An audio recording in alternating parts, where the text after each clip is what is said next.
I'm gonna be on the watch along screen because I need to eat first. But then it'll all be fine.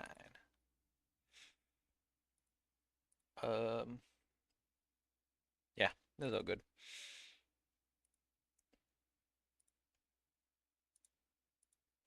Alright. I got my food, I got my drink. Think I'm good to eat. Then after I'll be doing GFL2.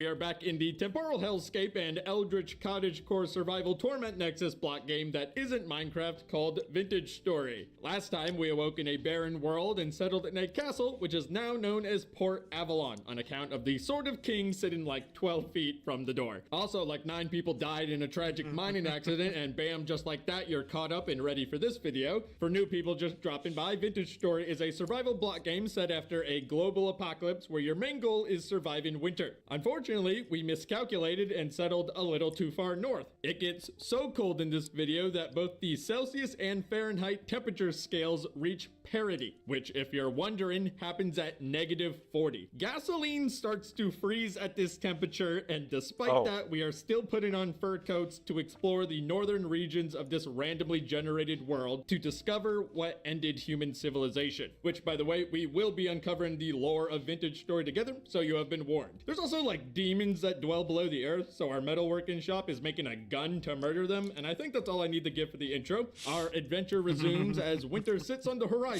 and terrible discoveries await the players. Hope you enjoy. Okie doke. Might as well get into the server. Last time, we traveled all the way down to the equator and killed a panda. To sum it up, it's been raining for 2 months at the castle. It's great. Into the basement. I got a little busy while y'all were away. Check it out. Is that wine? We got 12 liters and 20 liters. Last time we only had 9. Hey, what's up? I'm ready to find There's out. so many of them! Oh. So many of them! Help me! He's fine. He's fine. Okay, well, best of luck, guys.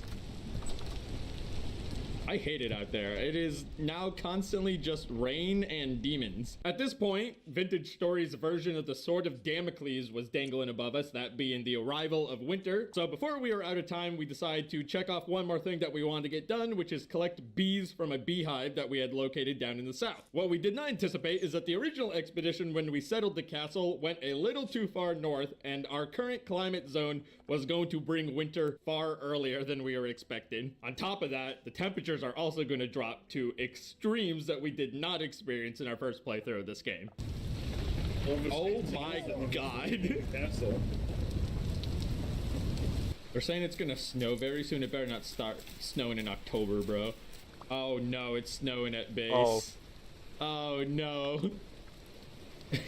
We're actually gonna drown in snow. We have to go back to the fort. Oh, the snow's hitting the boat. If it gets cold enough, it's gonna start to accumulate, and we are doomed. Technically, I think I probably did. Oh my god, what? Oh. I think it's eclipse. Yeah. What the fuck was that? It is. You can see the moon in front of the sun. This is obstructed by the clouds. That was crazy. I didn't like that. Oh, my poor character's shivering. We also probably fill this up with cobble here. No one has to know that the actual center of it is going to be dirt. No one has to know. And you won't tell. There's something about the way Vintage Story does snow that makes me very happy. Yeah. I agree to that, honestly. You can see it hitting the side of the wall and then accumulating down here. Yeah. That's crazy looking. They That's must really cool. survive. Your turnips ain't making it, son. Sorry. They must survive. So the good thing about the turnips is you are right. They are cold weather crops for sure. However, Yeah. endless blizzard. Look at the They roof. gotta last another 10 degrees. That's all. Because you're good with aesthetic design, can you make a fireplace here that like goes into the wall? What? Please? Fuck, I used the same one. I'm crazy. He's talking to himself again. No, there's a 1,000 people that live in my head that are collectively known as chat, and they give me good ideas and a lot of bad ones. Oh, dude, look at the hay stockpiles. We just need more firewood. Oh, They've built the apiary. We got our little bee sanctuary here. Wait. The rain stopped. The rain stopped. Holy shit, it only took 3 months of raining. Jesus. How goes the bakery? Oh. Yeah, take that. Whoa. Bro, we got gates. Big. I also stole the Excalibur. What? The whole thing. Why didn't all the unworthy kings just pick up the whole ass rock that Excalibur was in and just carry it off? This is completely unrelated to the Vintage Story gameplay, but apparently there's some contention that the sword in the stone is actually Caliburn and not Excalibur, and that Excalibur was given by the Lady in the Lake, and Caliburn was just the sword to prove that you're a worthy king. I honestly couldn't find a straight answer online, so if you're knowledgeable in Arthurian legend, please let me know in the comments. Regardless, we stole the whole ass thing and now it's sitting in the middle of our castle. I looked at that tapestry and I discovered tapestry lore. Oh. I'd heard rumors of these creatures back then. When the sickness reached the brain, it sometimes led to the extended bouts of madness. A patient in the Lazar house might suddenly rage against those around them. In the case of beasts, it led to these wandering monstrosities, skin sloughing off, full of rage and fear. They mindlessly attacked anything around them. Naturally, any survivors of such an onslaught were likely to contract the rot as well. So zombies, essentially. Dang. Jay, you're the only large streamer I endorse. I don't even consider myself a streamer yet. It's been like 3 weeks on Twitch. Also, what do you mean endorse? Stamp of approval on my actions? Because I will commit acts of great evil within the next month, I'm sure. So you might not want to like put that hat in the ring, you know? Looks like you have 20 liters of cranberry wine. Oh no. I was a little thirsty. Oh, help me, I've entered the alcohol plane. I was so drunk I slipped between the atoms. I'm trapped. I'm trapped. I can't get out. No, it's like Interstellar. Free me. Free me. Is Jay building toilets? No. This is supposed to be a lovely kitchen. It spins. Oh my god. I love gear ratios. Look. Holy shit. Yeah, that That figures thing out. looks crazy. Behold the pole arm. Do that. Solid on my stick. Oh, damn it. Oh, You have been working outside too long, brother. Not Behold. Why is that so? Okay, that took half my HP. Probably should have done that right before a storm. Oh, Uh-oh. here it is. The bread's still cooking. Something's wrong in the kitchen. My bread is still cooking. I'm gonna drink a bunch of alcohol right now. Green. Oh, it's getting bad. Yeah, Oh, I'm seeing shit out there, man. Oh my god, Noxie. Oh. Hey, careful, man. If I hit you with this, you might explode. Wings are so wide. Whee! I love playing Amnesia: The Dark Descent. Hey guys, demon. Oh, okay, time to go. I need to check my bread actually. Oh, it's over. That bread is burnt. And then we stuff it with fat and then we seal it. I'll just put it on the ice. Behold, the 1 to 4 serving of red meat stew with boiled carrot, fresh for 5.8 years. If only there was soy sauce, man. There is. I can make soy sauce. It is minus 18 Celsius outside. Holy shit. God, this tavern, holy shit, it is cozy. Yeah, this is a significant improvement today. What the fuck? Why is there just a raccoon here? Hey, Walrus, your boat's ice locked to the lake. Criminy, I figured that would happen. We could break through the ice, fun in parentheses.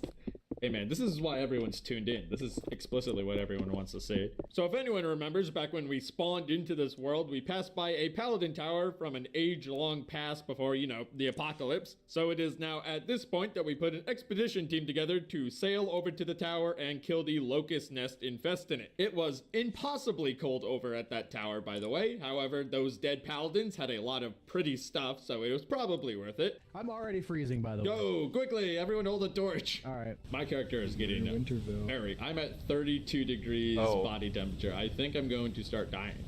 I think we should probably warm up, and this is our final destination right here. Now I'm starting to freeze to death. We are halfway there. Does the torch actually And the help? sun is setting, so there it is. There's more of them. There's more of them. Oh my god. Need to get a little closer to the hive up there. Oh, that's. You're standing. Oh, what the hell is that? Oh my god. Body armor on me. Look it up here. I found the kitchen, guys. There's transmissions for gears. 11 Terra Oh. Preta. I'm taking that. Jesus Christ. Oh, a jukebox! Oh, mine. God loot. This place is great. We were here at the start of the game. It is -30. Oh my god, it's -30 up here. I didn't realize you could go all the way up to the roof. Oh, don't go up Like, there. you can- It is cold. Once again, this game is hauntingly cozy. Being in a lost paladin tower, warming up in their kitchen. What's under your arm? It's a large temporal gear. Oh my god. When you said that, the insanity music started to play. Hopefully, me being The way soaking you wet looked at now him. will not have any consequences. Smile. I'm freezing. Uh-oh. Oh no. Just hold on, Jebs. Just hold on. Holy shit. Free. No. I clicked it and it crashed me instantly. Oh. I lit the ranch on. Oh, we gotta go help Jebs. I lit the ranch on fire. Help? What? What? Okay, Tone's house is glowing blue. We should address that later, by the way. Oh my god, his house is on fire! Oh, Oh Jesus! I'm on fire. oh my, it's over. No, no, that's ranch. Go grab a bucket of water, someone, quick! Shit, man. He's a wooden house with a thatch roof, brother. This thing is cooked. This is rough. This Yikes. sucks, huh? There's been a ranch disaster. Oh, Jeb's died. That was an arrow. Hey, Ty. Rough place to stand. Oh. What a horrid night. What a terrible night in Vintage Story. Well, the lantern didn't actually light, and it lit the floor on fire, which instantly engulfed the entire house in these That's the start to the LA fires, man. That's the cow kicking the oil lamp. Our entire lake is frozen here. Dude, look at that view. I'm of course going over the footage of when we first arrived at this castle, and it's just barren. It has nothing in it. It's covered in vines and fog.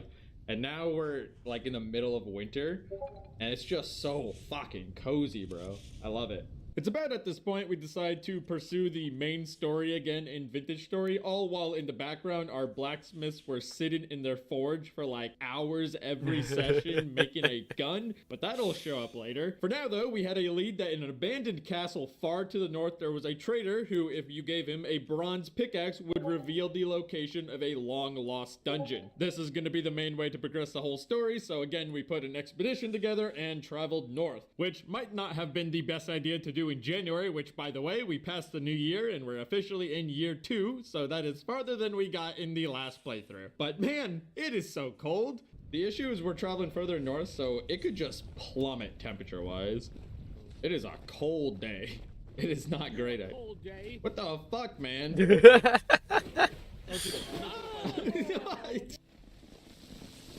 Oh, a cave in. 100%. Is this just a coal mine down here?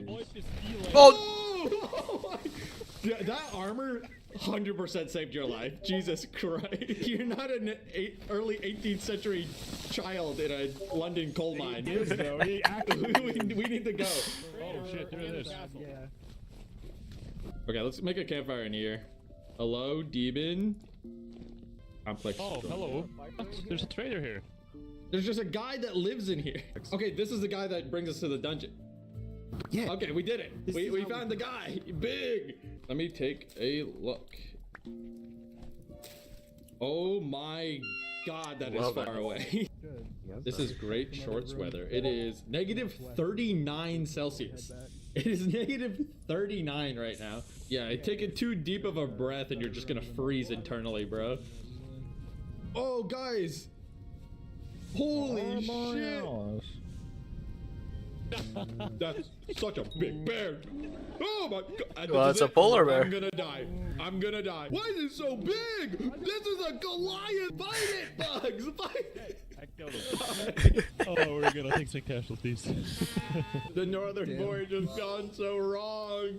Oh, What is this that? is just a boat of agony. We're all freezing to death. It's negative 29 degrees Celsius. Oh, it's like the pain orchestra. Quail, quickly. We're dead. We're good. We're good. Oh, the sniper! Sniper! Where is he? Where are they? The VC sniper's been taken out. It's so fucking cold, Sissy, bro. When did we get antlers? That's cool as hell. Yeah, Wait. no, Bugs killed a mature moose and put antlers up there. That's cool. It is negative 24 Celsius outside. I am glad I'm inside the warm tavern. This next part is gonna need a little context, and I don't think I can explain it in a way that doesn't make me sound insane, but on my Twitch, I have a channel point currency called Greg's, which are just fish. It started during a Hammerwatch stream, and I can't really define its origin. Regardless, there was a prediction where you could wager said fish, and a mod put it up, and then immediately ended the prediction and collected all the Gregs without the actual prediction coming to fruition. It was theorized the mod in question was Toten, who is also on the server, so everyone in chat wanted him to be killed. That is your context for what is about to happen. Oh, also, the blacksmith made a gun, so that's gonna play a role. He put a smiley face in chat. I think he placed the bet, tried to embezzle it, but then accidentally ended the poll by selecting an option. Yes. A lot of people want you dead. Welcome back. A lot No, they of don't. people want you gone. I'm sorry. Yeah, what's up? Uh-oh. I can handle it. What do you mean? Oh, I'm putting rocks Oh. away. Give me a second. Oh. Get away. I'm still loading. Hold on. Take a while. I didn't even get a fire trial. Okay, let's have a trial by the holy tree. Okay. So the evidence? You're guilty. Yes. Oh. I'll have Oh, well. The culmination of 15 days of work, Yep. the ultra mega crunk Crunk juice. juice. Spelt whiskey. 10 liters of ale turns into 0.25 liters of spelt. No. This Wow. is the whole thing. Think silver armor stops bullets. Absolutely not. Silver and notoriously. Oh, yeah. Yeah, I don't think silver was gonna stop anything. Yeah! So now with a gun to kill God constructed, we headed out once again towards the X that the northern trader marked on our map. This is the first of the very big story locations, and ours happened to spawn on top of a glacial peak that was like negative 38 degrees Celsius. That's like Antarctica, man. I give it 3 big booms. What is that from? Oh, Quail! Quail! Sorry about the death of your brother. He gets 5 big booms. Okay, fireplace. Oh my god! Whoa. Cat, what are you doing in This here? is a sick ass trader. What the hell? Did someone buy a wolf? Oh my god! Oh my god! It says eating Holy first, shit. alright? Also, this video's a lot longer than I thought it was, so I think I'll watch the rest of this later. I thought it would be done by now.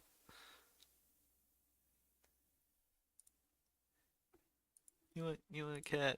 You want cat? Fine. I'm gonna fight you. Also, No, it's not a reaction stream. It's just me watching while I was eating. ドールズフロントライン2 There's a difference between watching videos and reacting to them, okay?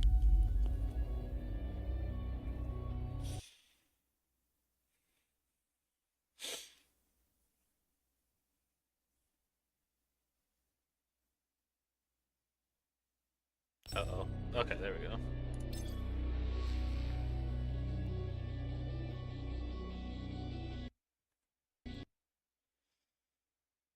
Come on, load. Why is it suffering? I did not say that, Jew. 楽しい一日にしようね I did not say that. Oh my goodness.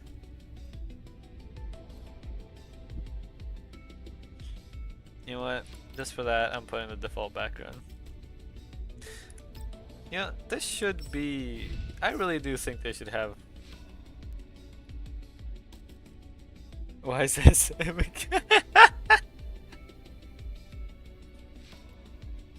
Alright.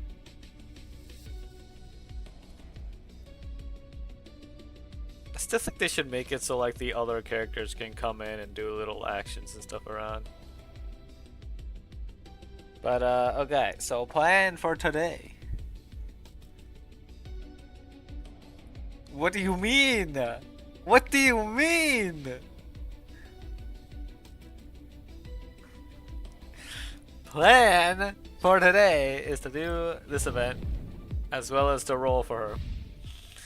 Because I have a lot of rolls. I have so many rolls. So many rolls.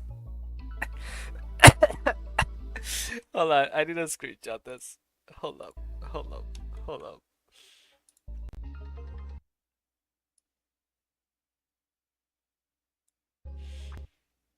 I need to screenshot this and post this.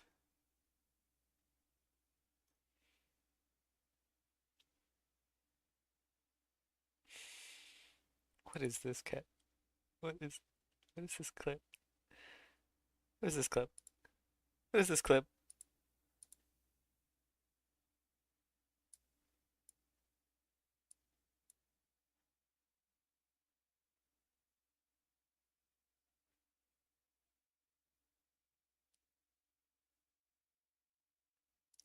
You know what? You know what? Go ahead. Go ahead. Send her the clip. Send Cat the clip. Go ahead.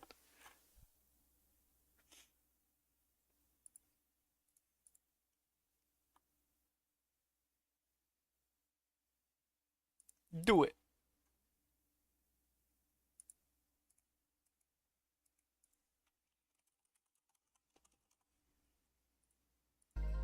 What do you mean, no?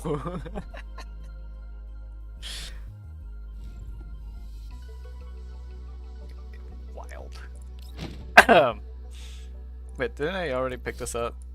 Yeah, I already picked that up. So now I can...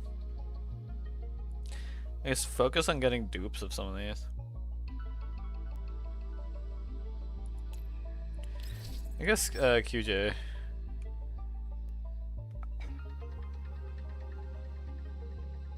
You'd be sick. You know what? Cat probably already assumes what it is and is probably already going to judge me anyway, so it's fine. But just a little test run here. Just a test run with using the standards.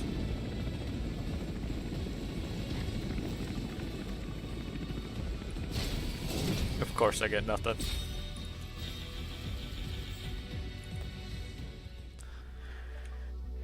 Alright.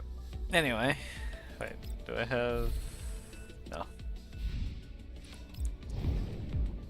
I am... Oh. Your biggest fan.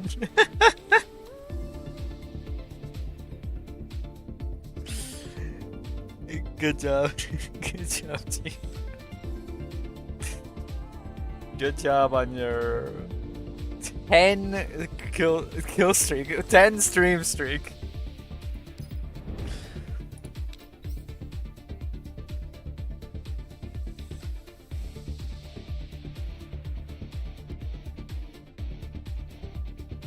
just go, you know.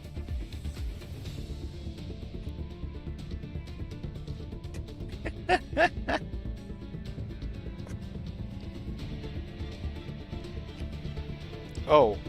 Oh my. Hold up. Oh no. Oh no, no, no, no, no. What happened? What happened? Ow. Oh my. What happened? What happened? What happened? What happened? What happened? Why?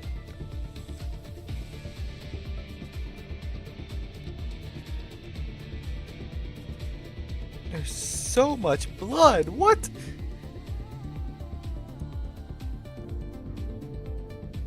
That's not good. I might need a sec.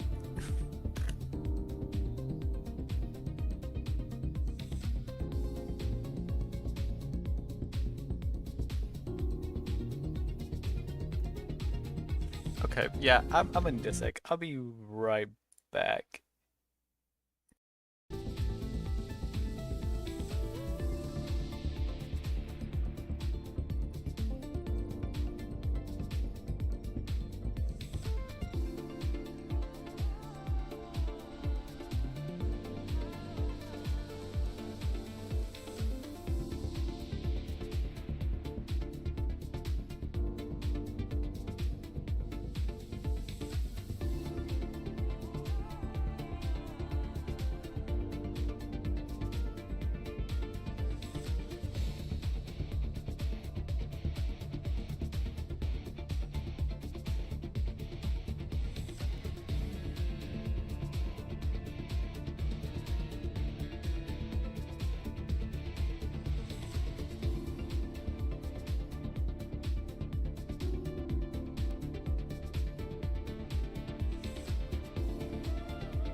Okay, I'm back.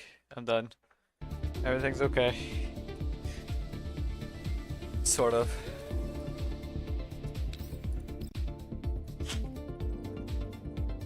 Ugh. Everything should be fine, is what I should say. No, G.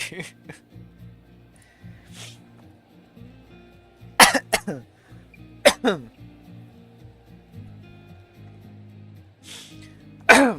on.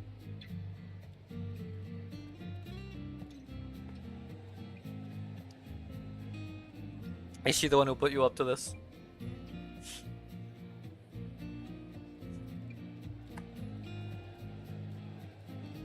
Give me a second.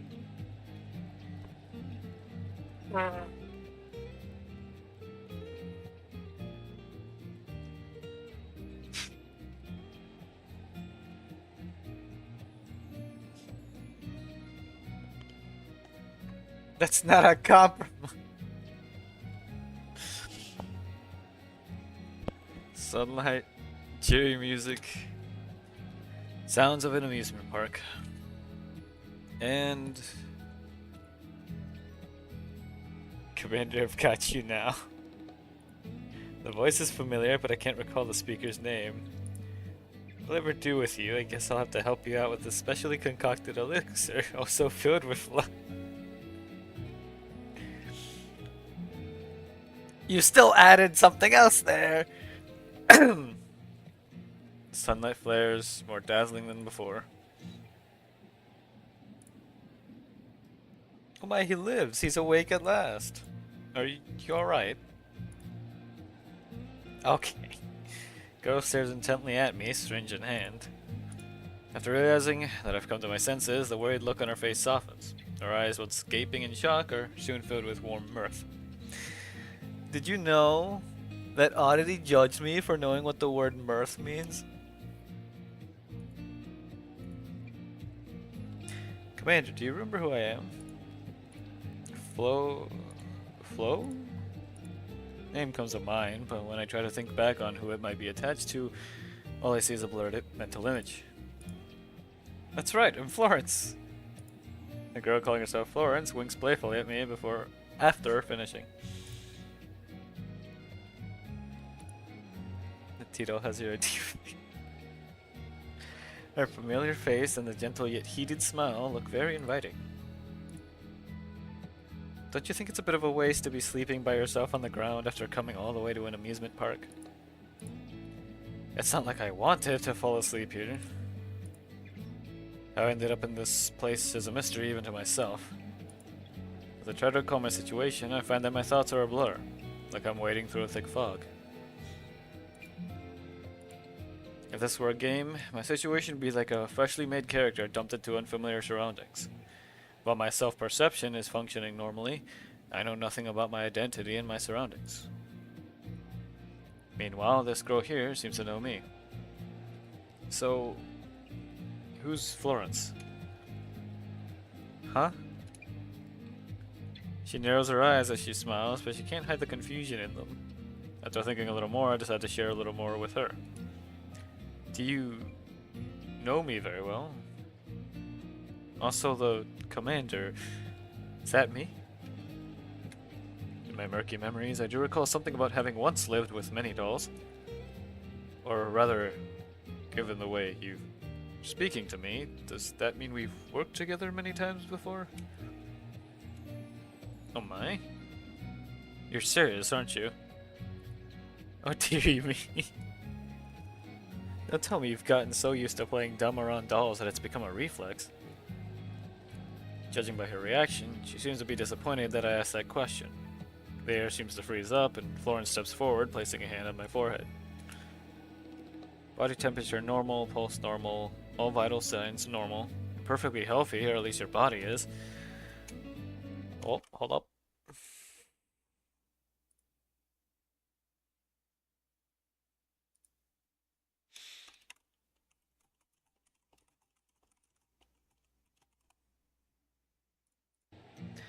Saying so, she cups my cheeks in her hands, bringing her face closer and closer to mine. I see, it can't be helped then. It is only when she presses her forehead to mine that I can clearly see the heart-shaped pupils flashing in her eyes like a lighthouse. A quiet beep tells me that she's collecting my body parameters. Considering how quickly and efficiently she's doing this, she must be a medical doll of some sort. I size her up. Apart from the syringe she's holding, Florence has various medical paraphernalia all over her, which reinforces my suspicions. Are you interested in this, Commander? She seems to have noticed now how I'm staring at the syringe and smiles warmly at me. This is just a shot of ordinary glucose solution, you know? It's nothing more than an energy supplement. Florence uncaps the syringe and gulps down the contents of the liquid within and licks her lips clean. Well, she seems a little forward. A proper medical doll would probably have a hard time doing any harm to a human being. With that in mind, she can be trusted for the time being. Hold on. I got ping. Multiple pings. Where's this other one from?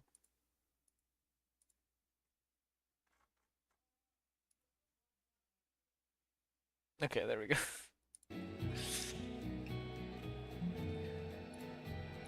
More importantly, she feels familiar. I realized at the moment I saw her. We knew each other, I'm sure of it. And judging by her reaction, it's very likely that she is, or at least she used to be, a friend of mine. You have an interesting look on your face. Much as I'd like to punish you for forgetting me, an amnesiac of Commander, huh? That might open up more interesting ways for us to have fun. I suddenly want to rescind my evaluation of her trustworthiness. Oh well, it can't be helped. I'll just have to introduce myself again for your sake. My name is Florence, and as you can see, I am the manager of this amusement park. For the time being, of course. And right now, I'm your caring and reliable guide as you travel through it. Gee.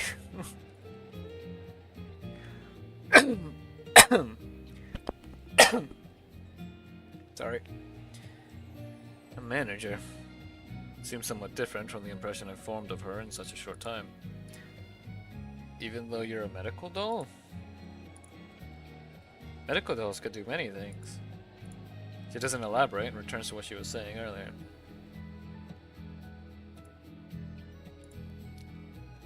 As for calling you Commander, well, many people have called you that. But if you don't like that form of address, shall I call you something else? Like, dear customer, master, senpai, boss, or caretaker? She took those from the other data.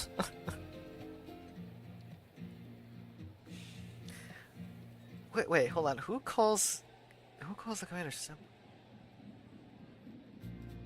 Caretaker is MP7, also known as Cheetah. Boss is VSK94, also known as Nikita. Master's most likely G36, which is Sentoreshi. Dear customer.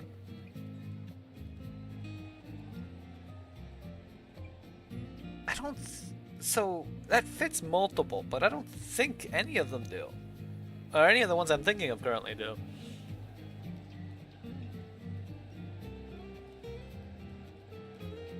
And I don't remember senpai. Dear customer could either easily be like Springfield, but also doesn't make sense because I'm pretty sure Springfield doesn't call us that.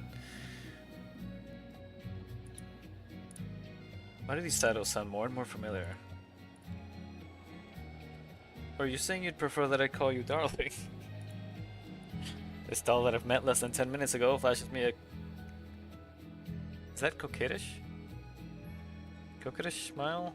Before sliding up to my ear and breathing into it with a hot, moist whisper. I reflexively take 2 steps back, drawing away from it. I'll pass. Just call me something normal, like Commander. Alright then, if you say so, darling. Immediately. Gremlin energy. She smiles playfully at me. Now then, since we've gotten you up to speed, shall we begin our tour? Florence grabs my hand with a certainty that proves no refusal, drags me toward the amusement park. Wait, a tour? Did you really only come here to sleep, Commander? Much as I would like to give her a concrete answer, the insides of my head are still murky and I cannot concretely state the reason why I came here. What I can be sure of is that it definitely was not just to play around. No matter how hard you think about it, you won't be able to leave, right? I can't leave? What does that mean? As for what it means, you'll find out in a bit. In any case, I'd recommend that you just relax and enjoy yourself for a bit. Who knows, perhaps your real objective might be hidden in there somewhere, no? Bonus doesn't bother waiting for a response and heads to the amusement park. Flower petals and ribbons suddenly appear in our wake. The sound of lively music grows louder and louder. The colors grow more intense and seem to throb in my head, making me feel a little dizzy. All this seems to be the prelude to some bizarre and psychedelic joke. In any case, let me introduce you once more to Thriller Wonderland.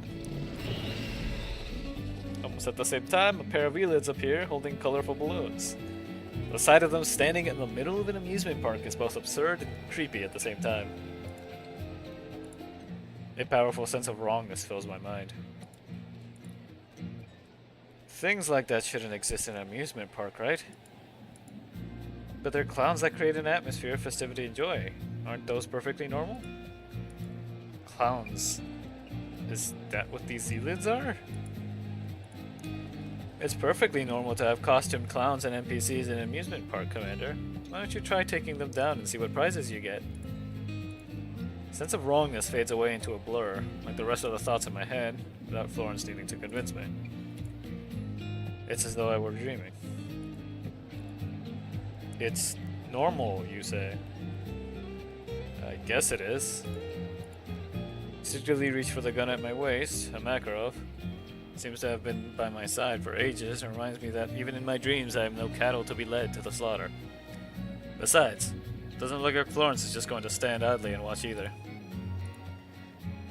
Alright, let's give it a shot then.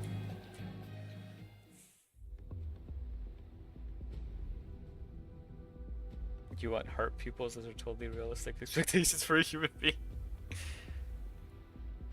Well, some of these definitely look different.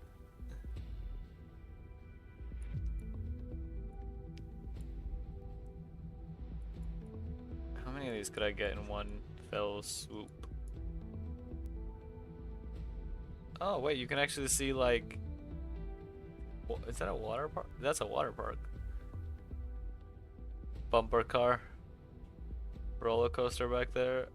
Open... I don't know what that says. Open something. Hold on. I can go explore a little bit here. Like lemonade. What's that say? Food and drinks, coffee, welcome. That almost looks like the Twitch logo right there on the left. What's on here? Can't tell.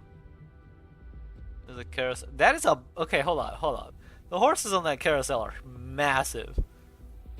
Okay, I don't want to slide backwards. Hold on.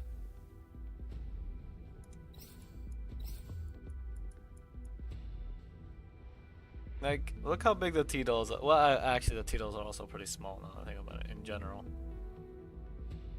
They just are. Still, I feel like those horses on the carousel are massive. Okay. Anyway, Oh,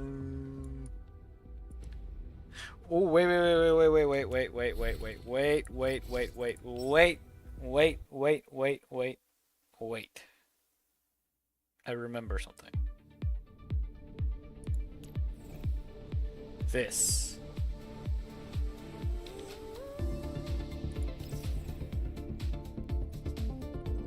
Okay.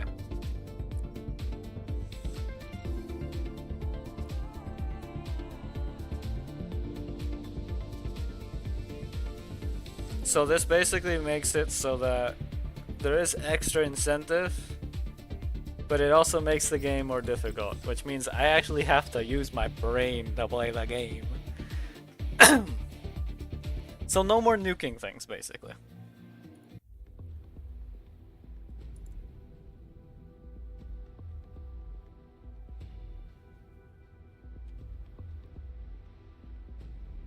I actually have to fight. Which, if that's the case, and I got 4 units here.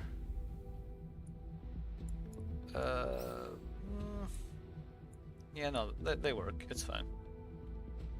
It should be okay, but I am gonna have to, like, not push as hard as I usually do in this game.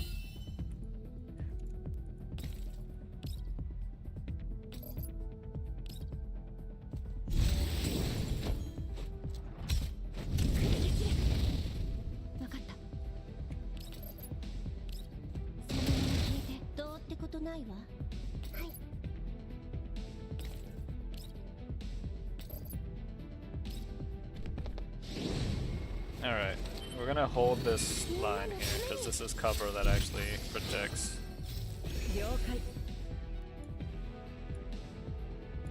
And put you here with this. それがしが守るどうってことないわ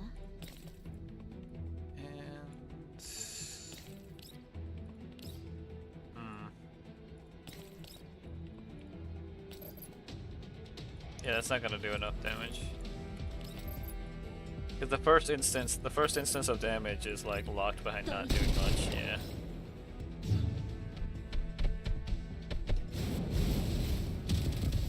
There we go.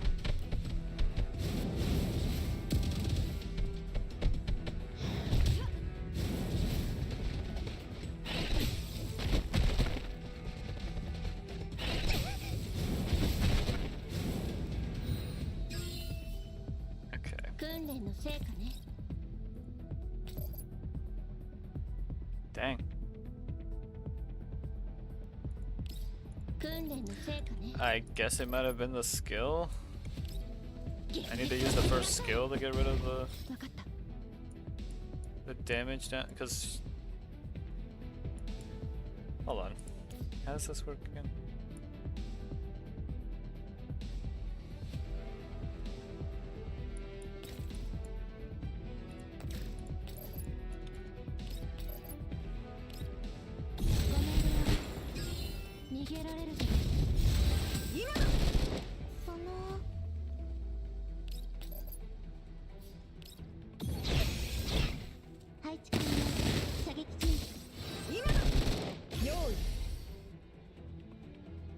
Suomi's almost dead. We might lose Suomi already.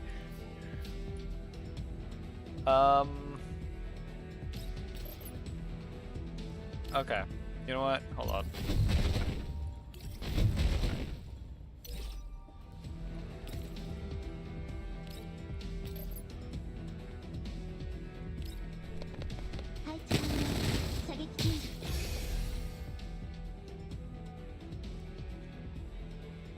This is a problem. I need to get her out of that position.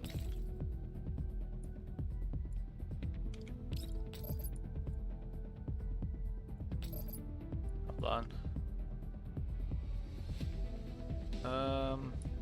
Yeah.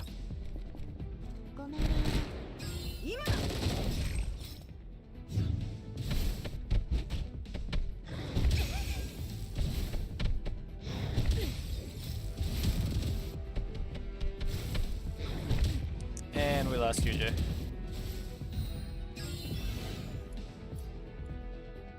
Okay. We might need to go back an entire turn.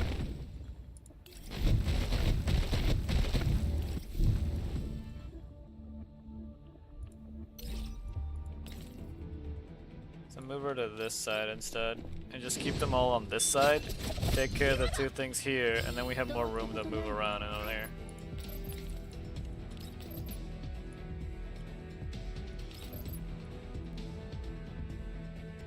What? What you squinting at for? What do you mean, what is she wearing? You know exactly what she was wearing. I haven't taken that outfit off of her.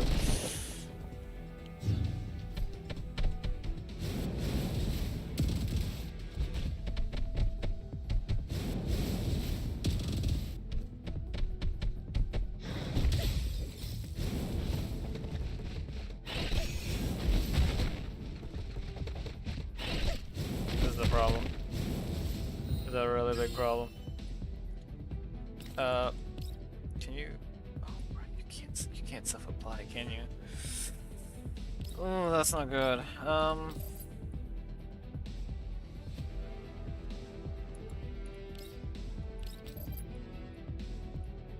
Shame. Okay.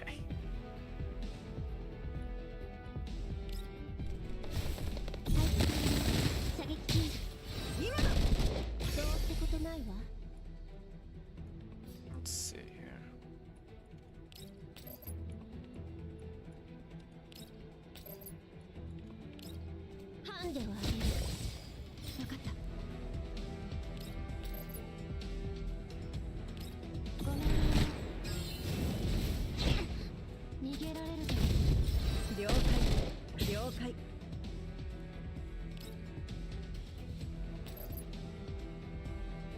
would do good.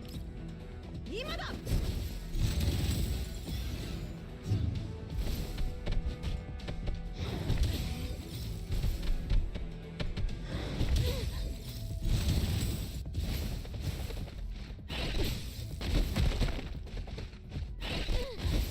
That's not good. Okay.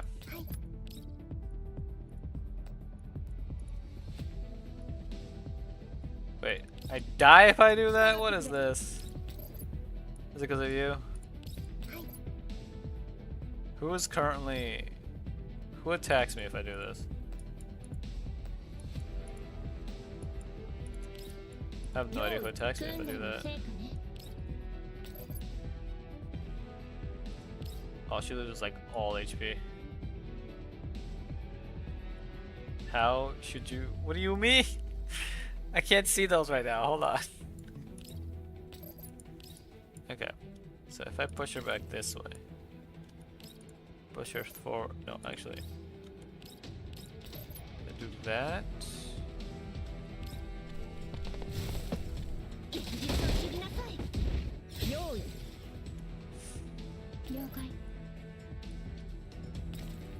I'm so dead.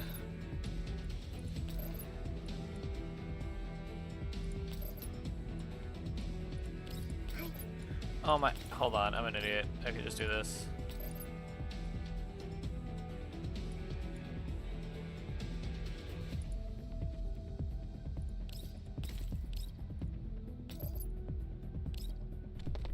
Let's go back.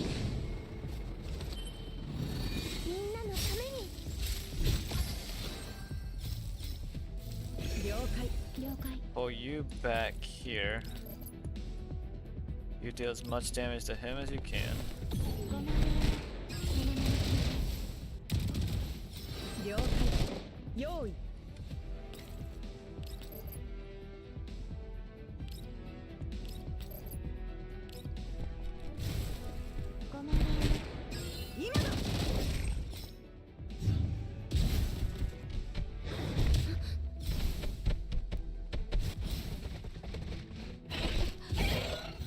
Okay.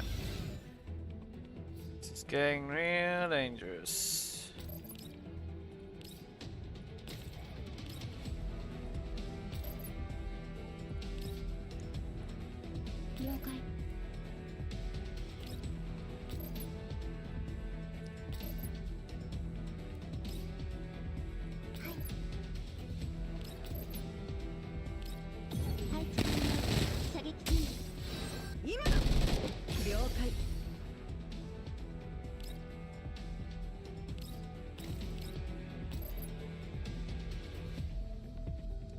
This is rough.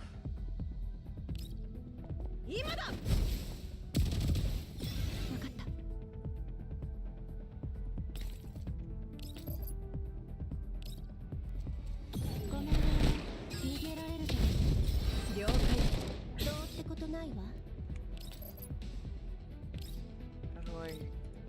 Okay. This is really tricky.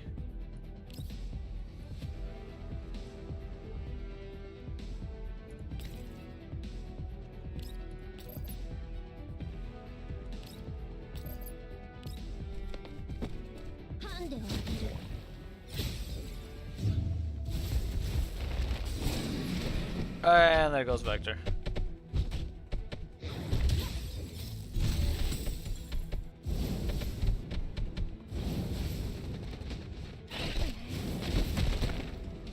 Maybe I'm not made for this mode.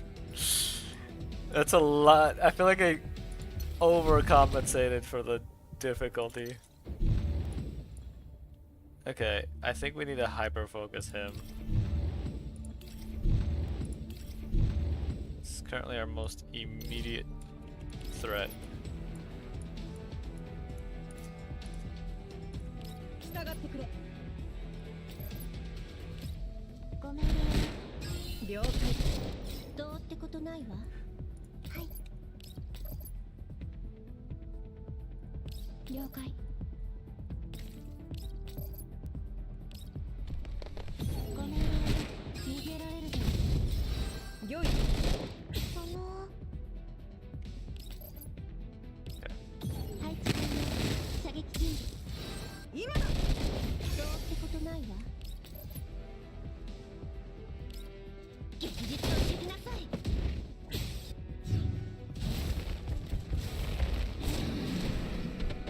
Ouch.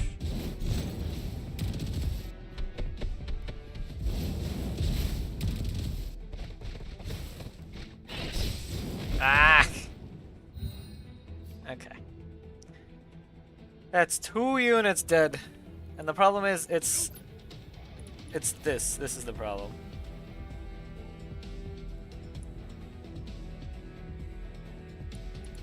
You can't cleanse it, and it's every single turn.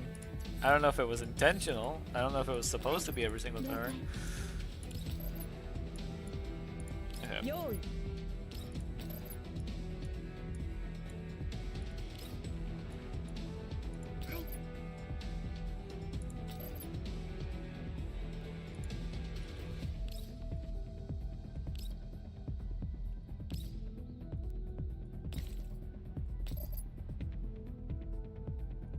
How do I lose health still? 従ってくれ。了解。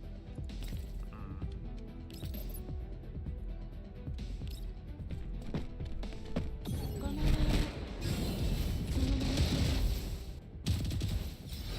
了解。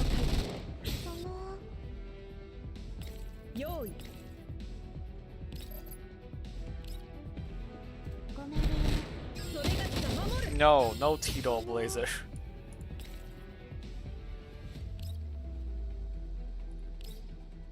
Okay.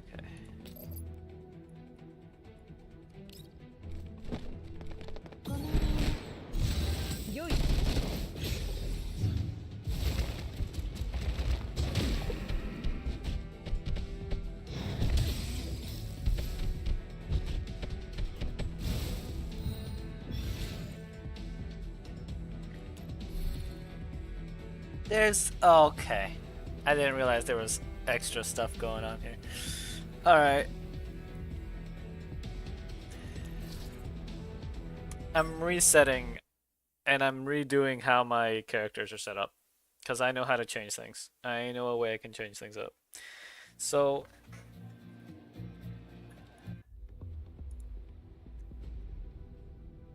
Kluke is not going to work here.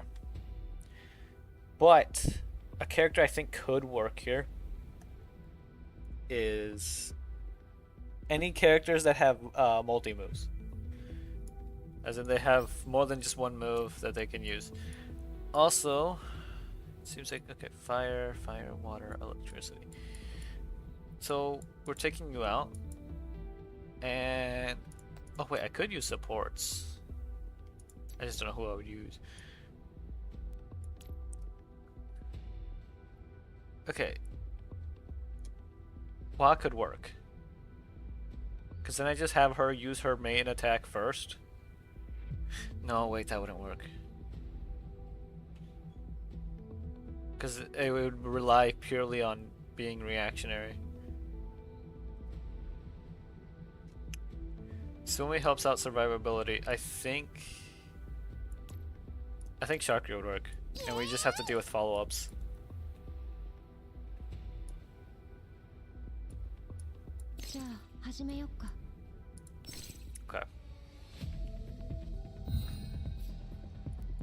Okay. So I think what we're gonna do is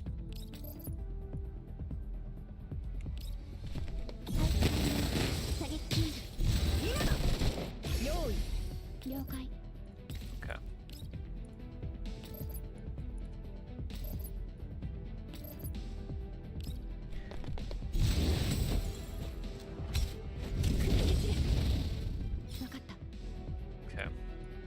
That doesn't count as okay, whatever. It's fine.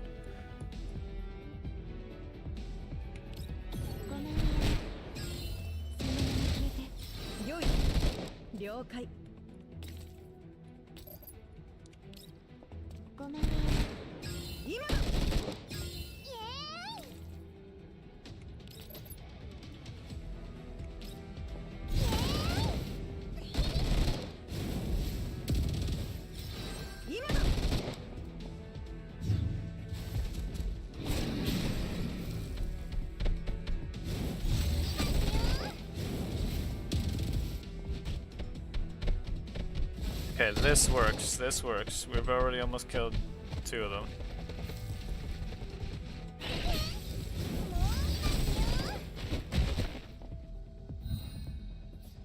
Alright. How am I gonna do this? So if I use her to take out something else, she instantly dies. Okay. That doesn't work either. 了解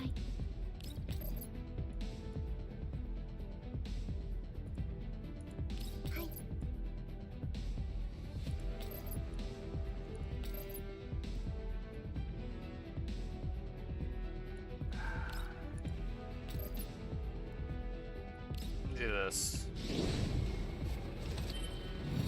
みんなのために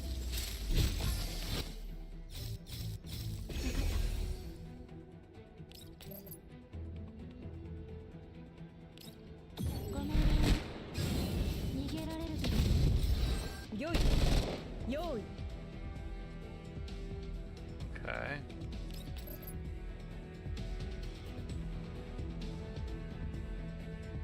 Okay.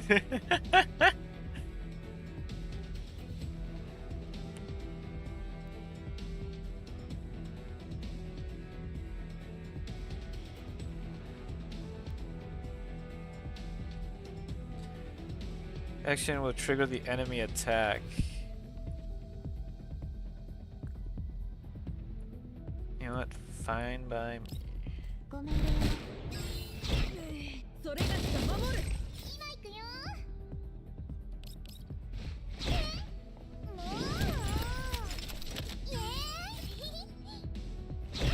Okay, hold up. Hold up. That does that? Hold on. Hold on, hold on. I know a thing I can do differently. That won't work either. That won't work either. Okay. Oh, it's because I already did. Okay, no. That wasn't far enough.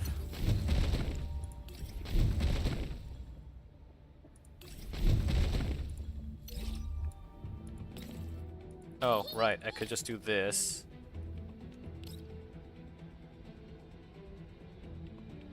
Oh, wait. Hold on. Wait a second. I don't remember I can move them. And that I should be moving them. Okay, first things first. Who saw me? Okay, hold on. What's her distance? 従ってくれ Okay, Suomi, you're gonna have to stay here. And heal up. 戦うことは私の使命です用意 And you attack like this. それがしか守る Then you pop alt twice. And we're gonna make sure that rabbit's dead.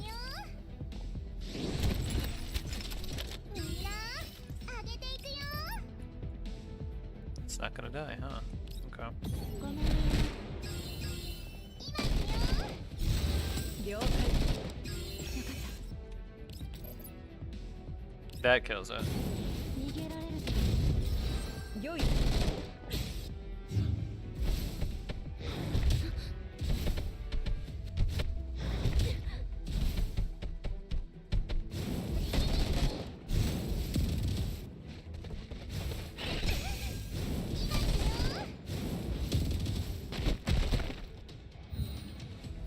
Okay.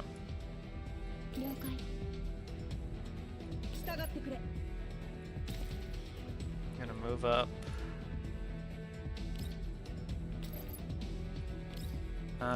Not good enough.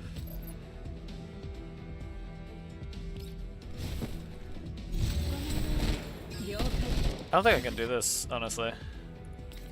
Which does suck because I wanted that name tag.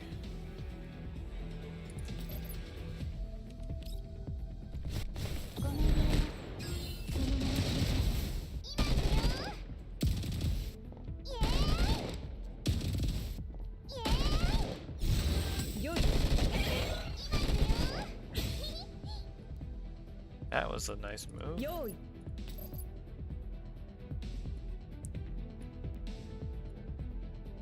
Okay.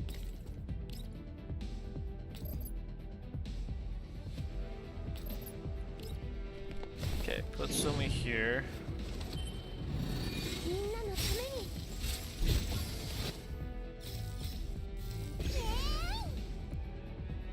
に 了解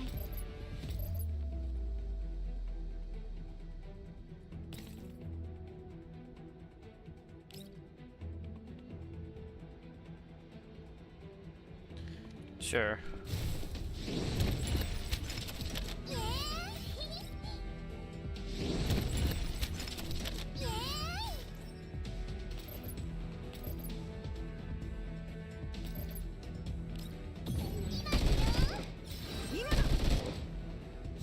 Didn't kill him. Oh, he died.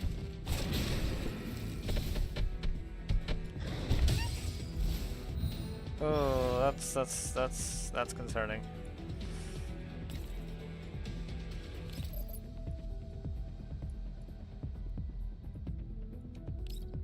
I might be able to beat it, but not with the max goals. 了解了解 Okay. 従ってくれ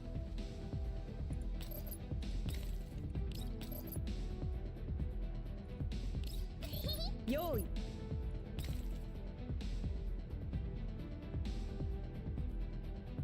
What? What do you mean you're sorry you didn't hear me? Screaming girl. Okay. 分かった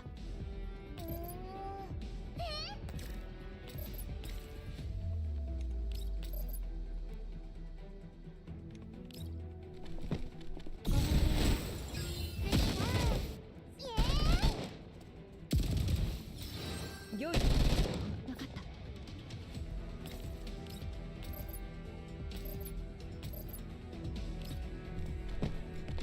逃げられる用意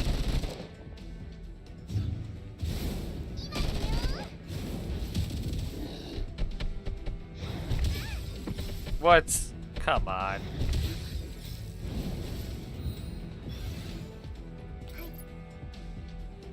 Now she gets the shield. Okay.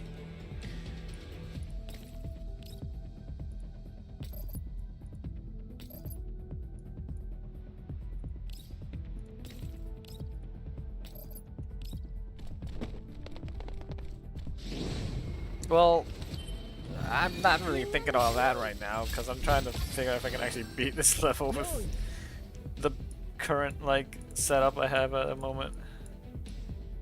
Which currently it feels like it's very much answer is no. 用意分かった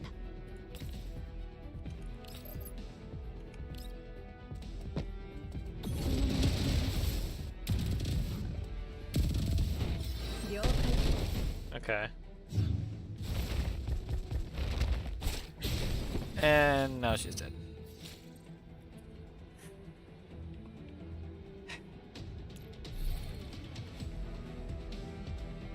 That is rough.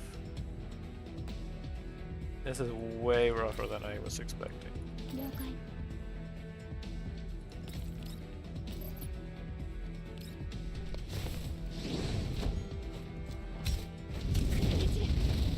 分かった逃げられるぞ用意了解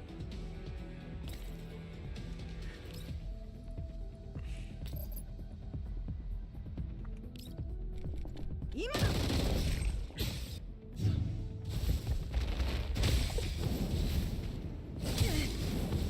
Dang it.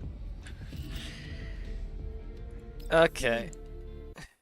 Seems I can't do that mode. I was hoping that it was like those extra things were optional, not that they were instant, because I don't know how to deal with that. Hold on.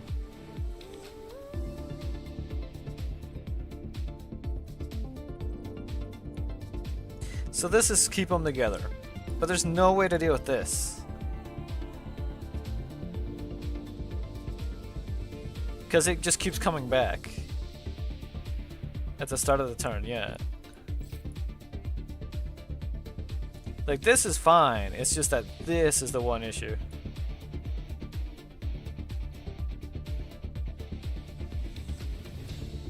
Hold on. I'm gonna see if maybe the Discord has any way of dealing with that.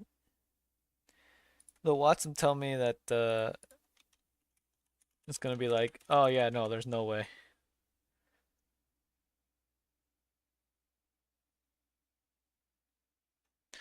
Okay, let's see.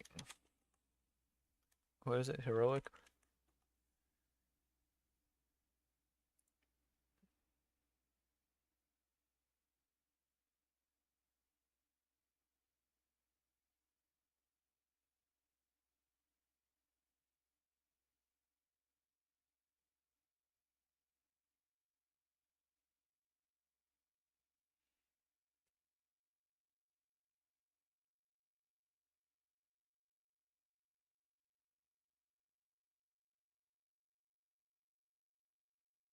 Dang. So it literally just comes down to, according to what I'm seeing, is it literally just comes down to just use somebody's V6 Klukai. And yes, Springfield's a healer.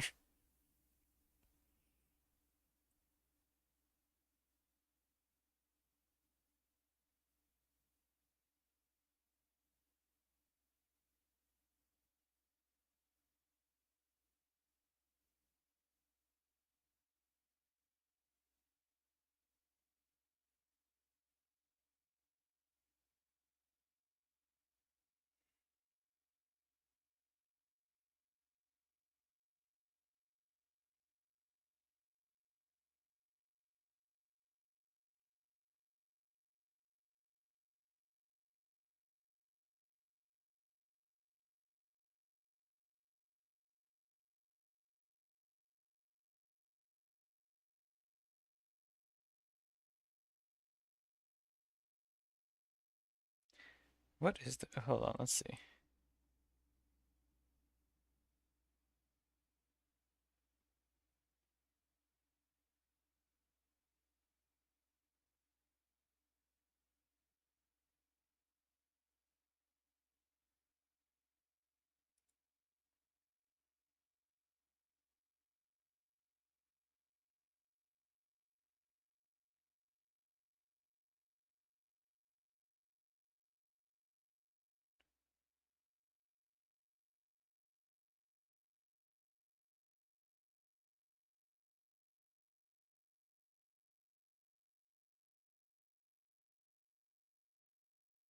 Dang. Everyone just saying brute force it with somebody. Oh,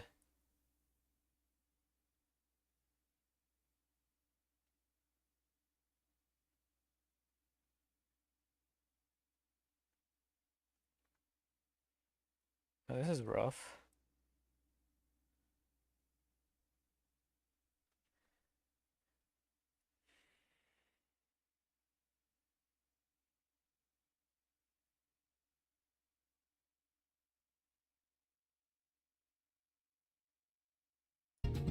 It seems like it's literally just a name card, though.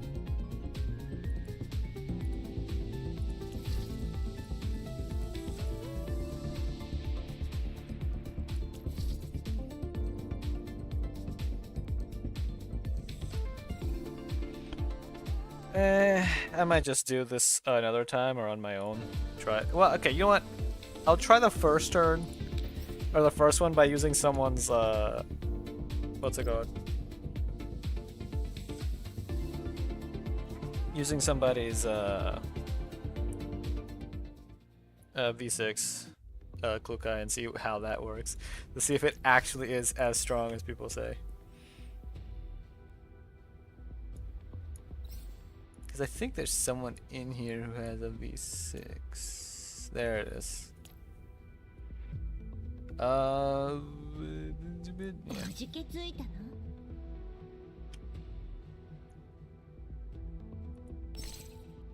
Let's see how strong.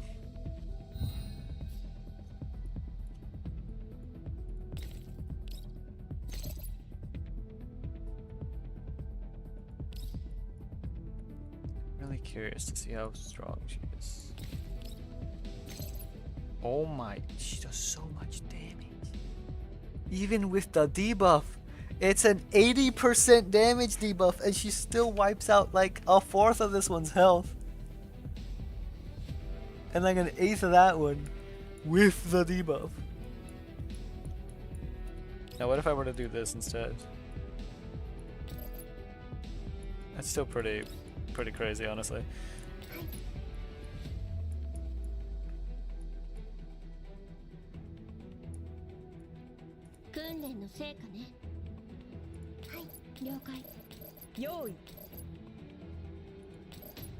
Is it because of the crits?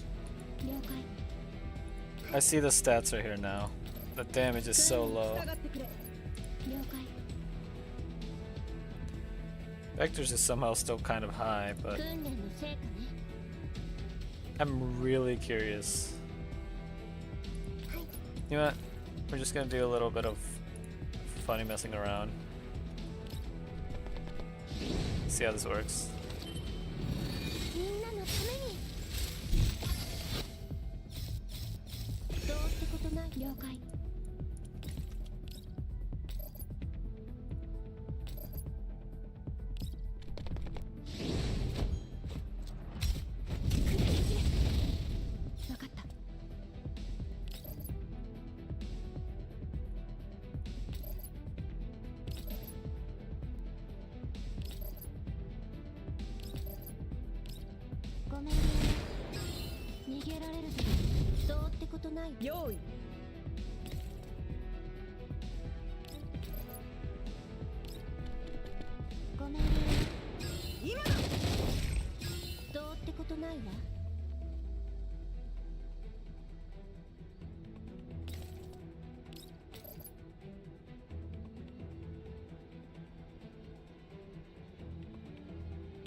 It really is wild.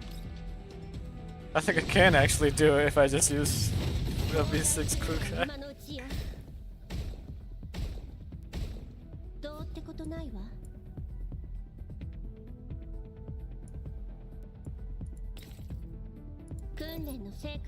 That one might hit me. If I go here, I'll get hit by those, so I think sticking right here might be the best bet.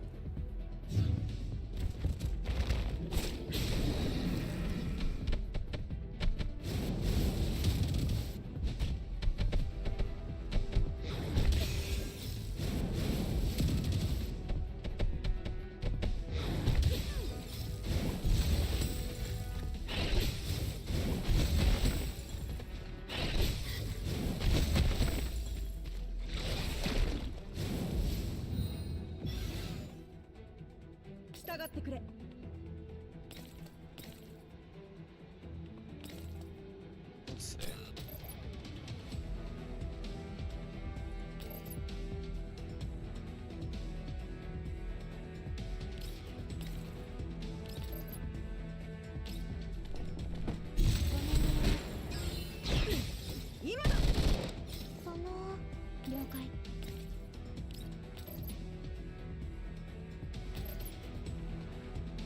Oh, I can delete any one of them that I want right now.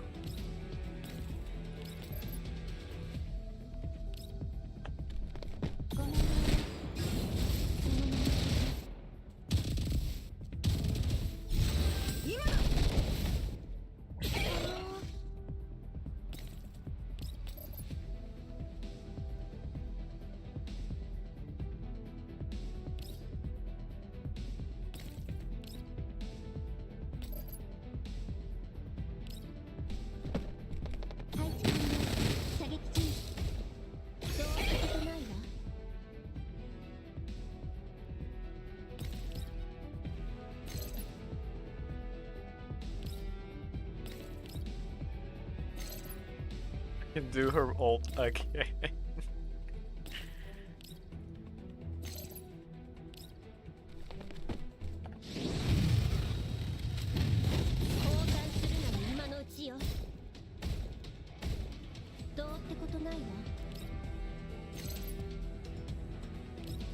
Okay, yeah, no. This V6 Cloak is just ridiculous.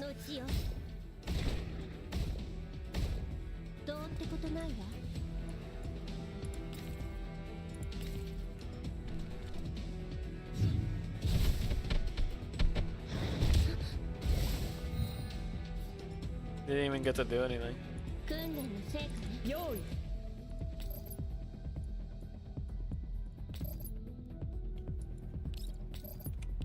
ごめんね。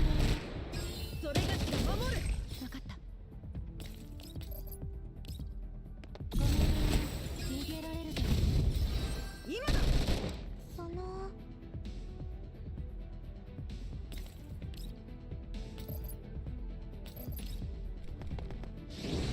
Alright. みんなのために。どうってことないわ。従ってくれ。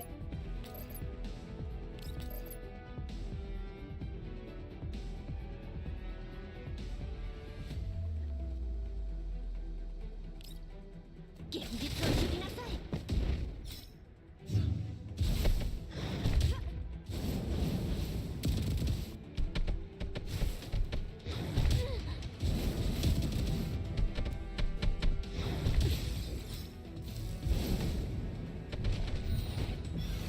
訓練の成果ね。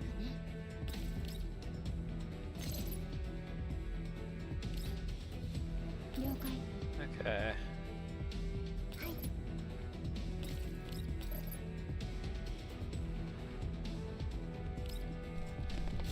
配置完了。射撃禁止。了解だ。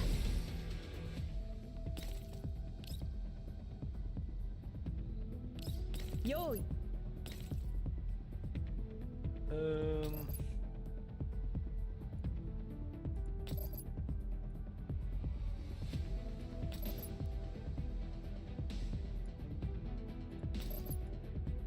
Guess we just take damage on that one over there. ごめんね。今だ。わかった。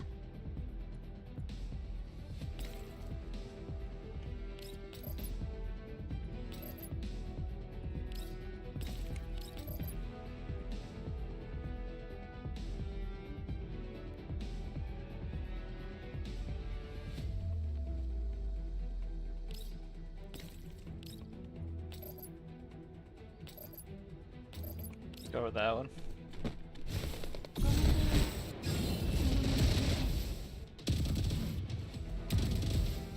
よい。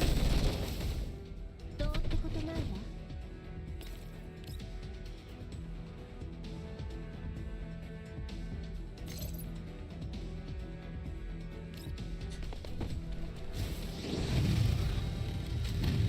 降参するなら今のうちよ。どうってことないわ。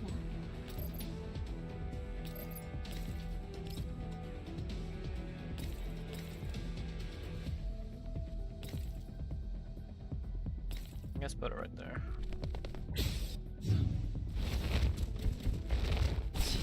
Dang it.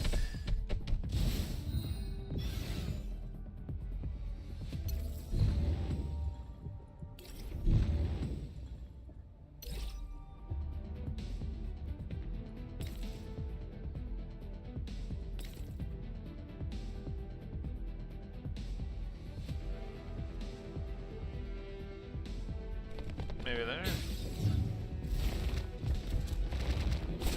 Bruh. Oh wait, right. Yeah, no, if she's too far from the... You know what? We will just... Not do this dude. 降参するのは今のうちよ。どうってことないわ。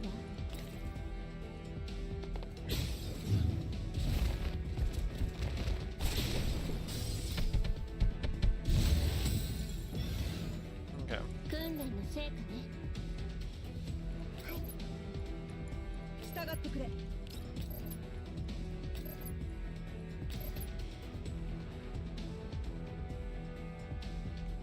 ごめんね。今だ。わかった。訓練の成果ね。用意。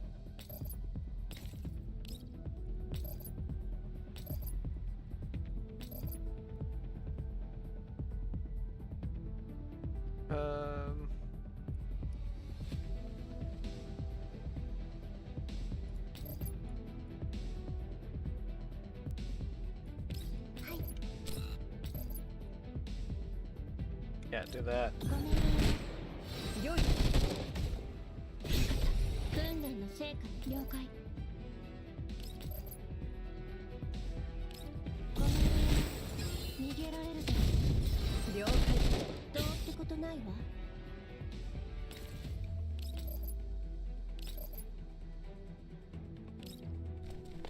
続けて。了解。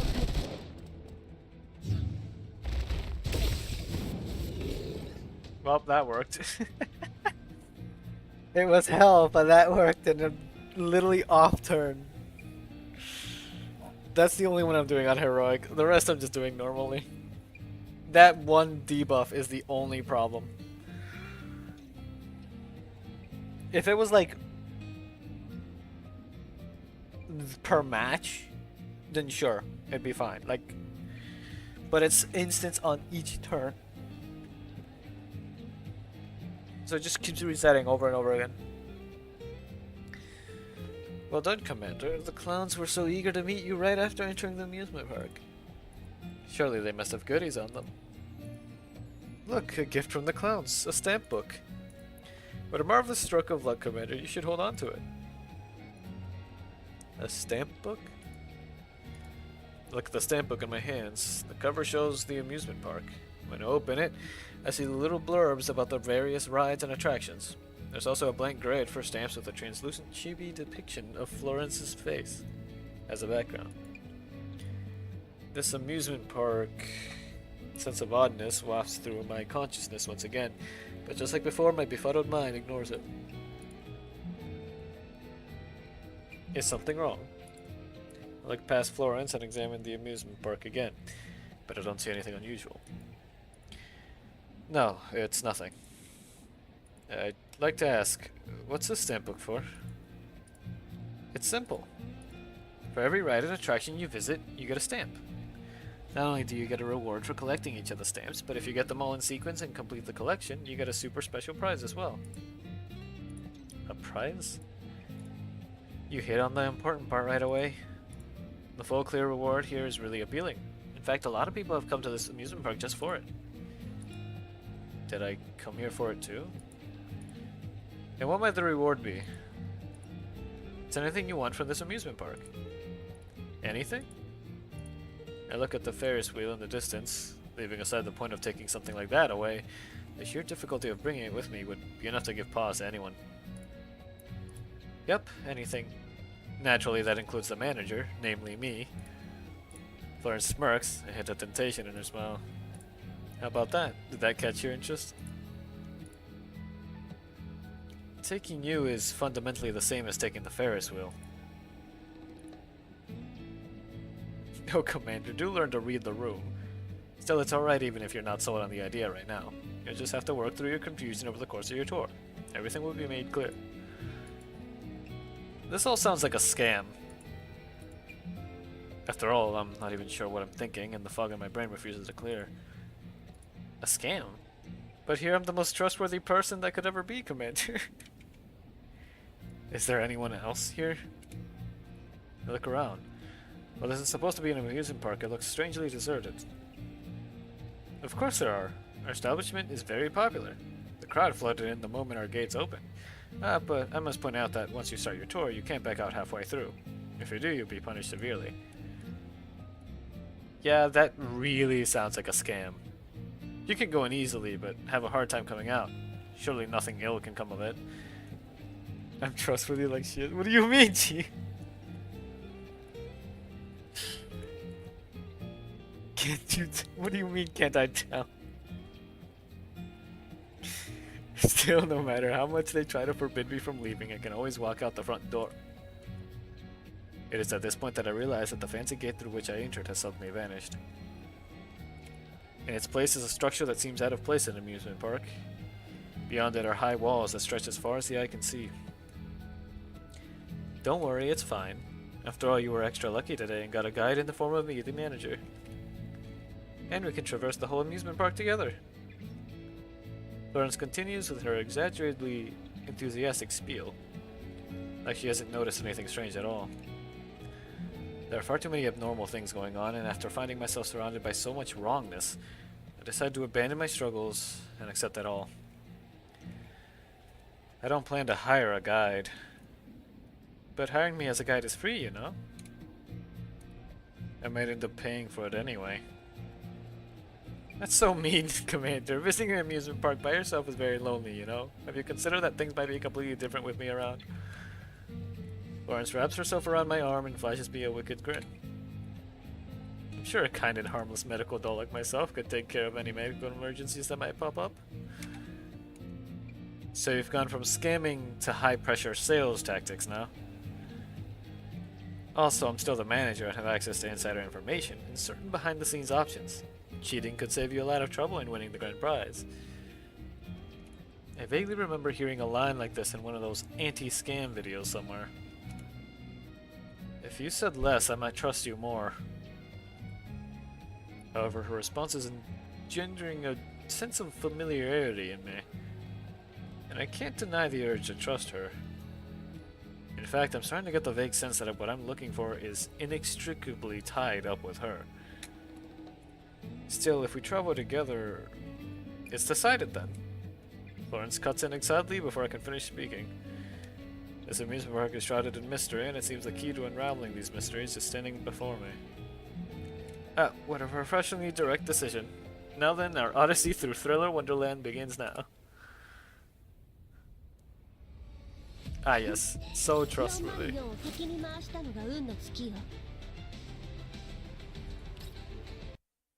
Okay, thankfully, seems like the other collapse pieces aren't actually stuck behind it, it's just a name tag thing.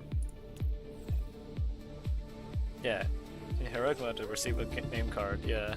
So I'm gonna turn that off, because that is rough. It's just this. I could do it with anything else, this is the problem.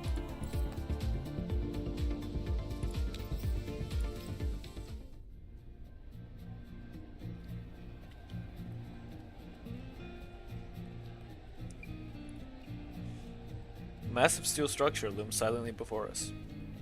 Its metal rails flow smoothly and aesthetically, incorporating steep drops, hard turns, and dizzying spirals, and even a 90-degree direct downward descent. Gleams with metallic sheen in the sunlight, resembling nothing so much as a tangle of barbed wire. Even the launch mechanism is designed to look like some vast, ferocious beast with its distinct and sharp angles. It's not hard to imagine what kind of sound this engine will make. Ta-da! Commander, come look. This is our most exciting attraction. The Heartbeat Accelerator 9000. Granted, it looks quite impressive, but in the end, it's just a roller coaster. Looks like this is the first item on our itinerary. Lawrence drags me over to the ride entrance, where the patrons are gathered. So there really were other guests here. Strangely enough, despite not having seen any other patrons on the way here, there's over 10 people waiting in front of the ride. I told you, right? Oh, we can't compare to... Oh yeah, I wonder what those censored names might be. Why we can't compare to Redacted Land or what Redacted Bros World. It's not as though this amusement park is a ghost town. I wonder what this could be. However, there seems to be a strange mood in the air, unlike the festive atmosphere I was expecting. In fact, judging from the looks on the guests' faces, this strangeness seems to have been going on for some time now. Walter Bros and Duckling. Oh. A scream. My attention is drawn by a girl's shriek. When I look toward her, I see that her eyes are shrouded by a damp mist, and a frightening-looking woman is holding onto her collar. Ismet, how many times have we gone on this ride now? This ought to be our first time here, right? What are you talking about? We only just came here. No, this definitely isn't our first time here. The frightened woman grows more afraid after that. Her grip tightens unconsciously, causing Esme to groan in pain as she starts having trouble breathing. Let go of me, I can't breathe. Right. This is only your second time on the roller coaster. She falls silent. Let's go. Esme slowly slumps to the ground. But in the next moment, the frightened woman's eyes go wide again. But I've been on the ride countless times. It can't be. Can't be the only one who's realized this. Hey, Mariel, Pauline, you've both noticed, right? She casts her eyes around helplessly like she's fallen into water and clutches at the surrounding people like they're life vests, shaking them hard and begging them for a satisfactory answer. I mean, surely it's no big deal if she's already ridden the roller coaster before, right? If you enjoyed the ride, then going on it several more times surely wouldn't be an issue. Oh yes, you've ridden it with me a number of times. After noticing me, the panicked woman immediately grabs me like she did Esme. And you! But after seeing my face, she becomes even more frightened. No, you... Who are you? I've never seen you before. What a coincidence. I've never seen you before either. Not only have I never seen this woman before, I don't know anyone here apart from Florence. There isn't even a hint of vague familiarity like what I got from her. I mean, this is our first time in this amusement park, right? In that case, not knowing and not having seen each other before would be perfectly reasonable. Although I have no idea how you know my name, even though we clearly haven't met before. What? You don't know me? You don't know who I am? Should I know? Would that be Mia or Maya? Maya, we've been on this roller coaster before. Do you really not remember? And that smiling manager over there. She's been guiding us here over and over again. We're stuck here, do you not? Do you know that? Esme looks troubled. She clearly has no idea what Maya is talking about and looks at me in confusion. And I know all kinds of things about you. Hey, do you remember, Esme? We used to work at Menji... Right. As the park manager, I'll take care of this. I'm starting to piece some things together here. Before Maya can finish, Florence steps into the dispute like she's going to put an end to it. Calm down, this isn't a big deal, is it? But I kind of remember what Miss Maya was talking about. Really? Are you sure you're not being tricked by some stranger? Hey, don't listen to that doll. She's the biggest liar of them all. Esme, you were a doll engineer before, weren't you? Hurry up and think of a way to scrap her. Esme glances at Florence in a panic and looks incredulously at herself. You mean me? I know that one too. Attacking the managers against the rules and you'll be punished for it. You too, think of something too. Pauline, the mission failed and it's your fault. It's all your fault. Maya turns, but just as she's about to rush toward another nearby woman, Florence blocks her path. Right, that's enough for appetizers. That's enough for appetizers, don't you think? Once again, Florence interrupts Maya's hysterical outburst. Comically dressed Elids appear amidst an explosion of flower petals and ribbons surrounding Florence. The contrast of the threat they pose against her amusement makes the entire scene seem strangely surreal. It would be a shame if our guests who wanted a pulse-pounding experience couldn't board the Heartbeat Accelerator 9000 because of Sense antics, no? This is an amusement park, a place of joy, happiness, adventure, and never-ending miracles. So please, everyone, forget your unhappiness, board the ride, and get ready for an adventure. Your encouragement seems to have worked, and the majority of the guests begin slowly moving toward the roller coaster. The sole exception is Maya, who screams, I can't. I'm going to ride it again. No, I don't want this. I don't want this. Hey, did you hear me? I'm done with this. I went off this ride. I want off this ride. The guests who have just boarded the roller coaster see Maya. They begin to hesitate again. It can't be helped, I guess. Florence sighs quietly and then quickly steps forward, physically blocking Maya before smiling brilliantly to all the other guests. You get out of... Florence immediately drowns out Maya's voice with her own. Don't worry, everyone. This is a must-see. Blink and you'll miss it. And then she turns a full circle. When she finishes, Maya has vanished from behind her. Stupendous! Exclaimed shouts fill the air, and many of the guests look behind Florence, but no matter how hard they try, they can't find the missing Maya. Thank you. Now then, please prepare for an exhilarating experience. Florence bows and then boards the roller coaster as well. Florence? Upon hearing me call her name, she immediately turns to me with a smile on her face. Commander, what a coincidence. There just so happens to be an empty seat beside you. Coincidence? You were the one who planned the seating arrangements, weren't you? I shall gladly avail myself of the seat next to you. You're riding this with us? You'll trust me more this way, won't you? She bends down and presses up against me, and grabs the safety belt buckle by the side of my seat. Let the careful Miss Manager do up your seatbelt for you. Where did Maya go? Suddenly several costumed clowns show up below the roller coaster. Well, I couldn't do anything about that. Guess who break the rules have to be punished. Florence doesn't directly answer my question, but now I'm curious about this so-called punishment. Isn't it a little too late to be saying that now? Even as I reply to Florence, my eyes can't leave those costumed clowns.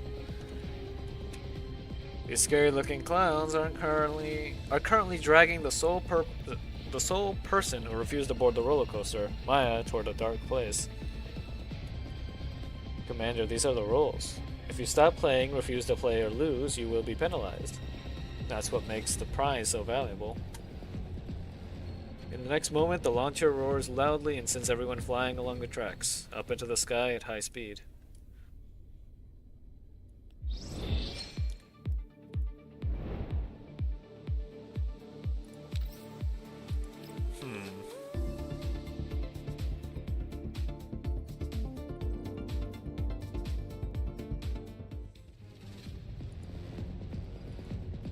The wind howls as it races past us. The screams and the way the world is spinning set my heart racing.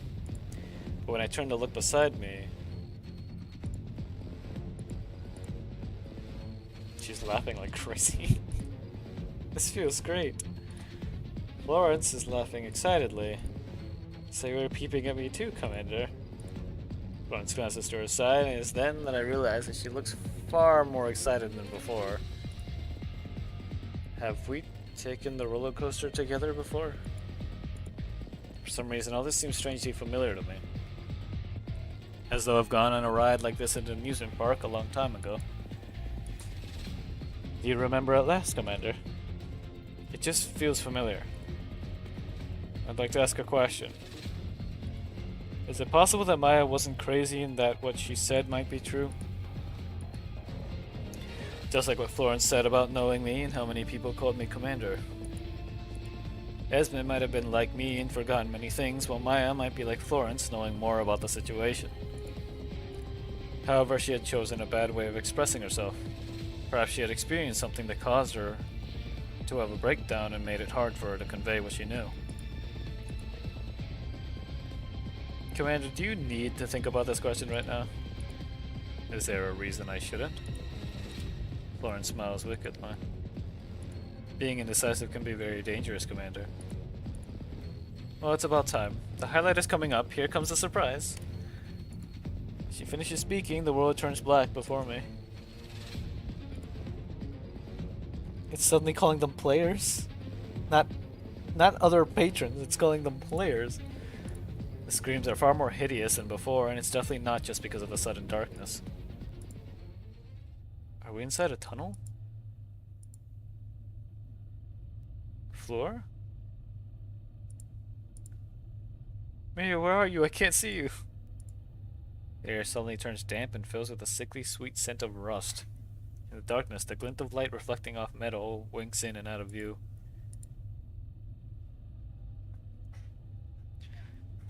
Ladies and gentlemen, dear guests, I'd like to inform you of an upcoming surprise. Everyone will be enjoying a special play experience.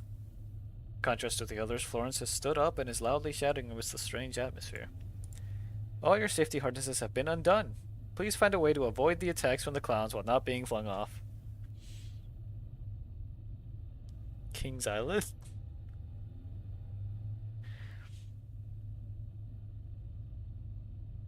Well, this doesn't sound safe.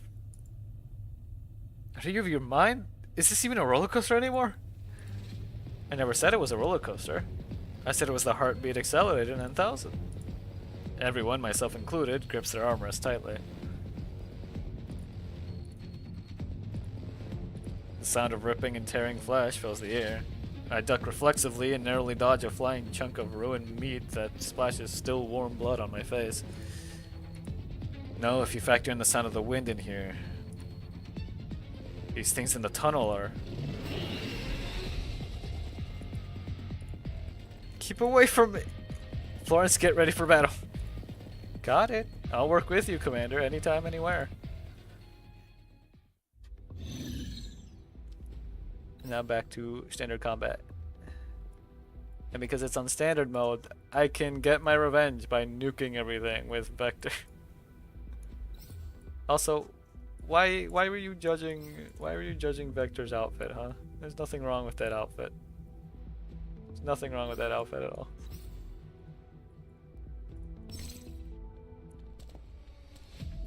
Florence, no man.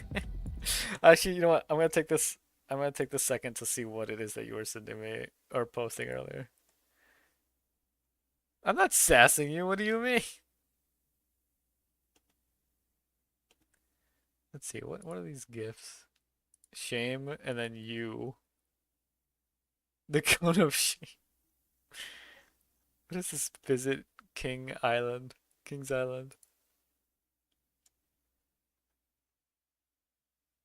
Wait, why is it King's Island?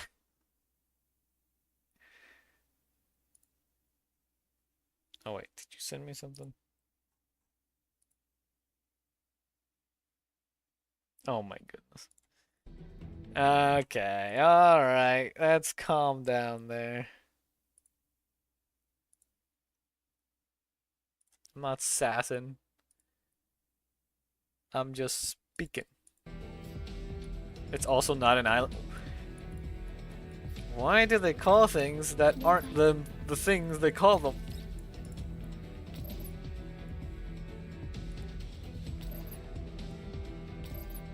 Dang it, I can't reach it. That's the case. Okay.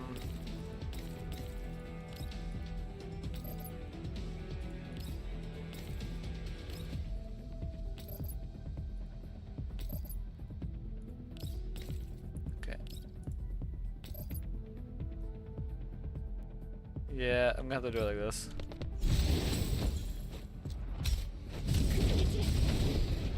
Nuke him that way. And then just kill that one. There's two more? Oh. Then you can have those.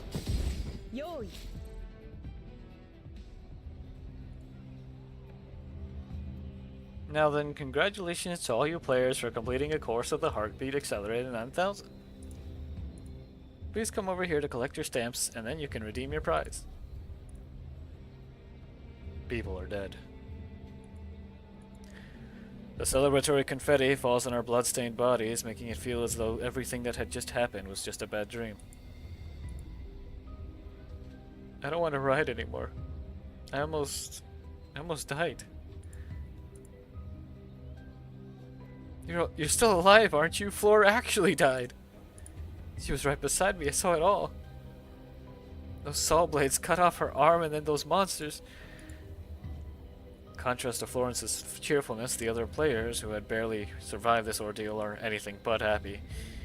In addition, their nerves had been wound too tight, which led to hostility developing between them.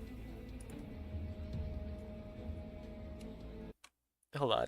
King's Island is called that because the name is a combination of two things. Kings from the nearby community of Kings Mills, Ohio, and Island as a tribute to its predecessor, Coney Island in Cincinnati, Ohio.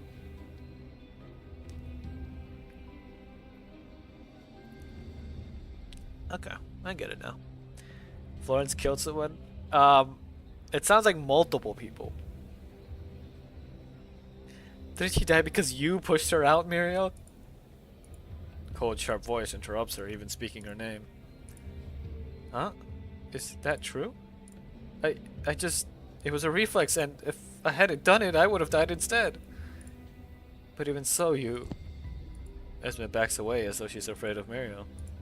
And besides, shouldn't you be the questionable one here? I don't even know you, so how do you know my name? Why? Is it strange? Of course it is. Are you trying to gloss over what happened? I had you mention it that Miss Maya just now, she seemed to know my name too. Apparently. It's a similar model to one they used for a previous background character in another Hey. We do not judge here, okay, Jew?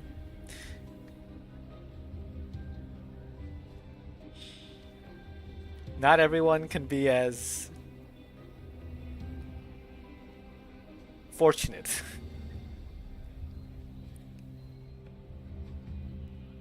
Yeah, she's probably like that Mia. She knows more than us.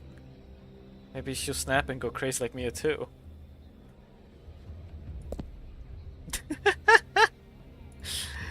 Mia's words frighten Esme even more, and she backs several steps away from the other woman, who's staring Muriel down. Muriel, you knew Flora's name as well, right? It's just a name, it doesn't mean anything. But that's because she said my name first, so I asked her name.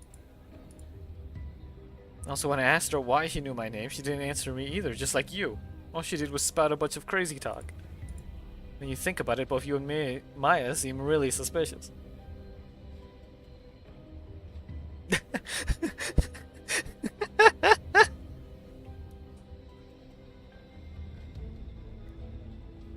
Listen, we do not judge for those who have been given more or given less, okay?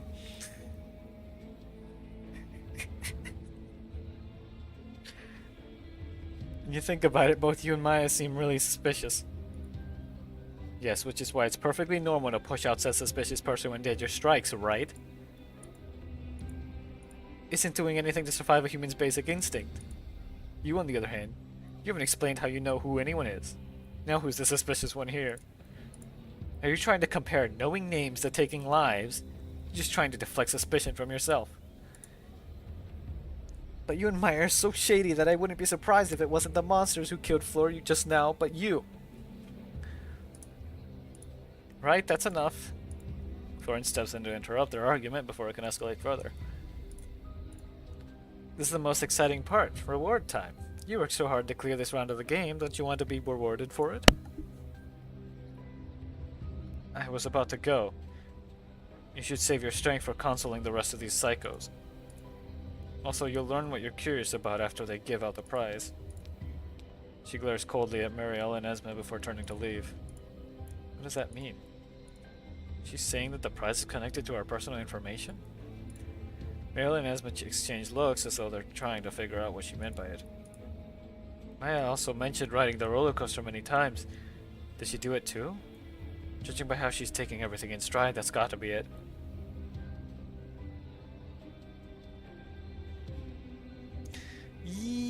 I feel like they're not normal people either.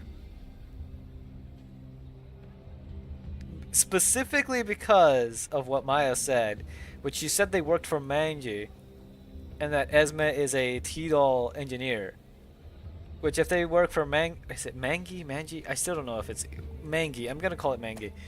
If they work for Mangi, they're most likely not civilians. Mia? Maya? Mia?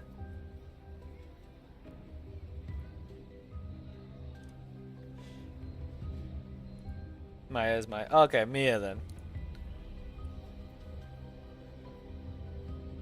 Still, why didn't they get the clear prize even after playing so many times? Mia didn't look like she liked it that much. Could there be another reason?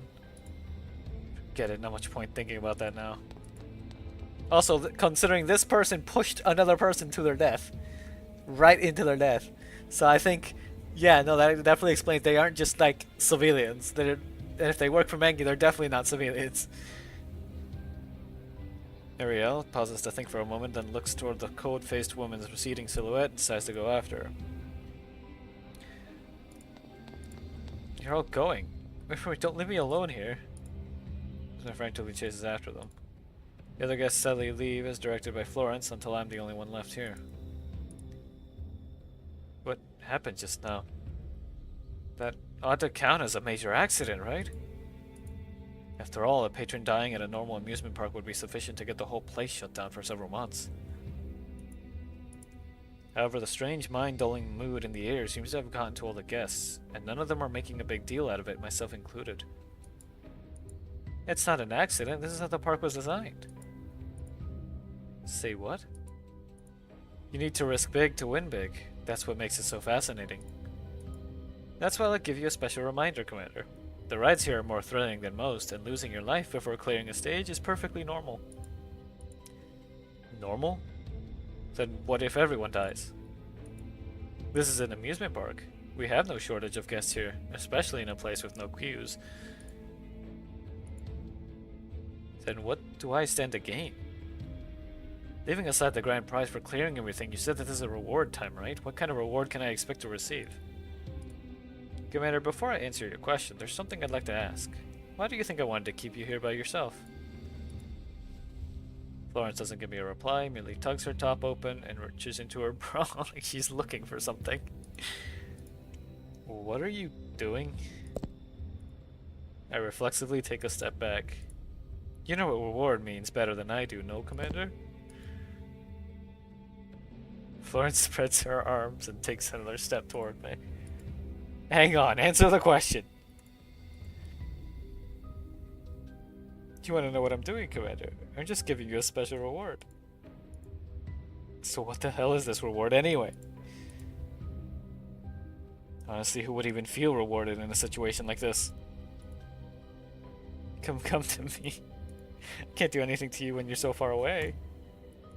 Lawrence's words are syrupy sweet, but you can't hide the undertones of danger in them. In fact, I take another step back upon hearing them.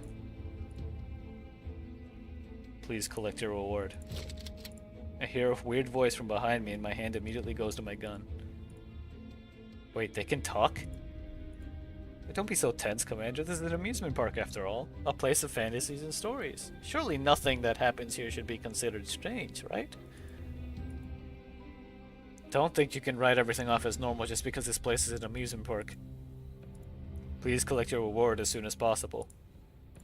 The weird voice continues, urging me to claim my so-called reward. Can't you speak plainly? What is the special reward anyway? Before I can react, Florence steps up, looking more anxious than me. She grabs my hand while placing her other hand on my cheek. What is it indeed? Just give it a try and you'll find out. Florence's hand slowly approaches my mouth, and she extends a finger to caress the corner of my mouth. Come now, open up. You don't need to do anything, Commander. Just let me service you. Florence's finger probes deeper, penetrating my lips. And then she pops a capsule into my mouth. Ah! What did you feed me? I told you, it's a special reward. Don't spit it out, okay? Swallow it down. There's a good Commander. It's looking like this. Blazer will absolutely die to a girl like Florence. Excuse me? You're too much like a people... Okay. Okay, there are limits, alright? There are limits. There are limits. Florence reaches out to cover my mouth and forces it shut. Meanwhile, the two clowns urging me on slowly leave as though satisfied by what has happened. How's that? Are you happy with your reward? Florence smirks like a cat who got the cream.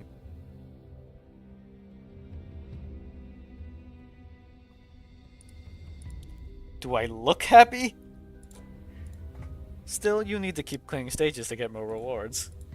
And if I refuse to keep playing? You've already seen what happens if you do that. The scene of Mia being dragged off by the clowns flickers through my mind. You call this an amusement park, but I feel like I've been You call this an amusement park, but I feel like I've been shanghaied to some sweatshop's production line. But amusement parks like this are common in the white zones, right? At the very least, there aren't any lines for the attractions here. That's okay, I'll eat it for you before.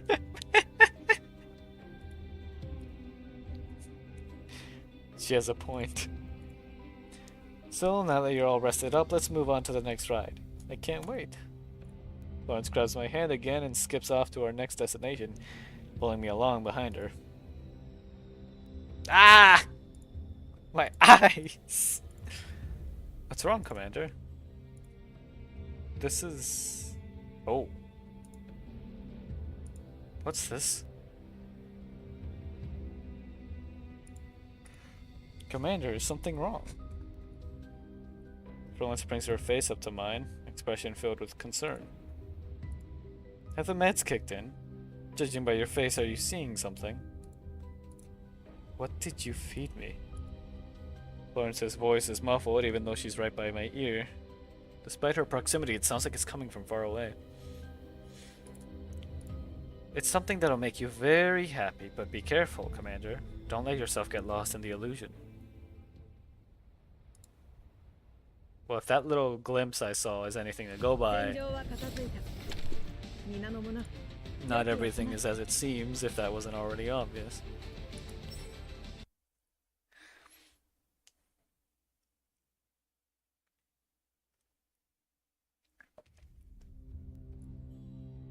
You remember her name, you say? Yes, I accepted my reward and then I remembered. You know I'm not wrong. Okay, Jew. You know what? You get bonked. You get bonked.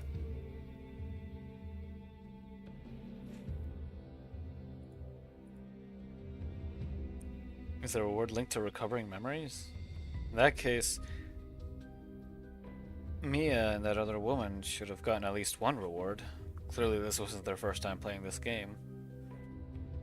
What did you do to deserve this? You know what you did to deserve this, okay? Bonk you. Not long ago, I saw something bizarre after receiving Florence's reward. In that case, could that have been one of my memories? I think I knew that woman who was arguing with Mariel. Her name is Pauline, although I don't know what kind of relationship we had. Perhaps it's because she knows more now, but Esma's perpetually frightened face has a little smile on it at last. 5 minutes ago, I met Esma under the building for the second attraction and she started a conversation with me.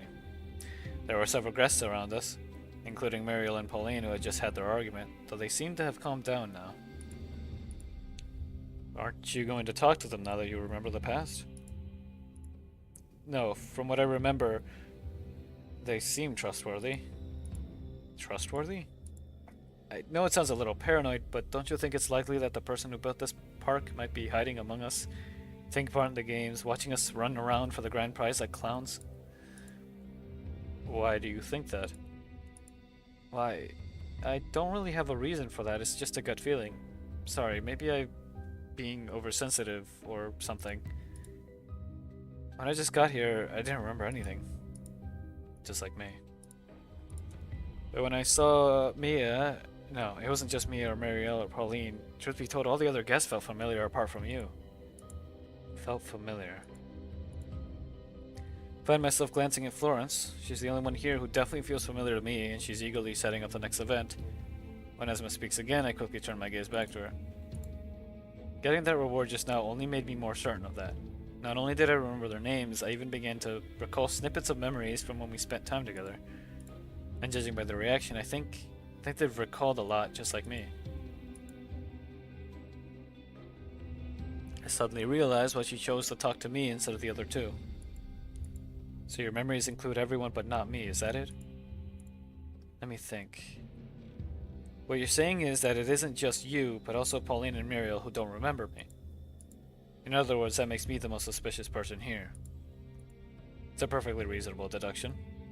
Makes so much sense that even I'm beginning to doubt myself.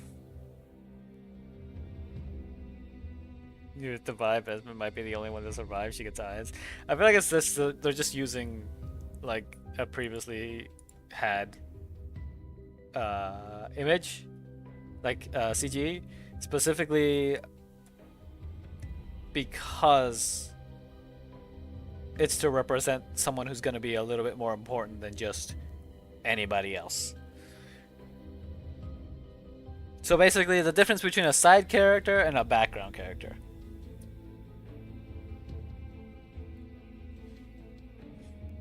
After all, the only person who feels familiar to me here is Florence, the park manager. So, did you remember anything after receiving your reward?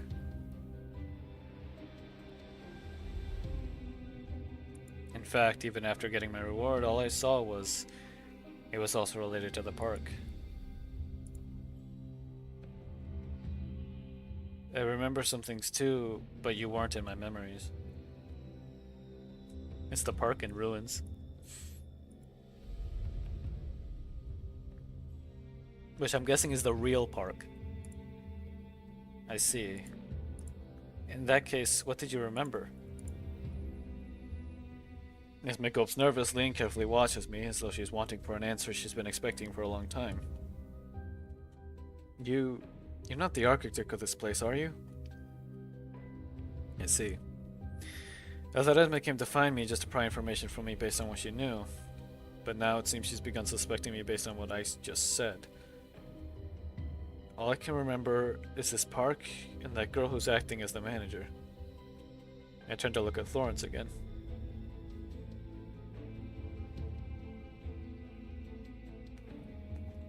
Why are you saying portable sword? Is there anything else?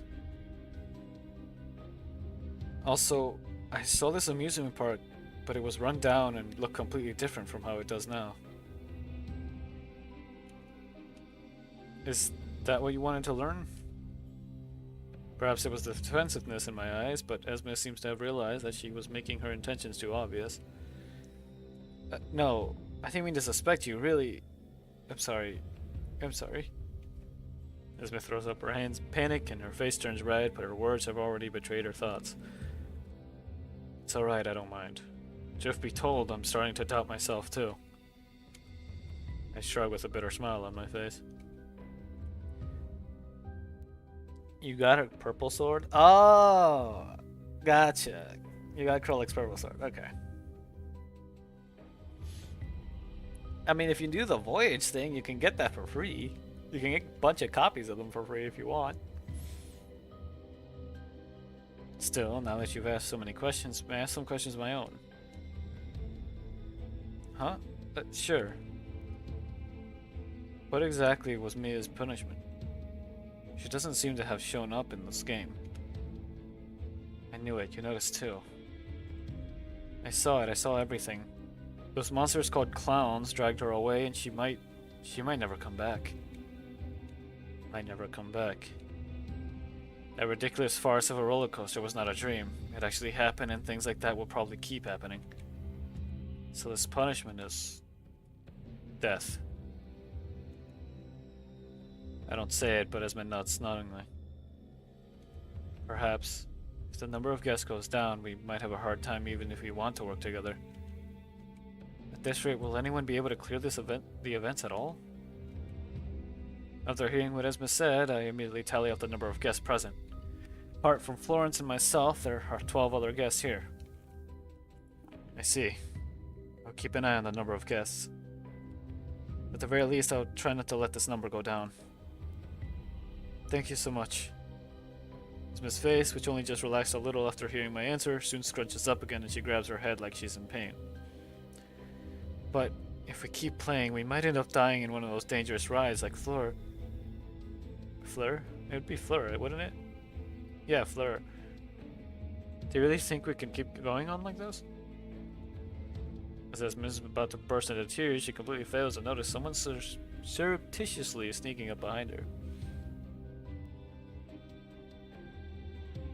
Hi, nice to meet you. Buy water bottles, wash up your friend's blood.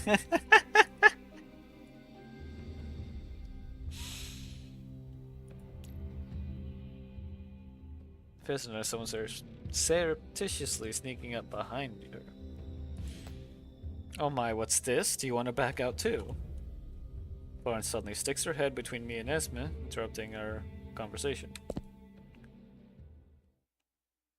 Esme shrieks in terror as she notices Florence. Flailing her arms wildly as she stumbles back. Upon noticing the costume clowns behind her, she frantically shakes her head like a pellet drum. I definitely wasn't thinking of that. No, please let me continue. Well, in that case, since everyone's here, let's get started then, shall we? Can't wait to begin. Isn't that right, Commander? Florence laughs and inserts herself between me and Esme, then wraps herself around my arm.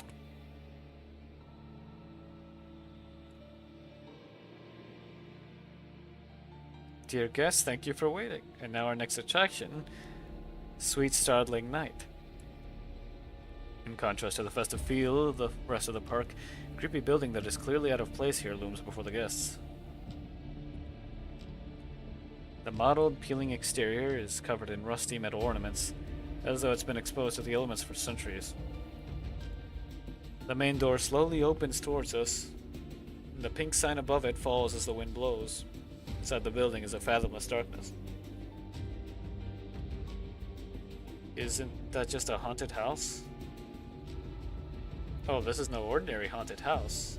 It offers thrills beyond your limits, enough to make your adrenaline levels spike.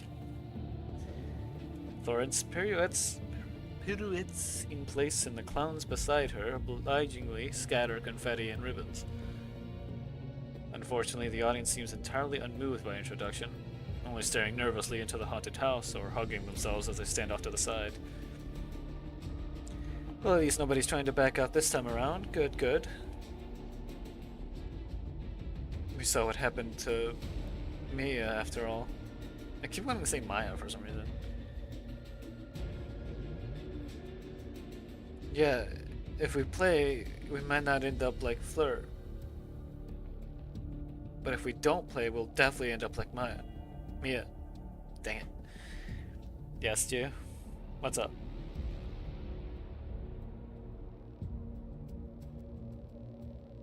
Correct, and what blurb on the first level? Do you mean like the description thing? Of the level itself? I'll do that. Hold on. Let me just get through this first. I'd like to ask, will there be any surprises halfway through, like last time? Of course. We've raised the stakes in all our attractions to properly welcome the guests in our park. To our park. In addition to the usual scares in the haunted house, there will be ghosts present, who will take the forms of people you know and talk to you. Still, you don't have to be too worried about them. Just don't let the ghosts lead you astray.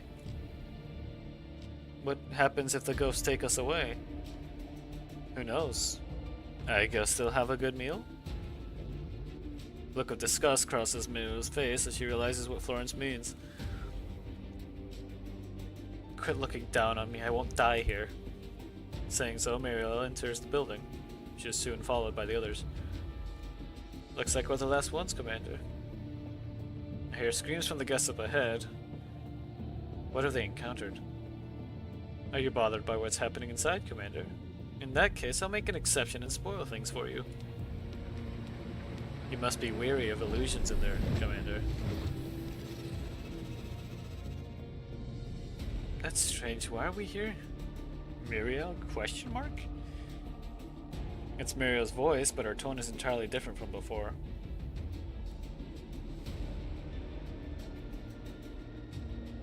You idiot, where did you get your license? At this rate, we won't reach LVI 14 even if we drive through the night. It's Pauline's voice, similarly abnormal. How could you even handle all those transport runs with such crappy skills? If you tried that in the contamination zone, they'd sue your pants off. Shut the hell up, I'm checking the route now. What's going on? Who changed the route and when? Do you know how many shipments we've lost already? If we screw this up, we're all going down together. Who messed with the vehicle auto navigator?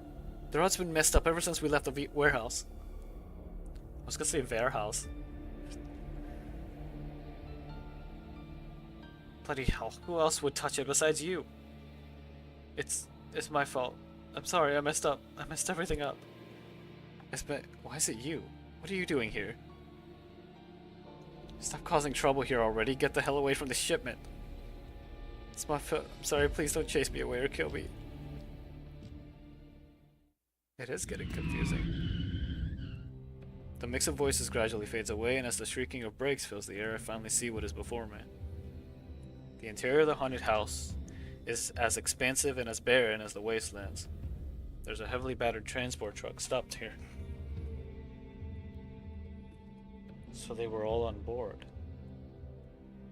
I slowly approach the truck, but a pair of hands grabs my arm. Don't go over there, Commander. The very next moment, a familiar form smashes through the windshield and hits the ground hard, rolling to a stop at my feet.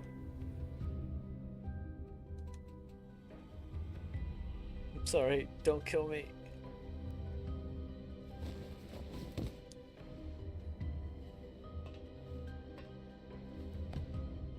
What is Florence like in GFL? Well, this is an event circling here, and this is clearly some sort of like something's going on type event. But her personality is pretty similar.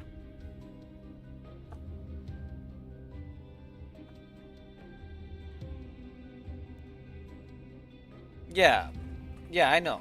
I'm just saying that this is like, if you're trying to judge from this, then it's like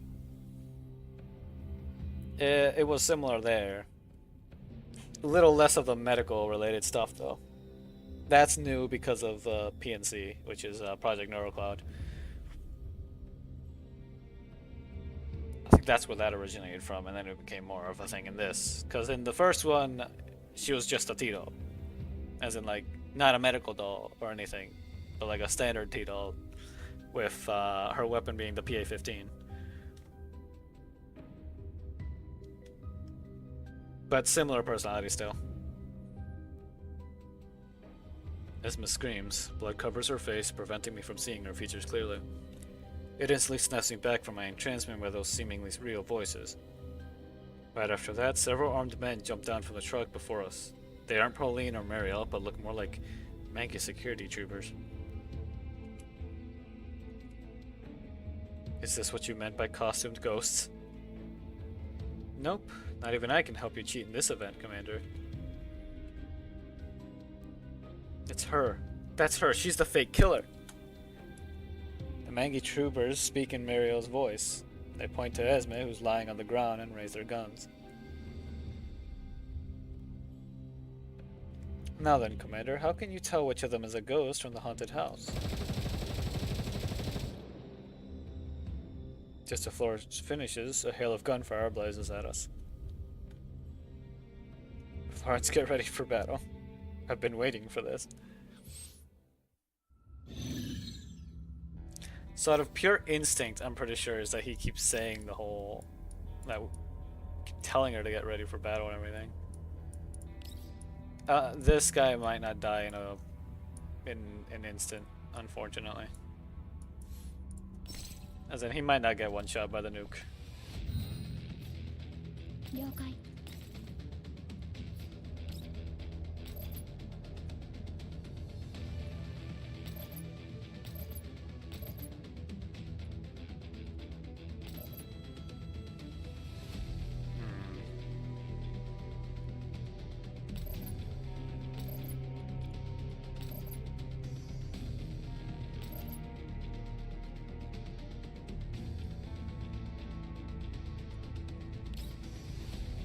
You know what? No, that still works.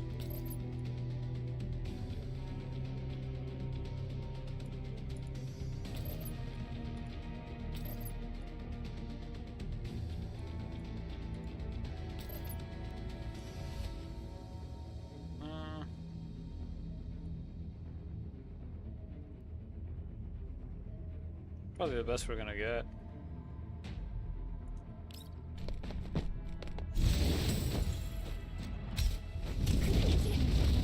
Oh, it did get him. Oh. そのまま消えてどうってことないわ Now, unfortunately, we can't get him. Well, どうってことないわ unless... Never mind, we can. ハンデをあげる了解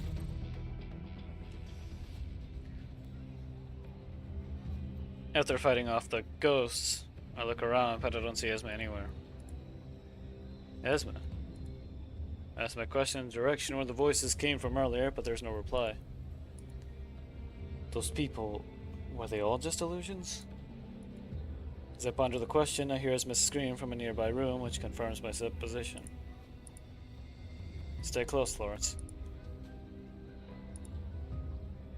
Are you worried I'll get lost too, Commander? Right after that, I hear Marielle scream from another room. More and more strange noises start coming from the nearby rooms, which is actually strangely reassuring. Looks like those people from just now really were just illusions. But then why would I be seeing things regarding those people? Commander? Earth to Commander, come in, Commander. Right, I'm here. Still, as the park manager, you should know this place very well, right? Of course. I'll make sure I bring you safely out of here. Florence suddenly grabs my hand. What happened just now was too dangerous. Stay with me from now on, alright? Follow Florence forward. Path this time is clearly different, with hardly any obstacles. We turn several corners before finally arriving in a large, spacious chamber. Be careful of illusions, Commander. There's a truck in the middle of the room as well. Florence, what is the meaning of this? Point to the mangy uniform beside the truck. It's for you. Your clothes got torn during the previous battle, so I got a new set ready for you. However, I didn't have any spares, so I had to use some of the costumes from the costumed ghosts. It's clean, though. What'd she say happened? Torn, okay. Florence smiles and hands me the bundle of clothes. My clothes. When did they get damaged? I look down and sure enough there's a huge hole there at my waist, although I don't remember when it happened. Honestly, are you waiting for me to dress you, Commander? Florence immediately steps forward and reaches out to me. No thanks, I can do it myself. Deflect Florence's hand, but take the clothes from her. A voice which sounds just like the one from before rings out from the truck behind me. Esme, what are you doing here? Wait a minute, it's not just Esme. Even all the people who went missing on the previous mission are here too. What's going on? As the noise grows, the sound of the truck's engine gradually fades. Commander, are you listening to the argument from inside? I already told you to be careful of illusions. Just ignore them and put the clothes on. We need to keep moving forward. As Florence keeps urging me, the sense of wrongness from before keeps growing. Right. Got it. I nod, reach toward my waist, and then I draw my handgun and put a bullet between Florence's eyes. Commander. As her voice trembles, she stumbles backward and disappears, like one of the costume ghosts that I fought off earlier. I knew it. So even this Florence was an illusion too.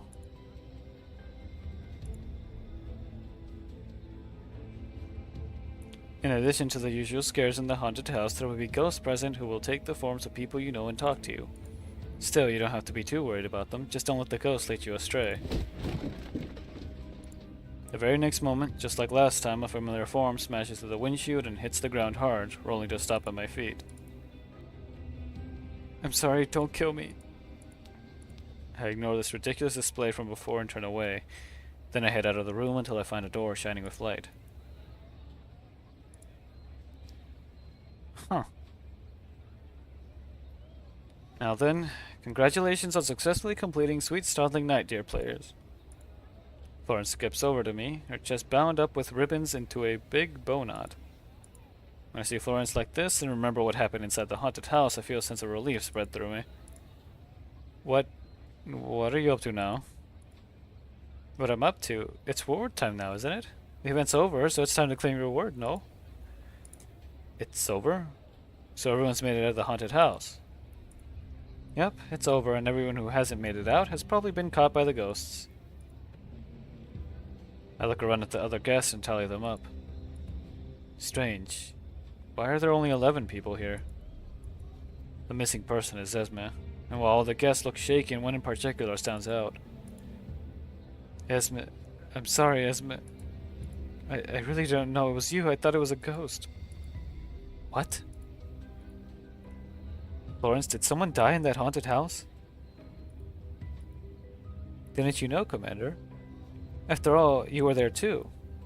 It seems Muriel saw too many illusions and ended up killing the real Esme by accident. Which means Esme's final scream echoes in my mind, which goes blank. Commander, you're not feeling nervous, are you? After seeing I've been quiet for a while, Florence pushes her face in front of mine. I'm I'm not in the mood to talk about rewards or anything at the moment.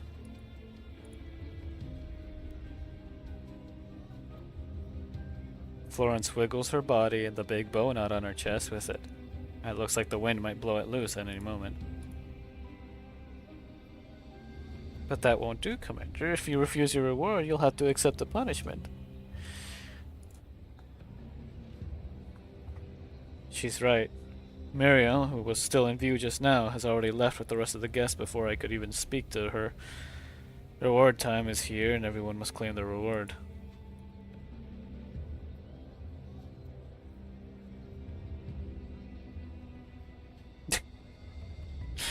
Look, Commander, I've been tied up by this ribbon, and if you don't undo it, I won't be able to do anything. Is your heart really not stirred by the plight of poor old defenseless little me? After thinking back on what happened just now, I am in no mood to indulge her. In other words, you can do anything you want to me. Florence spins down and lays the loose end of the ribbon in my hand. While the ball seems to be in my court now, the squad of costumed clowns behind are a silent reminder that I have no choice at all. With barely any strength needed, with just a tug of my fingertips, the ribbon slips free easily. Florence sticks her tongue out smugly. On the tip of her tongue, I see a blue and red pill. Florence is wild. Alright, let me see the blurb you were talking about.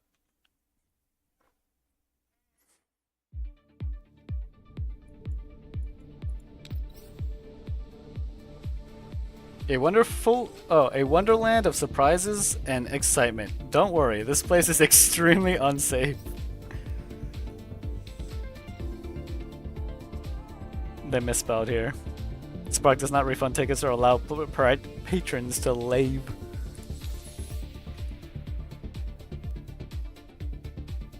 Oh wait, they do have names. Okay, so it's welcome ceremony, inventory game. Heartbeat accelerator 9000. Acceleration that exceeds the limits is guaranteed to really set your heart racing. Sweet Salting Night. Every corner brings unknown terror. Okay, and then these are just like the little extras. Rolling midair maze. Spin, spin, spin, let the screams fill the air. The sky.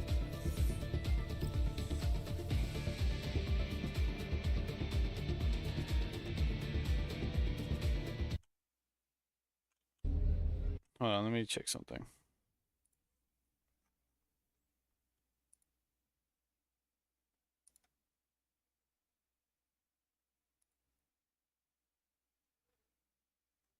There we go. No, it wasn't me, I didn't do it. The sound of a metallic crash and the roar of an engine washed through the air overhead. Unlike how proudly she carried herself earlier, the current Mariel seems a little panicked. It was you! You did it! Mariel points at me. Pauline and I began suspecting you from the moment we got our reward, but Esme, that idiot, she still went to speak to you even though she knew there was something wrong with you. And after she spoke to you, she died in the haunted house. It must have been you. You killed Esme. You're the one to talk, considering you're the one who did it. If I'm not wrong, Esme's the second person you've killed so far, isn't she? Shut up, it's your fault. You pushed me to it. Going on these runs is a pain, and I've been wanting to quit the job for a while, but you and Fleur, the two of you kept pushing and pushing and pushing. That's why I was so tense when Esme showed up. That's why... Runs? Job?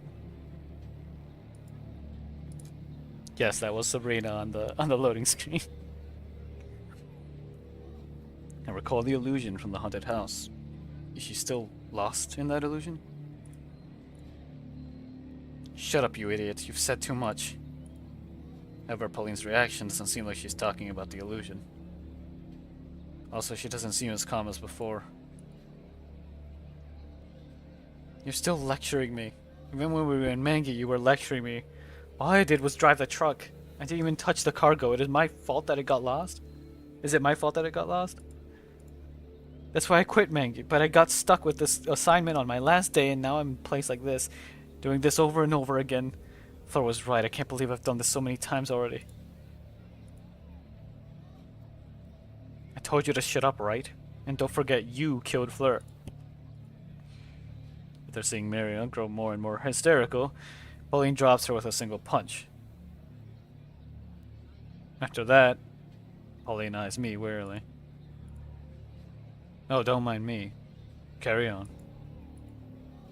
Did you remember anything after getting your reward?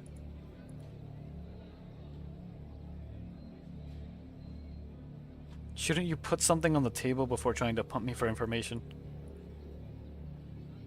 You heard it all just now, didn't you? That was our information. What do you mean they breathe? What, the T-dolls? They simulate breathing to avoid the uncanny valley.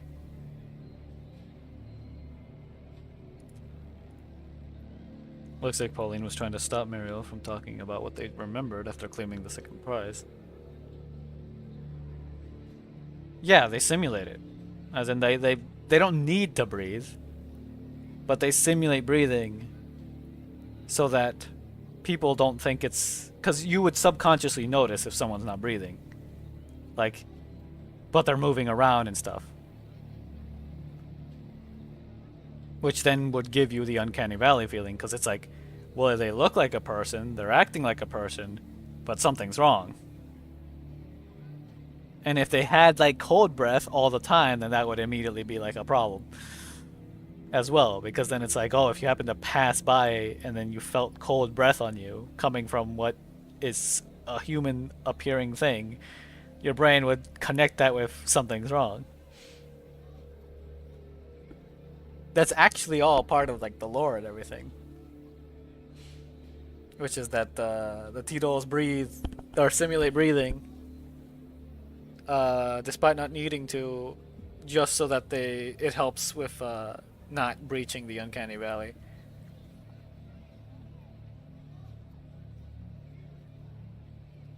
Looks like Pauline was trying to stop Mariel from talking about what they remembered after claiming the second prize. However, why is it that they recalled resembles what happened in the haunted house so closely? Once again, I look at the nearby building. Perhaps it was custom built for these guests who once worked for Mangi Security. Considering that, the events within would line up. Right. I have no intention of hiding it, but unfortunately what I remember is still related to this park. Related to this park? Yes. I saw this park transform into a ruin, abandoned place. Like all this was just some dream taking place on a pile of rubble. But what does that mean? I know! He's the real killer! He doesn't have memories that line up with ours! There's no way that he's a friend. Esme also said everything he remembered was related to the park. Upon hearing this, Pauline eyes me wearily. Don't get me wrong, it wasn't all about the amusement park. I remembered an email too. However, it looked like junk mail and the contents were vague, so I didn't pay it much attention. That's way too vague. Weren't there any details you remembered, like say, who wrote it to you? If I'm not wrong, it was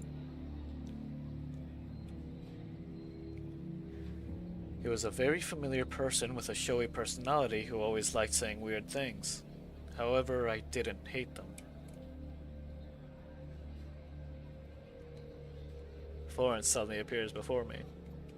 As balloons and ribbons flutter down through the air around her, she smiles as brightly as the sun, instantly sweeping away the melancholy in the air. Thinking of me, Commander?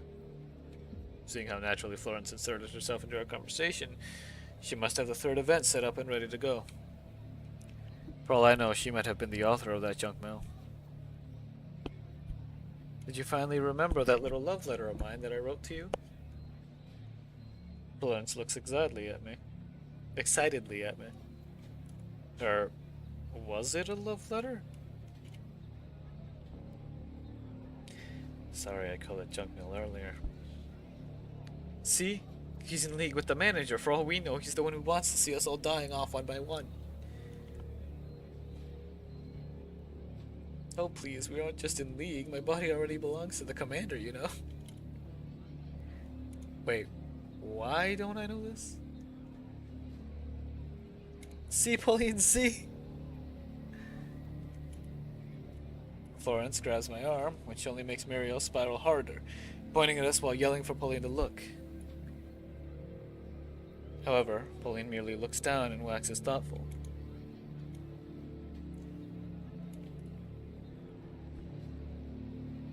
Hey Pauline, what are you navigating about? The mastermind is right here, just these 2 kills and we might be able to get out. I just can't keep doing this. It seems Muriel has fully accepted the fact that she has killed 2 people.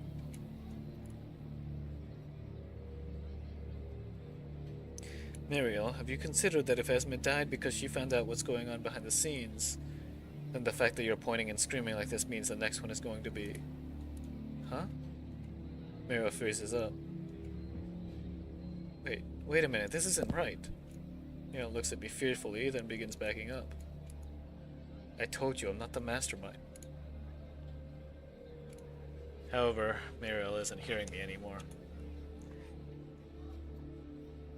Yep, Esme died.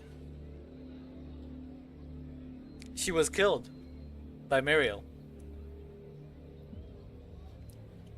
Or Muriel, I guess. Oh yes, and besides, even if I'm the manager, I have the right to flirt with interesting people, no?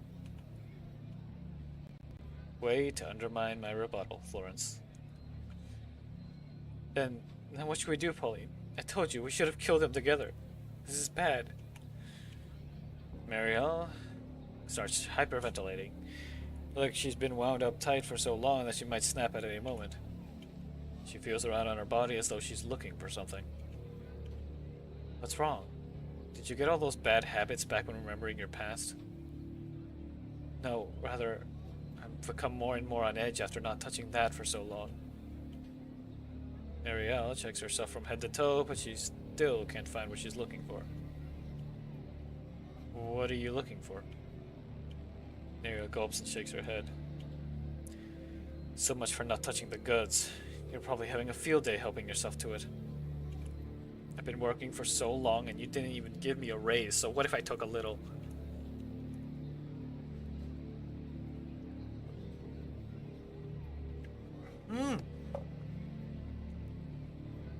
Could it be the... Hold on. Could the thing they were transporting, because they were talking about transporting the goods and everything, could the goods they're talking about be the same drugs that were in Nikita's... What? You?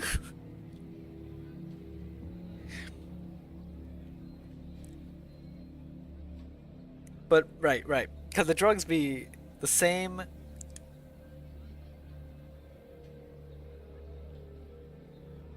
Like Mure? It's French. Oh, of course it's French. There's Flore, of course Florence, and then there's of course... Okay, yeah, no. Fleur. So Mure, okay. However, you know what, I'm not gonna say that. Anyway, what I was saying before was maybe what they were transporting was the same drugs that were discovered during Nikita's story. Because that was discovered being transported by Mangi.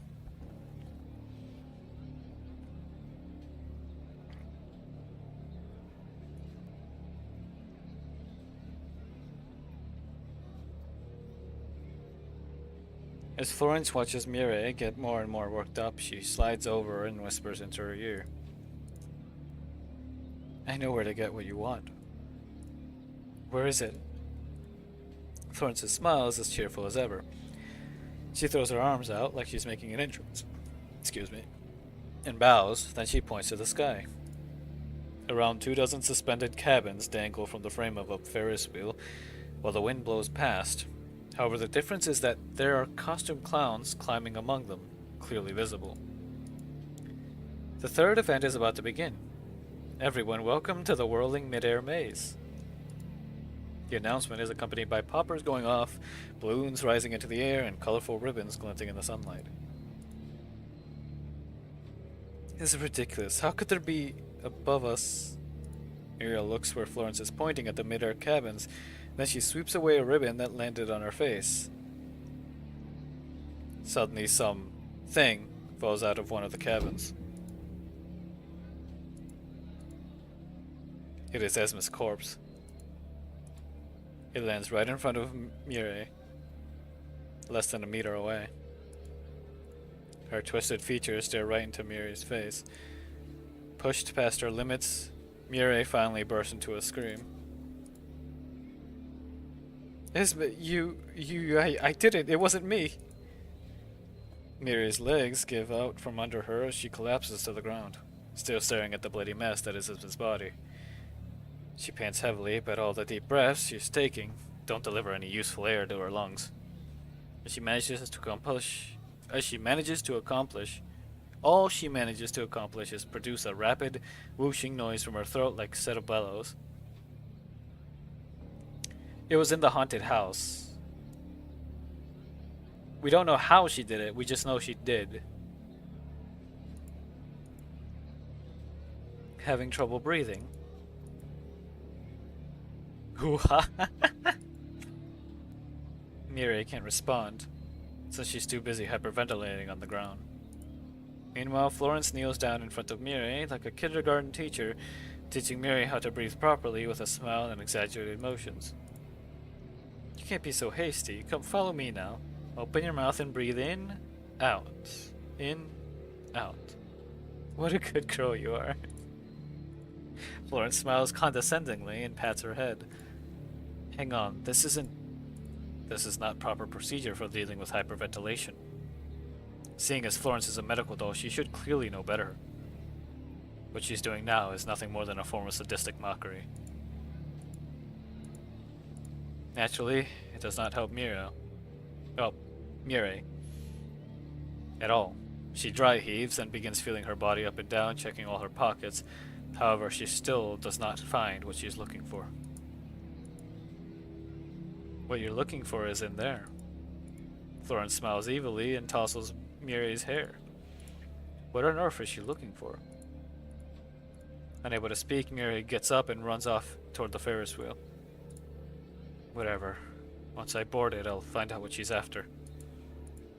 With that thought in mind, I head over to the Ferris wheel too. Oh my, I forgot to mention something. There are scary illusions inside those cabins which might make you go crazy like Mireille. You might not have a good time if you don't find that. Once again, I am filled with a sense of foreboding. I look at the cabins, which greatly outnumber the guests, and decide to ask what's on my mind. And each cabin has what Mireille needs, is that right? Well, that might need a little luck, Commander. An inconclusive answer. This is a special stage, Commander. I hope you have fun. Florence pats my shoulder, encouraging me like before, but when I look behind her, at Esma's corpse, which she was using without a care in the world, a chill runs down my spine.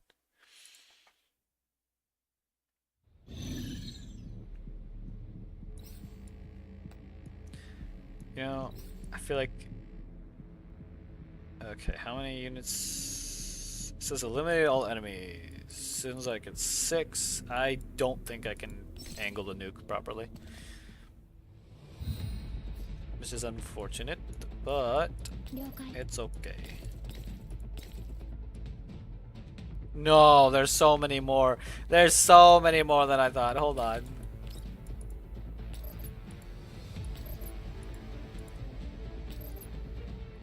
Oh, it doesn't. Hold on. Okay, that takes out all them.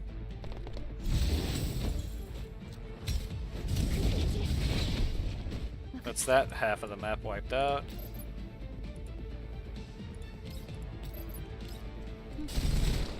And then pop that there.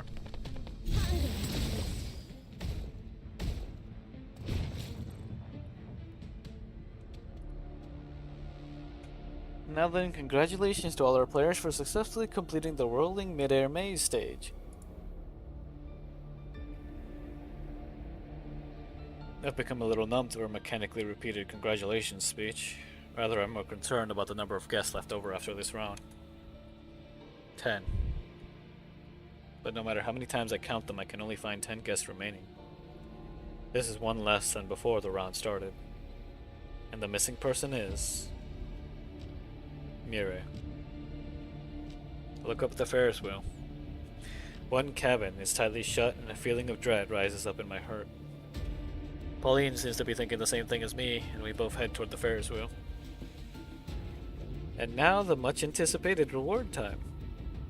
Where are you two going? Once the cabin finally comes to a halt, Pauline and I slowly open the sealed door.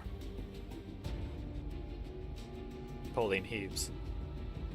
As expected, Mireille is in there. However, she is hanging upside down in an unnatural way, trussed up by the rope that was meant to ensure her safety. The interior of the cabin is a mess. It seems she spent a long time searching it. Her body is covered in some unidentifiable goop, but before I can try to deduce its nature, I'm hit by its complex odor. Oh my, I do apologize for this. I'll clean it up later. It's time to collect your reward, so run along now. Otherwise, there might be trouble. After seeing our reaction, Florence goes to urge the other guests to claim their rewards and hurries over to us. What's this? Squeeze an object in my hand. It is a pink capsule that I found in my cabin seat. After considering that this might be what Mireille was looking for, I didn't use it and kept it aside. Perhaps Mireille was just unlucky and didn't manage to find the drug.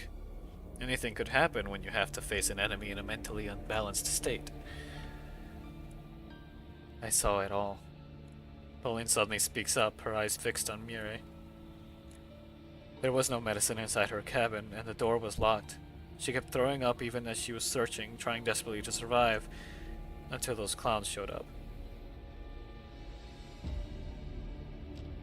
As she says this, said clowns turn up behind Florence once again.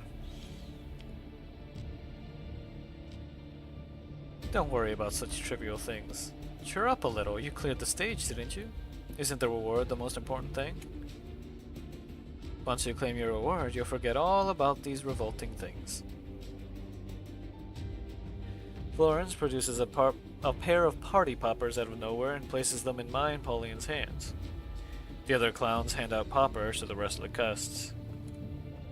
Meanwhile, she has a party popper of her own.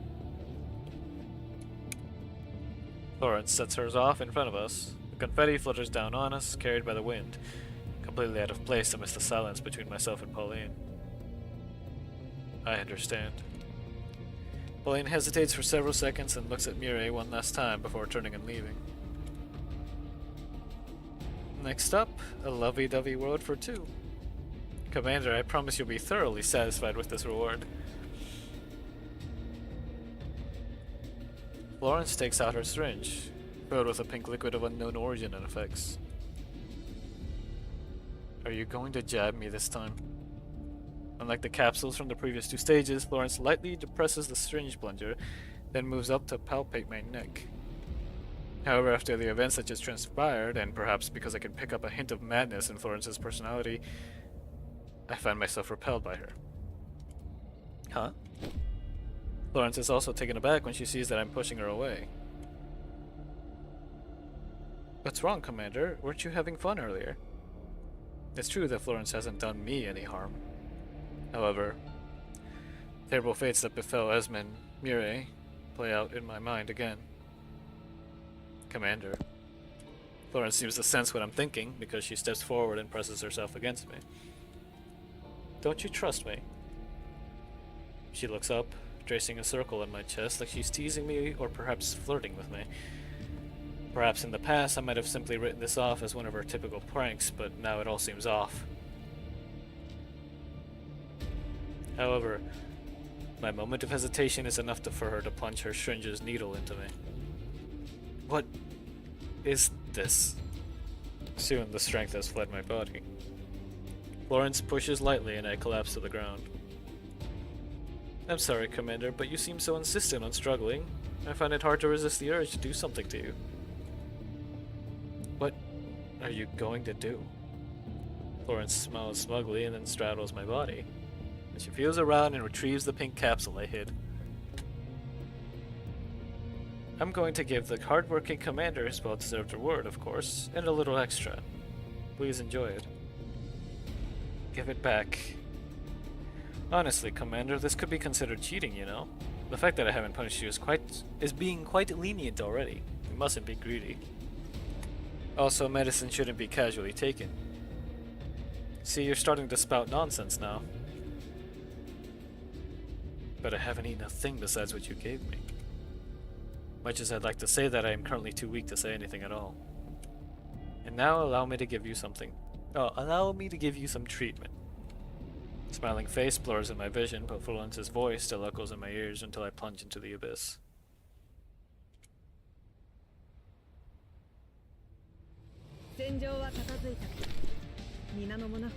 Next should be a story point, I'm assuming. It's getting hot in my room, hold on. Yep, story point.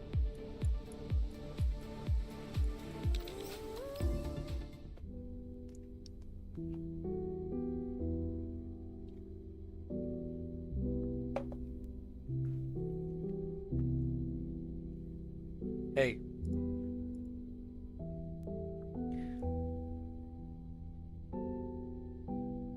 A familiar voice speaks into the girl's ear in the darkness. She opens her eyes and sees that medical doll and her devilish smile.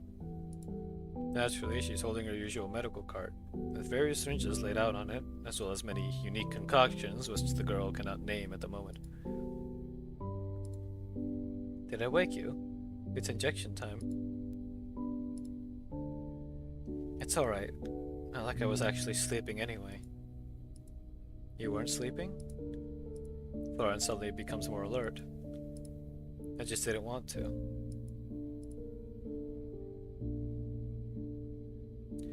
Why do you have all these syringes here anyway? All these jabs. It's not like they're going to do any good, are they?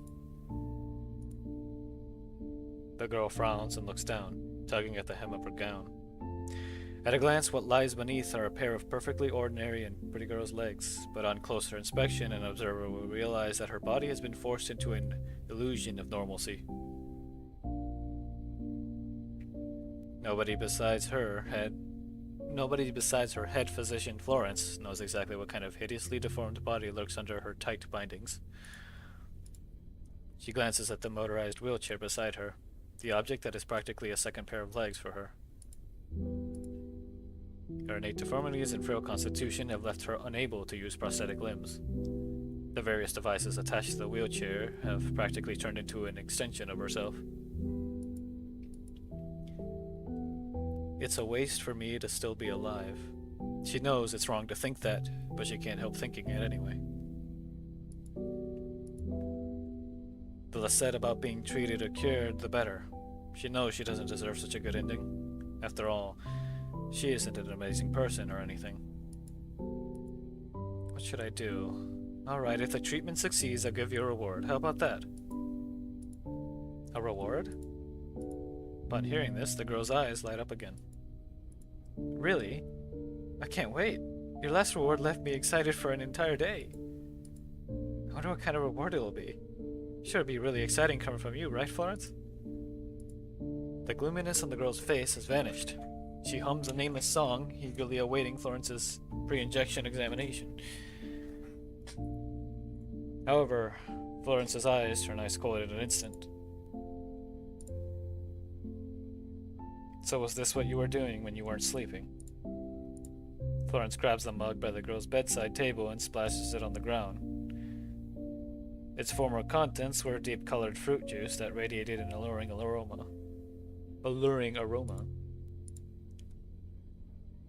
What the heck? I was going to drink that!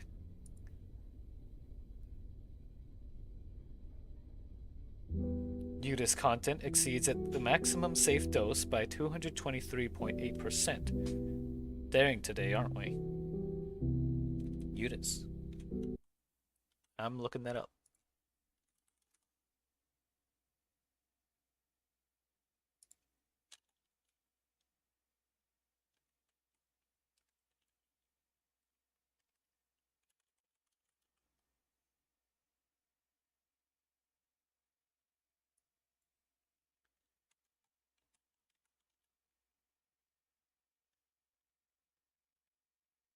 What is...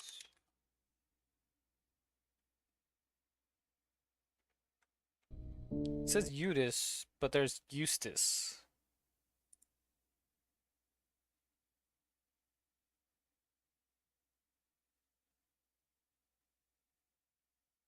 It might be a misspelling. Or it might be a unique thing to this itself.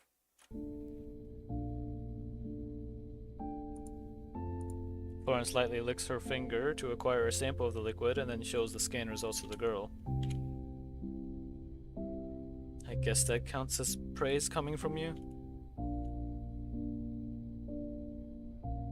Okay, so it is an in-universe thing. I told you, you can't keep taking Udis if you want to get better. I know that. She's clearly aware that taking Udis is like trying to quench her thirst with poisoned wine.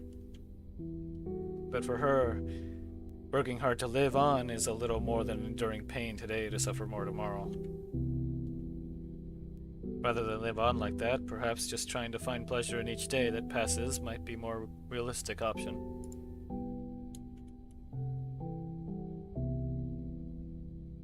I just want to experience fun things every day, and this is one of them.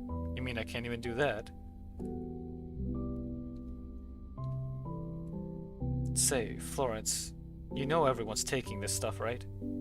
It's not like this is a safe zone or anything, it's perfectly normal here. I've spent 20 years in pain and boredom, so you can't blame me for doing this, right? Yeah, I'm guessing those Mangi personnel were transporting Udis. Which I'm assuming is some form of drug. If anything's to go by. Which is why this story here relates. The girl's hands reflexively tighten around her knees and she gazes ardently into Florence's eyes. I don't belong in this world. For people like us, simply being conscious is the greatest suffering of all. Florence does not reply. Instead, she puts away her syringes and medical apparatus. It seems this treatment session will not be carried out. When you fool your senses with narcotics, you're not seeing the real world, only an illusion. Only an illusion? If life is an illusion, then I am no less an illusion, and being thus, the illusion is real to me. Why do I have to be fully conscious of everything? I'm happier and more comfortable like this. I just want to feel better. I'm human, you know? Not a doll or an eyelid, it hurts to live like this, and it's hard trying to live more comfortably.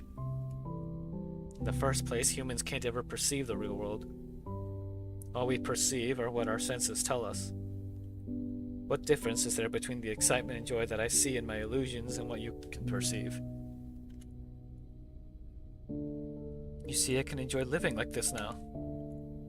Driven by the intense emotions which fill her, the girl tries to rise, but even getting up is difficult when her lower body is paralyzed. However, the drugs she's taken have inured her to pain and weakness, replaced by constant feed of dopamine. Did you know, Florence? This is the real miracle. My pain has all been converted to pleasure. The girl's body trembles and she gulps down the drool that's been constantly building up. While I don't want to say this again, this is due to cognitive impairment brought upon by your severe brain damage. Meanwhile, Florence seems to have grown used to all this and chuckles nonchalantly. Excessive emotional outbursts aren't good for you. I hope this drug has not completely fried your brain yet and made you forget how you left Mangi Security. Oh? Saying so, Florence pushes the medical cart away and prepares to leave the ward. Wait, Florence. The girl grabs Florence's sleeve. You aren't going to punish me? Even if you don't reward me, as long as there's punishment. The girl's face is flushed and pink. There's no way to tell what she's thinking. Your body can't bear the injections now, otherwise you'll suffer great pain. So much that you might wish you were dead, you know? Or you might just die on the spot. However, this only seems to excite the girl more. Japan's heavily in her breathing grows chaotic. Really, now I'm curious. I want to know just what kind of pain that would be. Even if I died, how would it be any worse than how I'm living now? Or perhaps what you call pain might end up being pleasure for me. Florence looks at the girl and then she laughs as though she's suddenly amused by her. In that case, why don't you tell me what the world you're seeing now is like? After hearing that, the girl looks out the window. Her eyes sparkle, and for a moment Florence thinks she can see something in her eyes. An amusement park. A happy, lively, heavenly place. There you can be happy no matter what you seek. The girl grabs Florence's hands and pulls her over. Their eyes meet. Hers are wide and unblinking, fully exposed to Florence. Can you see it? A dreamscape filled with cries of joy, a kaleidoscopic fantasy, one that makes my heart race and fills me with non-stop pleasure, one that makes me feel like I'm still alive. For a moment, Florence can almost hear the laughs and music from the park. But soon the girl's hurried panting drowns those sounds out. Can a person's fantasies really influence others?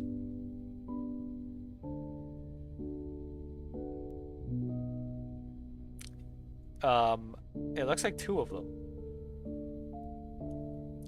And this might not necessarily be an exclusive background for her.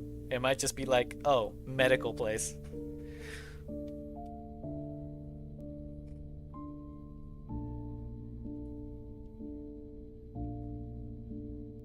I guess that's so bold that even Florence finds it hard to believe begins welling up in her neural cloud. She can clearly feel her clock speed rising and the circulatory fluids flow rate going up.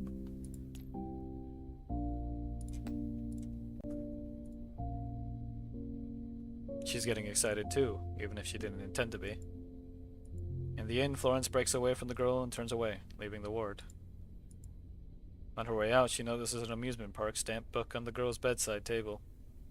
It's old, but it's been very well preserved. Oh.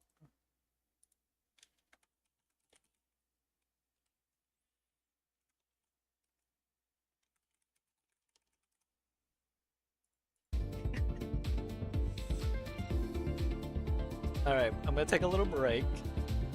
As in, like, not stream-wise, but, like, game-wise.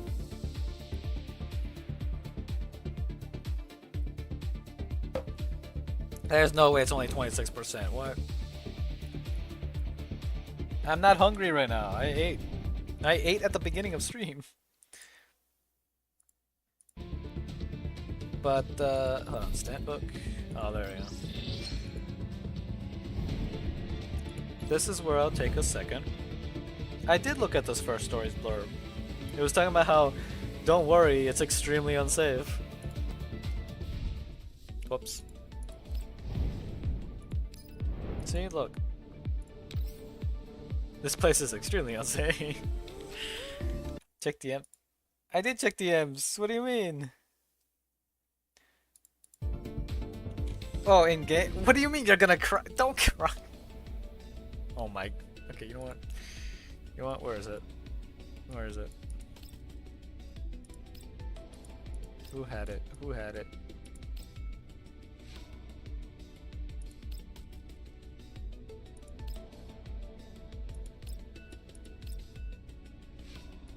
Who had it? You're not sure.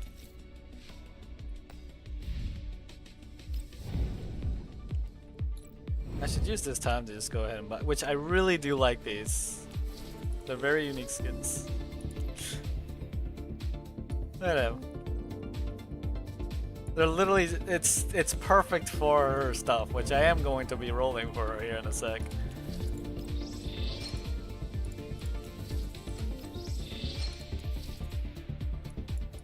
I should have checked that before I grabbed it. I guess I can look at it from here. Obviously, I gotta grab everything that would be related to getting more poles, just in case. You never know.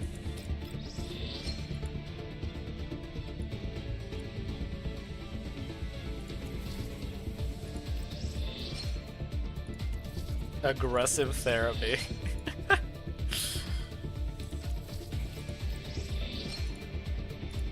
Grab that.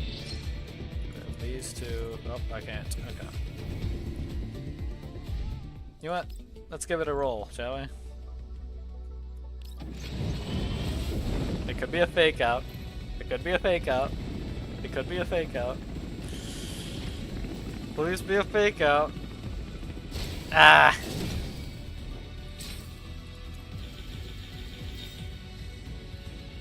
Wait, I just saw a message. Hold on, hold on. What was that message?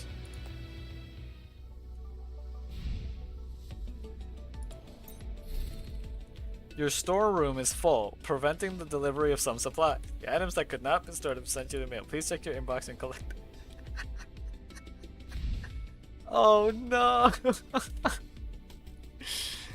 I have that many weapons?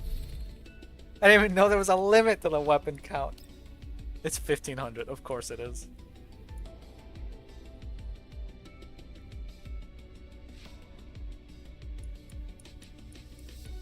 Well, I blame all these, because you can't really do anything with them.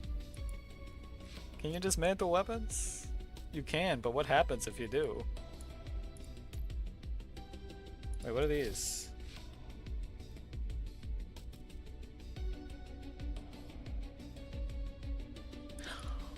What? Wait.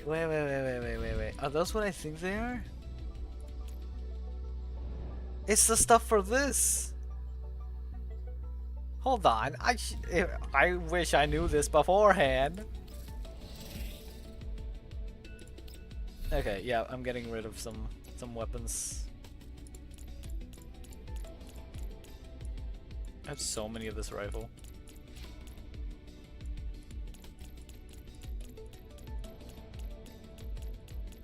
Oh my, why is it all this rifle?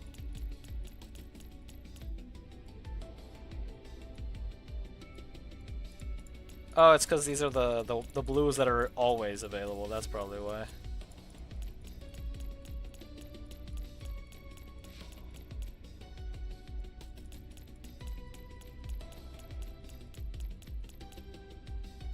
Oh my, there's so many. Maximum? What do you mean max? Just let me grab more. Also, why cry? Why are you crying? No cry.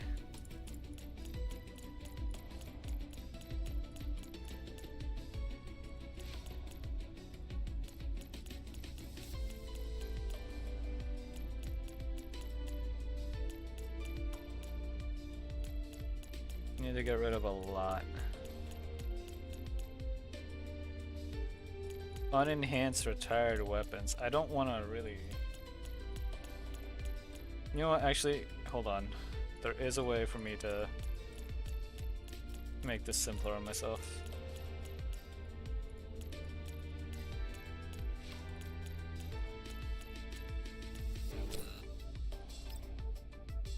Okay, we do that. Then any blue... Wait, can I do it from here?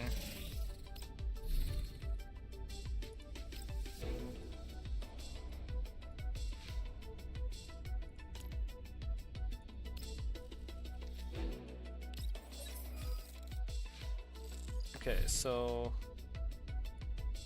we don't any blues. I'm just gonna go ahead and enhance at least one copy of each. They're never gonna be used, but Sure, why not? So they don't get immediately used up.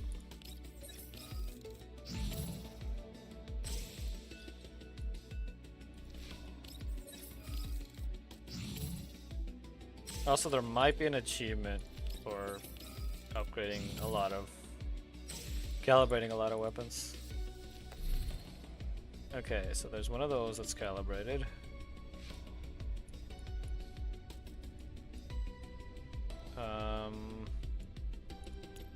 Apparently we don't have one of these that's calibrated fully.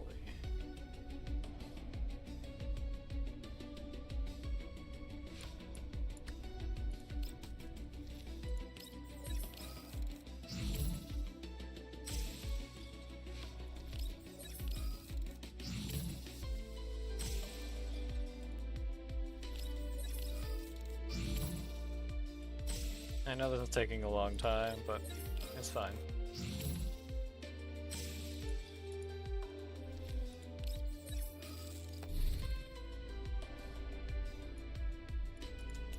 Calibrate one of these.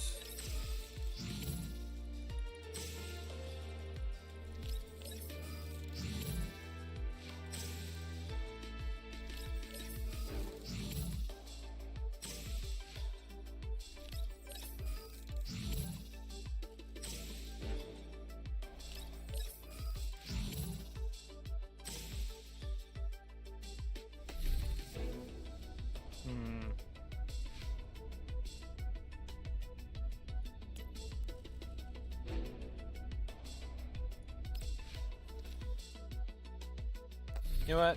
Okay. I think I can quick select and then I just figure out which ones to unpick.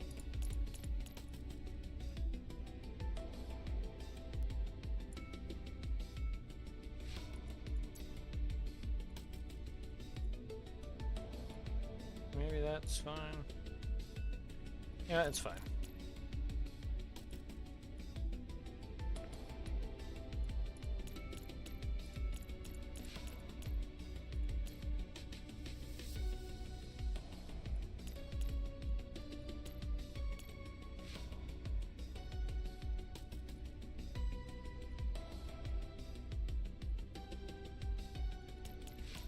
Oh my gosh, the curve is...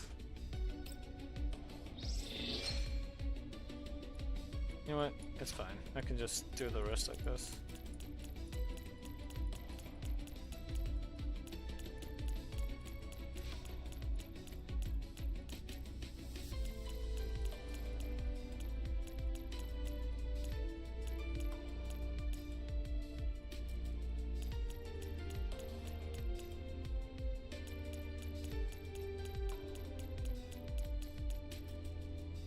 Yeah, they give me a surprising amount, all things considered.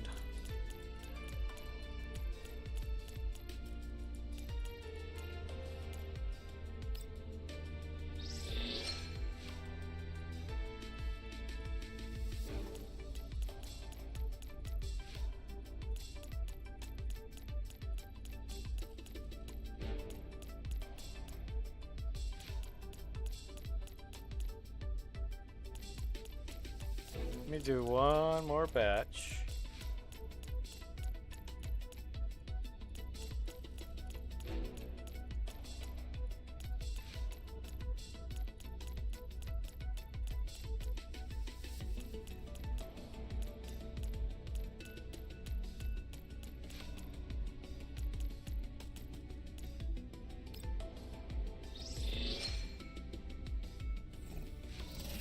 How much space do we got now? Okay, that's fine. Anyway, give it another go.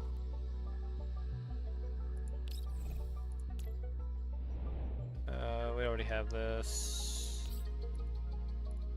And I kind of just want to keep saving this as the backup.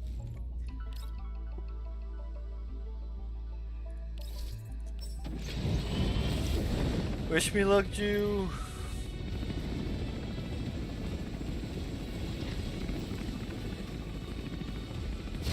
Dang it.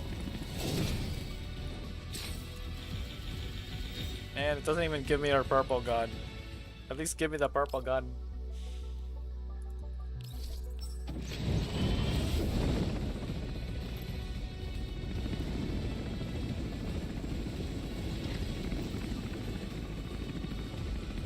What do you mean? That's new. Oh. PA-15, yeah. Oh my god.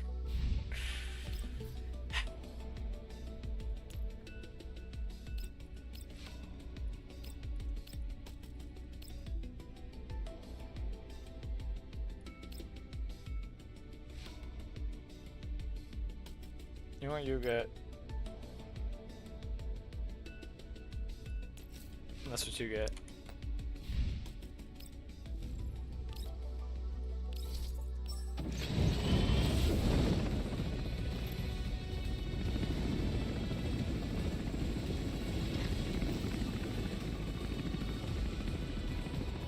Dang it.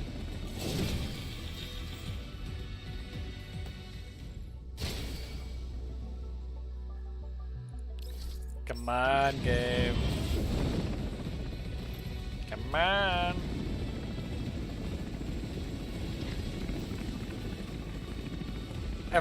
How am I not being nice to you? What do you mean?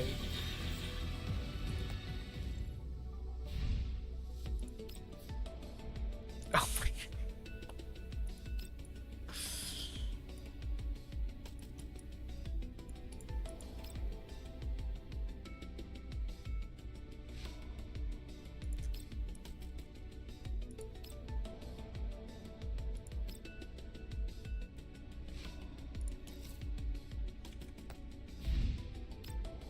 I curse 30 more. No, what do you mean? Don't curse me. No curses in my chat. No curses or hexes in my chat.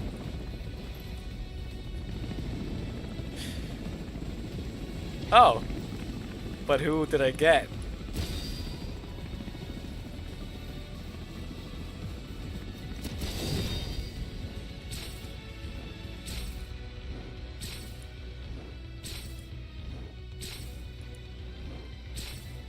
Bonjour. 私が来たからには退屈なんかさせない。もっと喜んでもいいんだよ。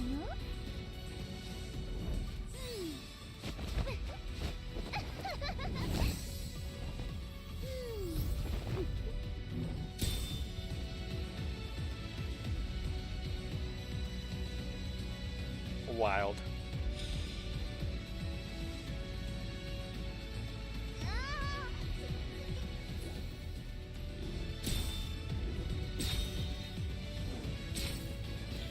Wow, no gun. But I got her! Yeah! Hold on, let me get a screenshot to do here.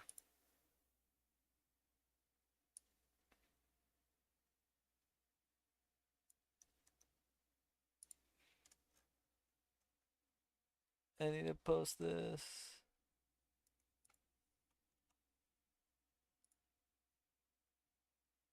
And then I need to do this. I need to go here. And I need to. And I post there. Then I go back. And I copy paste there. And I go there and copy paste there.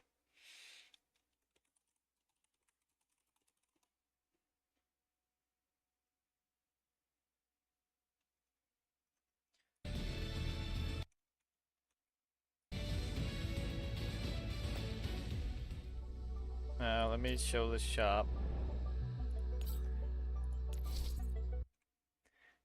So that we can show the difference between how many poles.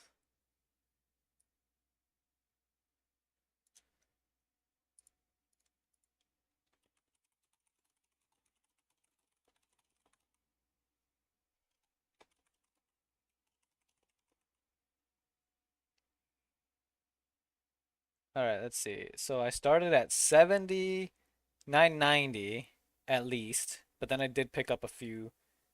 Now it's 65400. I didn't use that many poles.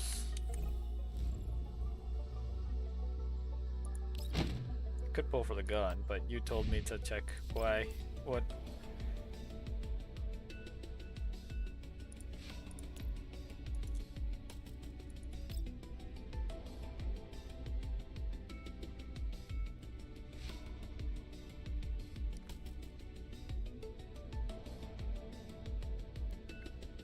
Okay.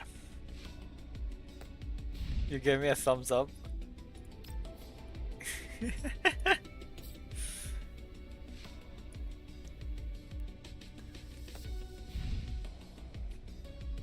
Why'd you tell me to fear you?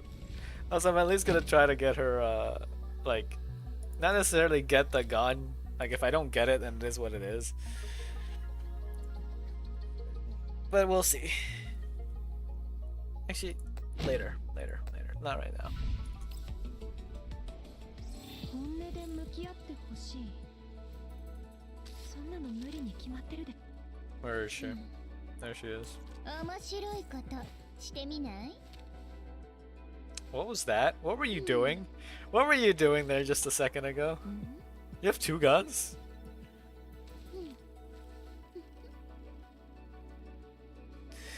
Your approval got you a pole and sister. Okay. You know what? Sure. Sure, G, sure. What's that? Bruh. Bro. Okay, no, we're going back. And we're grabbing all this. I said sure! What do you mean?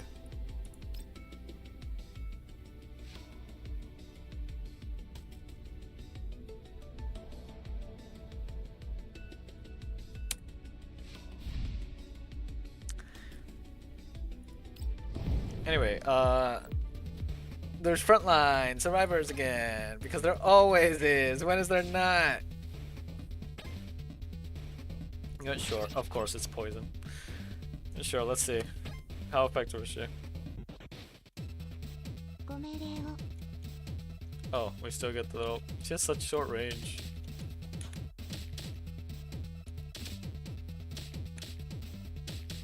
I apparently took a hit there.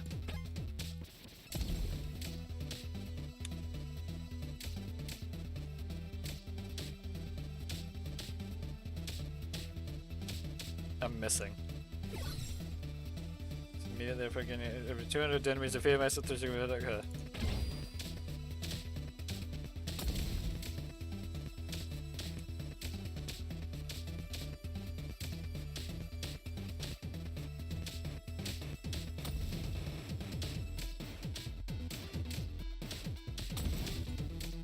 Okay. We'll do that.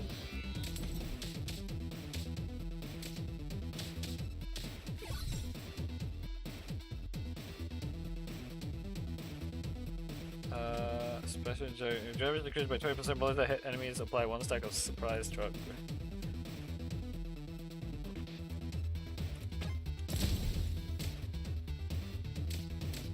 I go over to this one.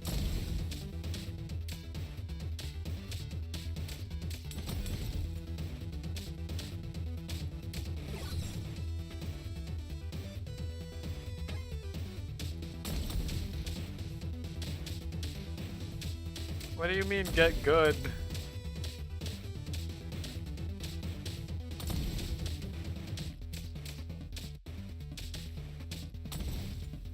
You misclick. What do you mean?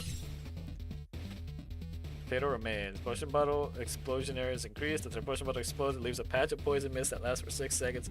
And in this game, 1 second surprise drag every 2 seconds, and the movement speed is reduced by 30%. Same as the bottle. Okay. Oh, I took a hit.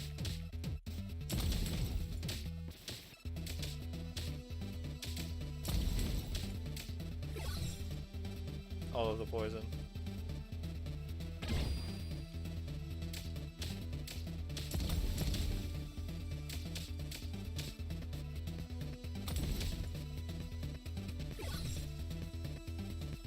Dang it.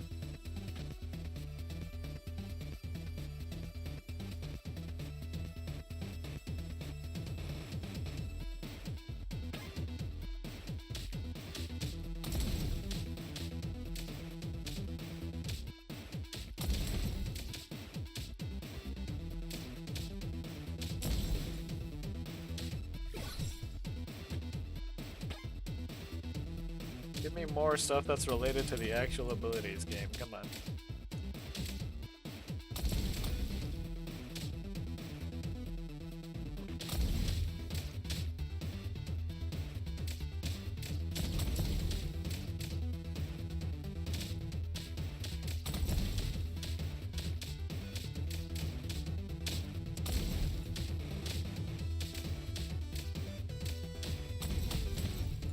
I'm getting surrounded here.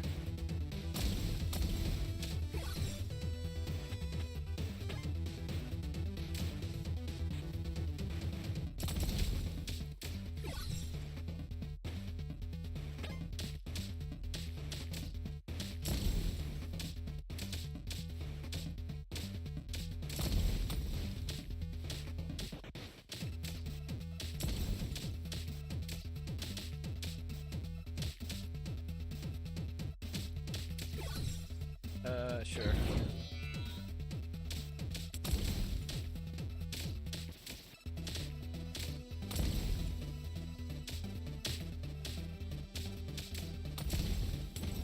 Is there a way to check?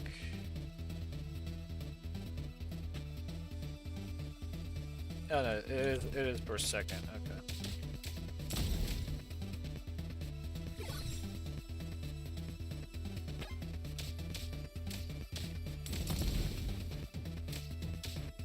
I need range. I need something to increase my range.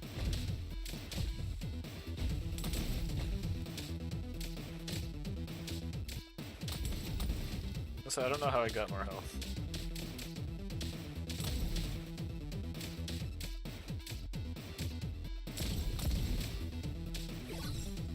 Oh, there we go. How do I damage with attack is 2. Okay, we'll grab that ちょっ one. と刺激を加えてみようか。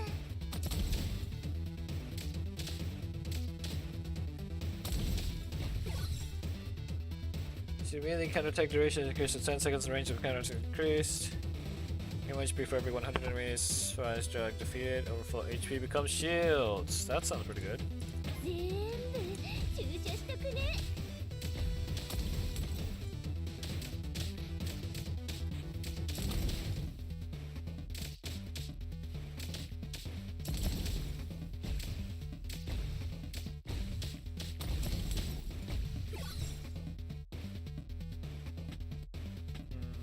両方容量は守ってね。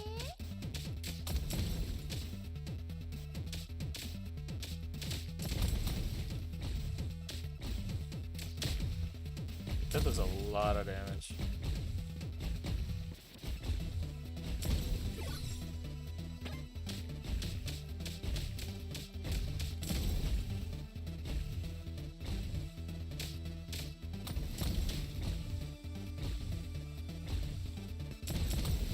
Oh, I can just keep using the counterattack thing.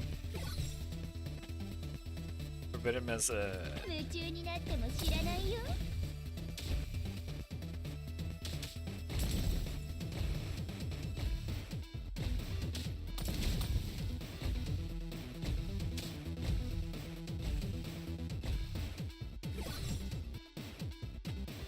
Which one is range? This one.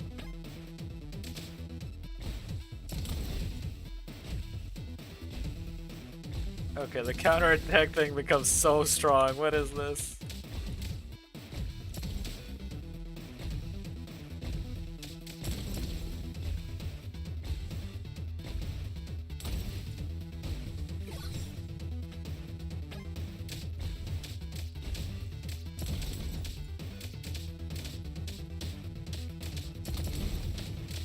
It's easier to just take a hit and just start nuking them.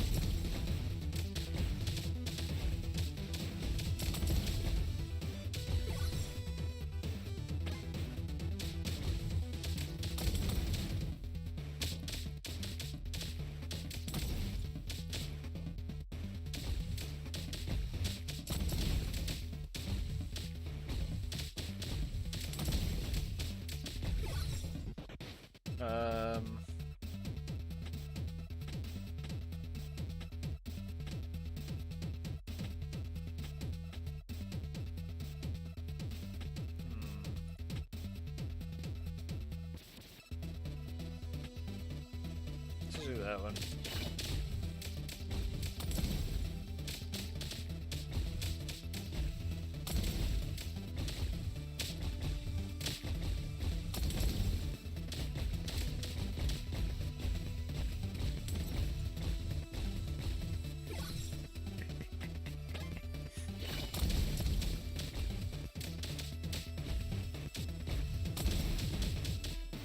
I can just keep nuking them.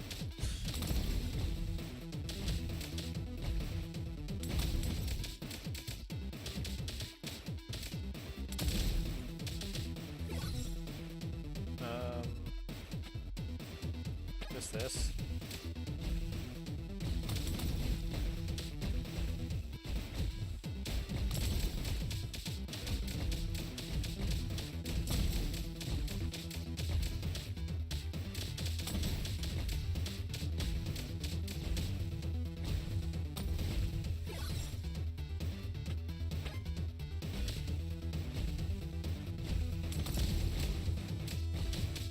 I think it lasts for 10 minutes, but I mean, if there's much power, we're good.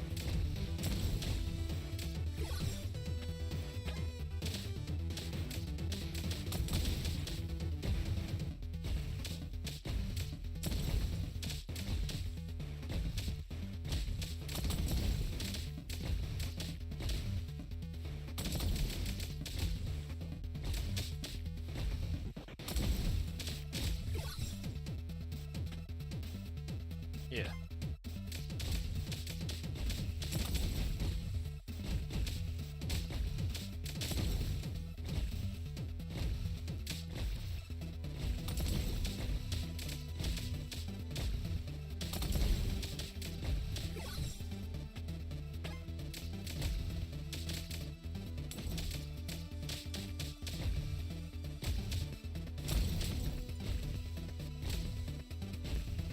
I think this is probably one of the strongest, I forget who had like explosives as their ability. That it became a problem because you just couldn't see. You literally got to the point where you just could not see the enemies.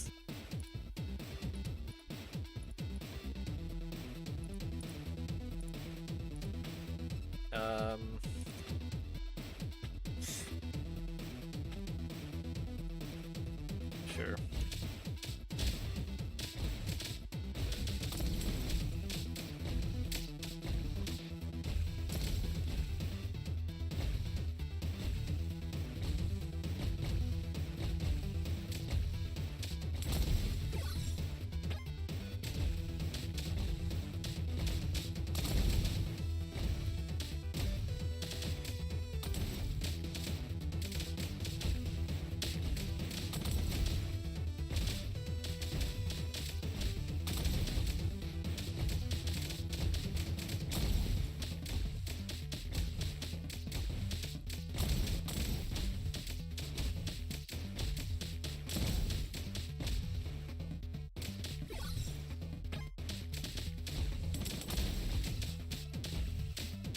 I could just stand still.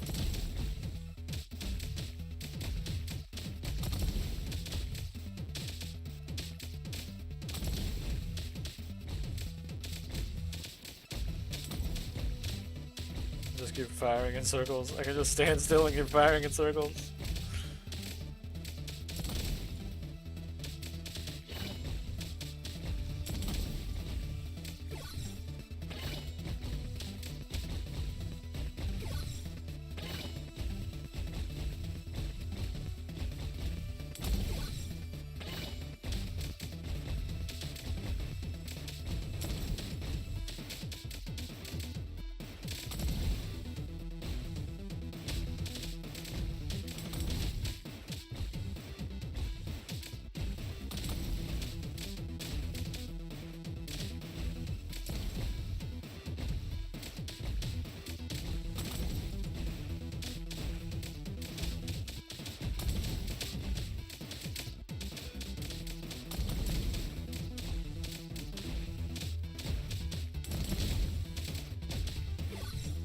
Immediately into the okay.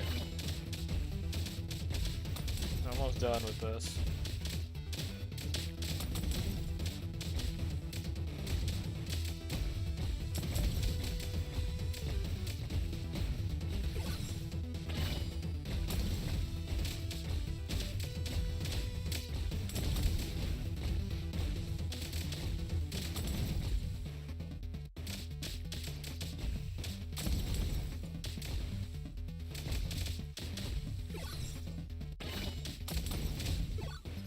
There we go.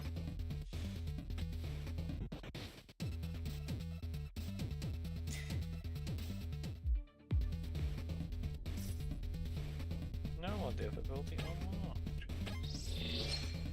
Give me all that stuff.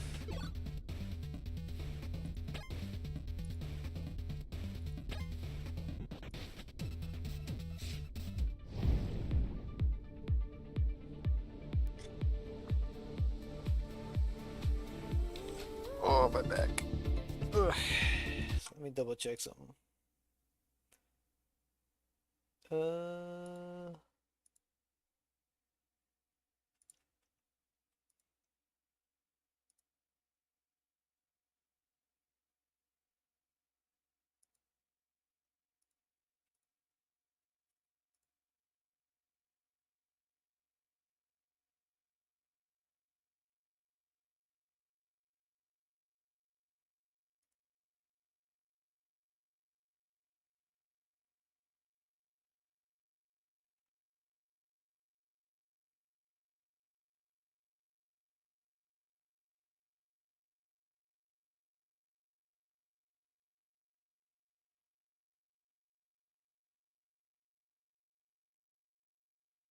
Okay.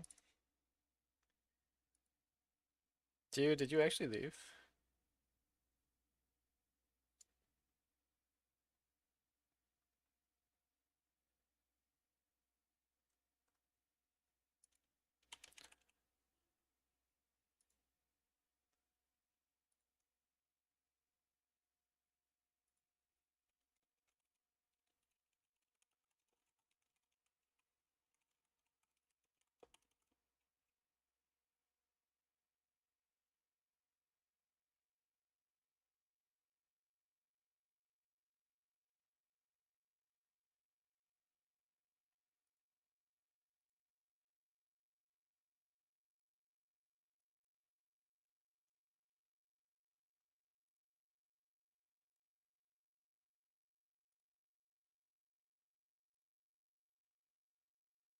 Check something.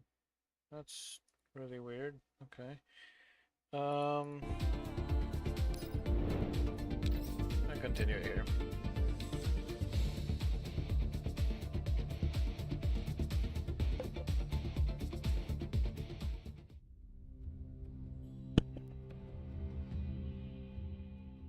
Well, this place looks unsettling.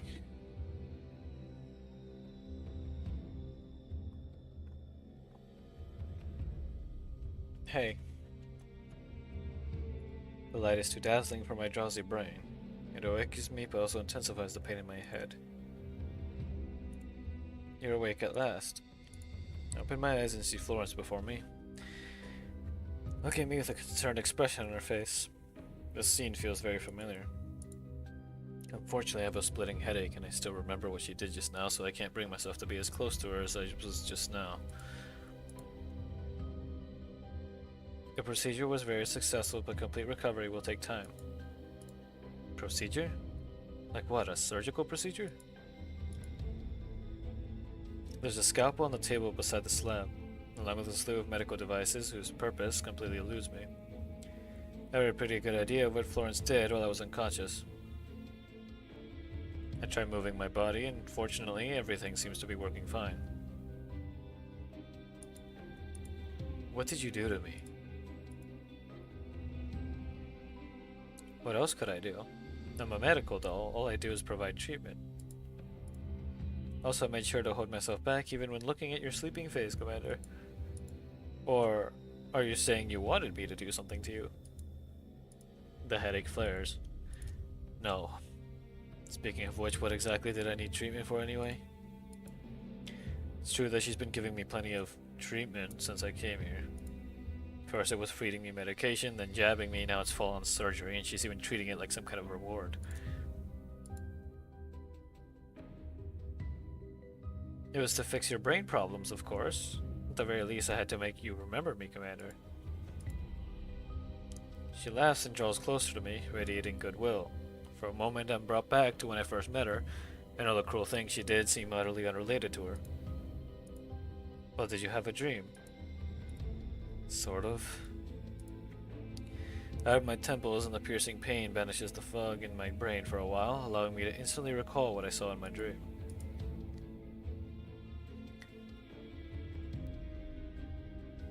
I saw a rundown amusement park and that stamp book. This stamp book, the one I'm holding now, it was all tattered and filthy. Then did you dream of me, Commander? You were moaning my name the whole time? Moaning? You're making that up, aren't you? Think back on what I saw. That vision was incomparably real and complete compared to all the previous times, but soon the brain fog rolls back in, and try as I might, I just can't recall the memory in its entirety. I was just asking. After all, I would feel terribly alone if only I remembered you while you didn't remember me. I look around. There are medical devices everywhere in the room, but rather than a clinic, all these mysterious chemicals and experimental equipment lining the walls make it look more like a lab. Meanwhile, the area cordoned off by several sheets of white cloth on the other side of the room ought to be a makeshift recovery ward. I can vaguely make out the shapes of patient beds there.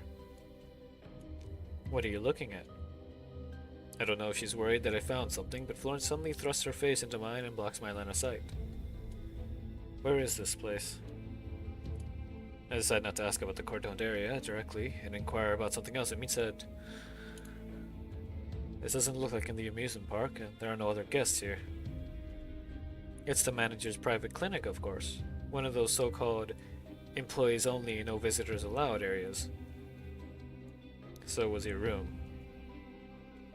Yep, so if there's anything you want to do with me here, this is the perfect place for it, you know.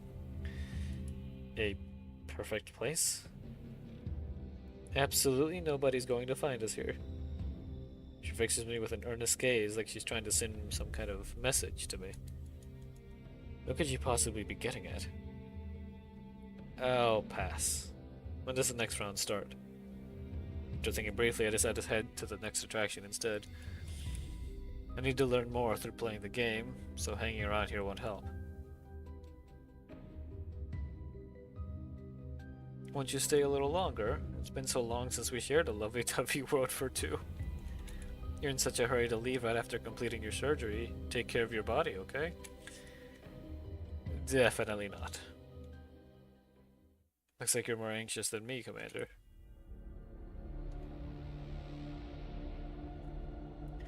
A massive steel structure looms silently before us. Its metal rails flow smoothly and aesthetically, incorporating steep drops, hard turns, and dizzying spirals, and even a 90-degree direct downward descent.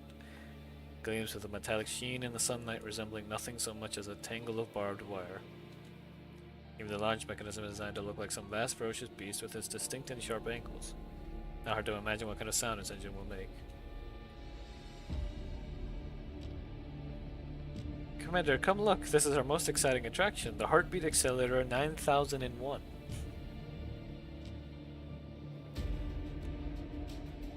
Granted, it looks quite impressive, but in the end it's just a roller coaster. And the most important thing is that it looks completely the same as the Heartbeat Accelerator 9000 that we rode for the first event. Haven't we been on this one before? I waved my stamp book at Florence. Wouldn't it be best to move on to another attraction to clear all the stages quickly and claim the grand prize ASAP?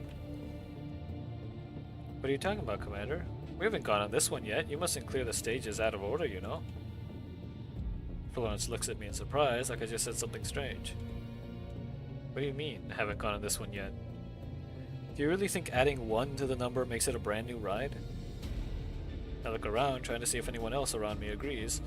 Quite the opposite, in fact. All the guests here look at me like I grew a second head. What's this guy talking about? We only just arrived at the park, didn't we? Esme, how many times have we gone on this ride now? This ought to be our first time here, right? What are you talking about? We only just came here. No, this definitely isn't our first time here. What's going on? I mean, surely it's no big deal if she's already ridden the roller coaster before, right? Upon seeing the confused look on my face, Florence approaches and speaks quietly to soothe me, but it does nothing to relieve my unease. I mean, surely it's no big deal if she's already ridden the roller coaster before me, right? Before, right? If you enjoyed the ride, then going on it several more times surely it wouldn't be an issue. Yes, you've ridden it with me a number of times. Don't you usually go on it with me several times, Commander? Florence's smile is as warm as ever, but right now it seems utterly alien. She's saying what I said.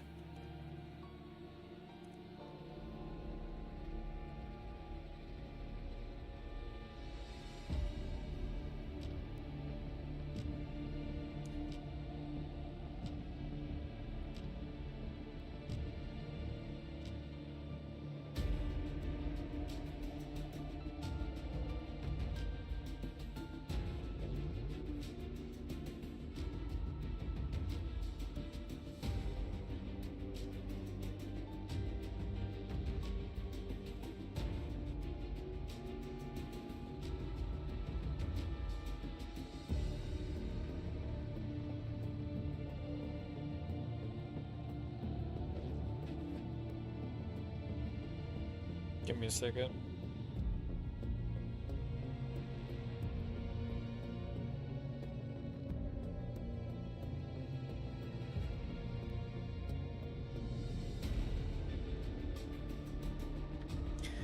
She clearly remembers what's going on, but she's pretending that this is her first time on this ride.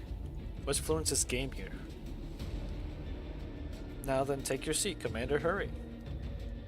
The guests present don't seem to have realized they've gone on the ride already.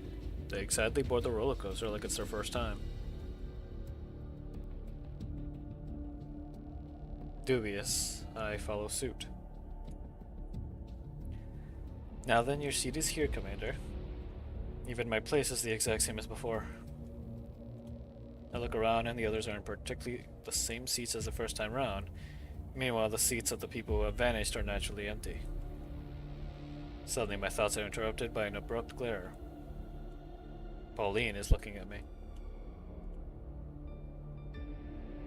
But Commander, what a coincidence! There just so happens to be an empty seat beside you. Sorry, Florence. As Florence prepares to sit down beside me like before, I get up right before she takes her seat and walks over to the woman looking at me as Florence watches in shock. Not going to sit beside Miss Manager. We don't have much time, so I'll just skip that for now. I look at Florence, who is also looking at me. Can't tell what she's thinking from her gaze. I thought I dragged you off for punishment. Didn't expect to see you again. Pauline's words confirm my guess. Let's get to the point. I don't do pleasantries. We take our seats and do up our safety belts, and deliberately avoid Florence's gaze. I've finished this ride once before, but the others seem to have forgotten about this.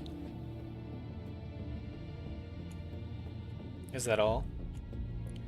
What else should there be? Mia found out about this too, and things didn't end well for her. Looks like you know more than I do. You even remember what happened to Mia. However, Mia went crazy after learning too much and self-destructed. This is clearly not the case for Pauline. Excuse me?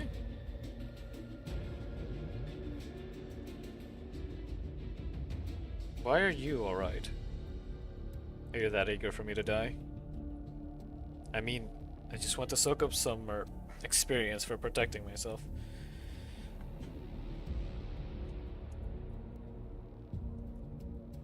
Pauline suddenly smiles, her gaze drifting to the top of the roller coaster in the distance. Don't worry too much. I've been on this roller coaster about a dozen times, and I'm still sitting here perfectly fine. A dozen times? So she didn't die, but she didn't get the full clear prize, and she hasn't left the park all this time?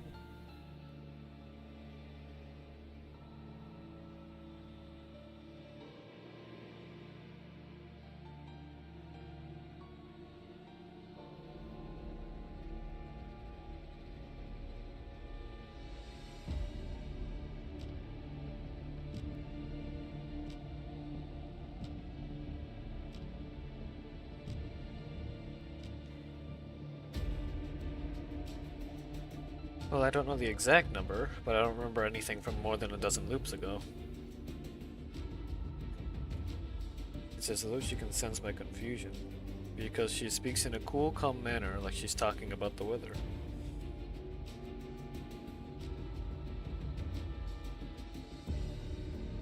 Go on.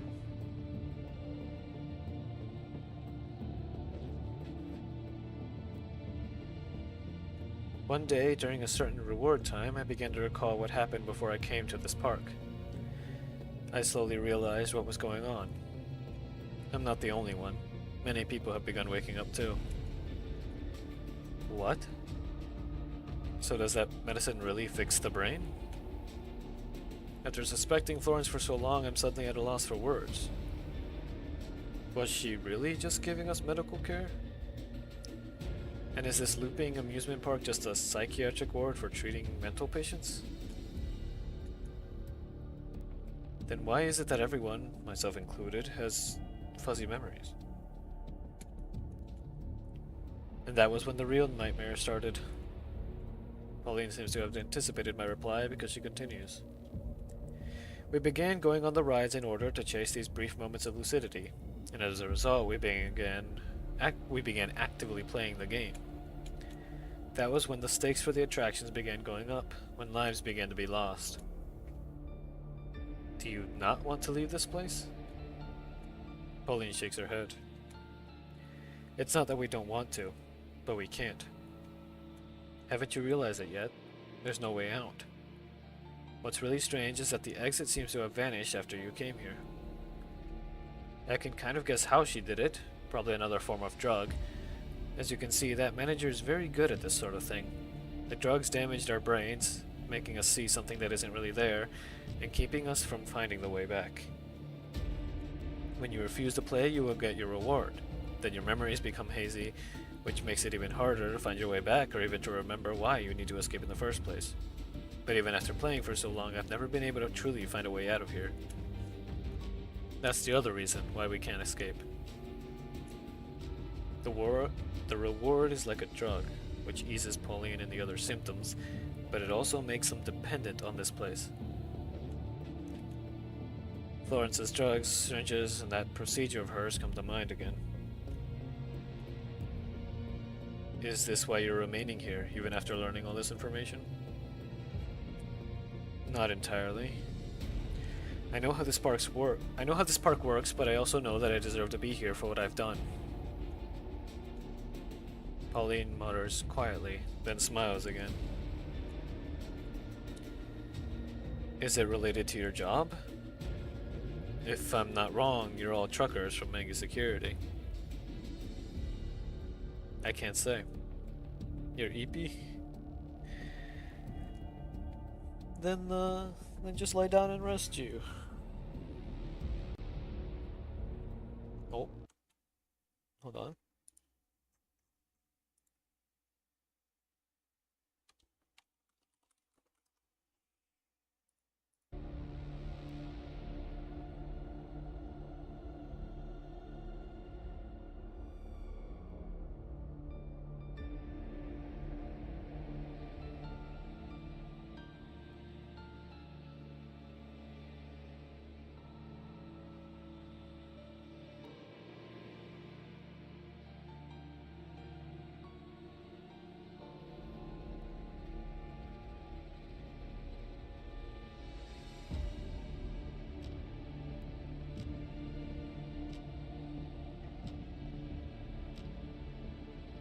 Still clinging to your NDA at a time like this? Well, just think of me as a resident here. Once I've turned the unusual into my new normal, that means I've been completely tamed by this park.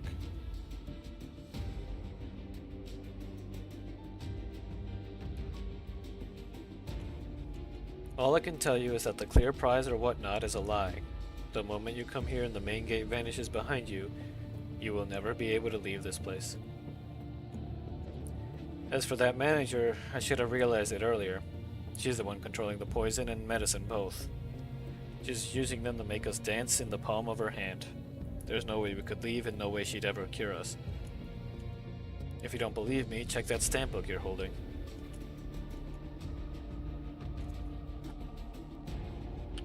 I take out the book, and the wind riffles its pages. Flipping page after page, but the contents are all indistinct. I can't see the ride names or the requirements for collecting stamps, and most importantly, there's no end to the pages. They keep flipping and flipping endlessly. What's going on here? Just like how the main gate vanished at the start, I would have sworn I was seeing things if I hadn't been certain that my mind was clear. Or perhaps that was an illusion. But in that case, where is the line between reality and illusion in this place?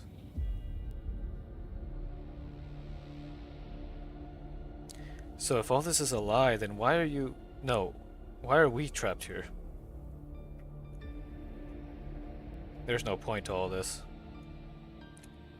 Who knows? Perhaps it's just because it's fun?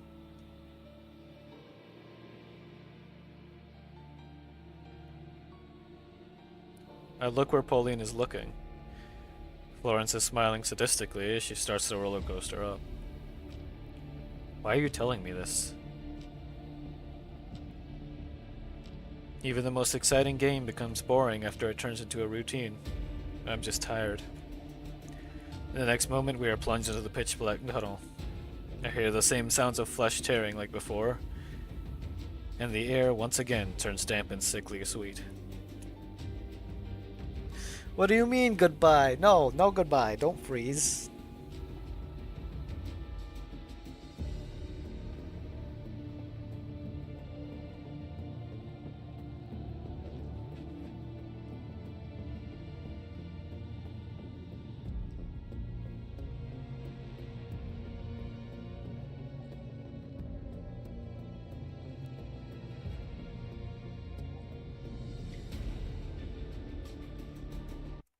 Okay, Gio, that is not what I said. You know that's not what I said. You know what? You know what?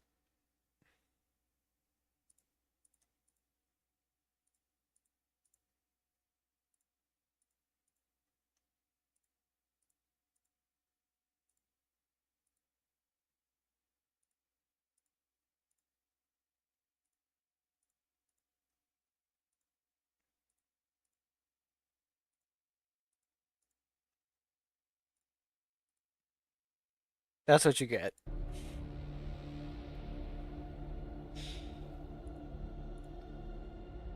Drip, drip, drip. The wind is still howling, but I can hear droplets of liquid splashing on the ground. Pauline! All I can see now is a shredded, severed limb, but I can tell who it belongs to. Even after being ripped to pieces, Pauline didn't scream, didn't even make a sound.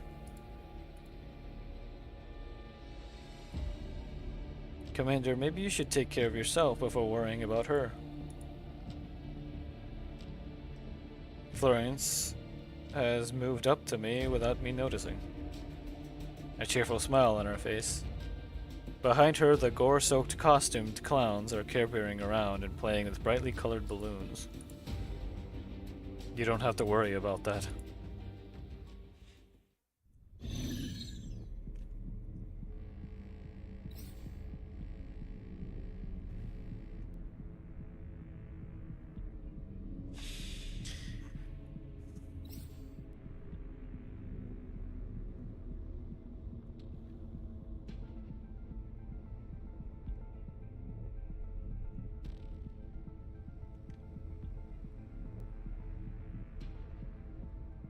This one might be...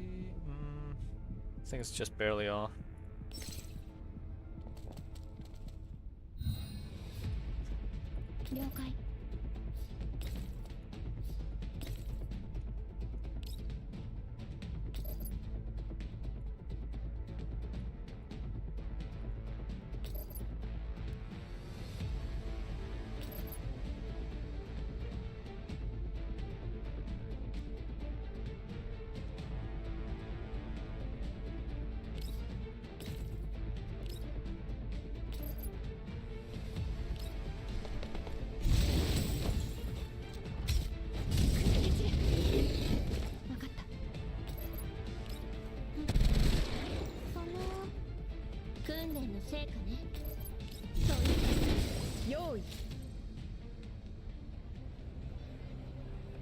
Now then, congratulations to our players for completing a course of the Heartbeat Accelerator 9001. As the people around me celebrate their survival, I walk directly up to Florence. We need to talk. So eager, Commander. But unfortunately there are no special prizes this time around. There's nothing else I can do. In contrast to her usual antics, Florence turns and makes to leave.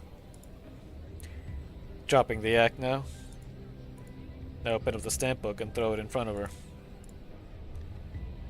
How many more seekers does this amusement park hold?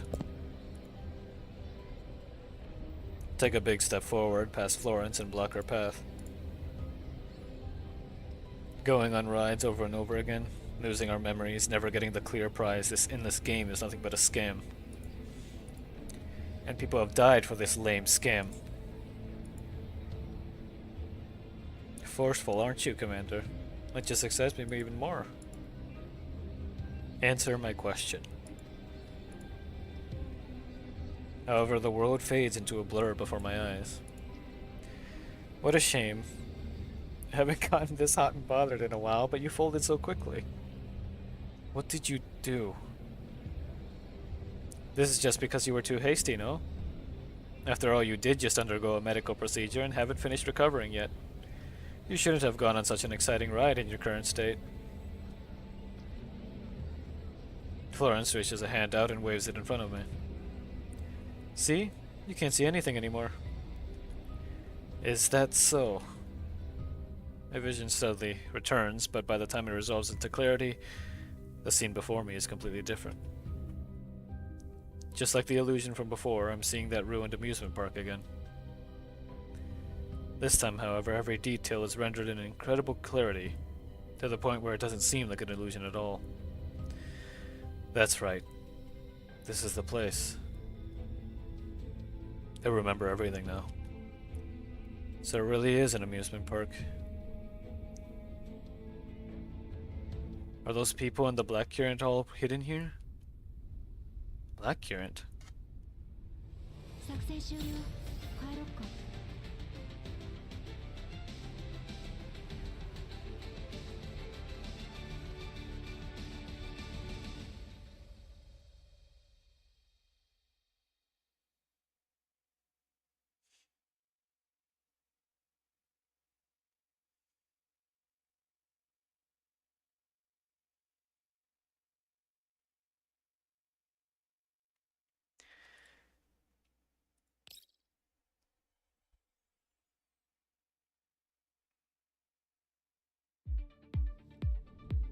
Well, I'm really curious what's going on here.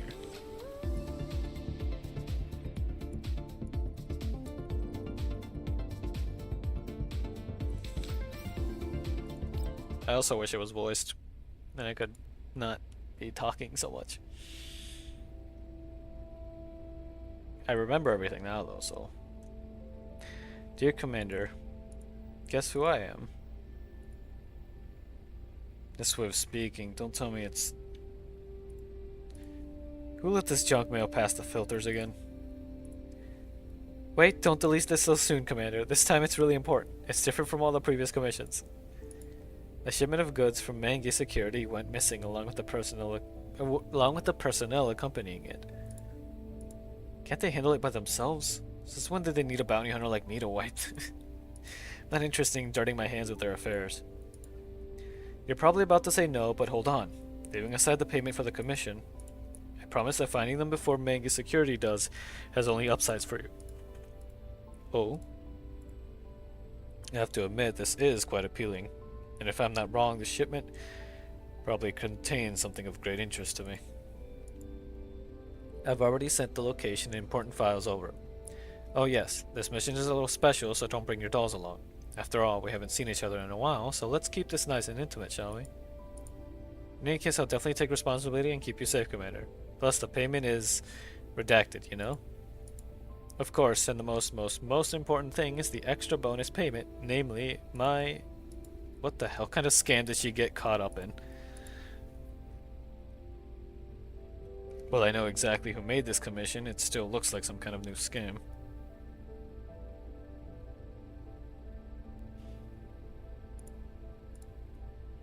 Unable to bear it any longer, I immediately closed the email. The rest of it is probably some meaningless drivel. Then I opened the attachment to see what files the client sent. In addition to the coordinates of my destination is a photograph. Huh. So it really is an amusement park. Are those people in the black current all hidden here? Wait, that's it? Dang. That was quick. Oh. Florence pops up in there.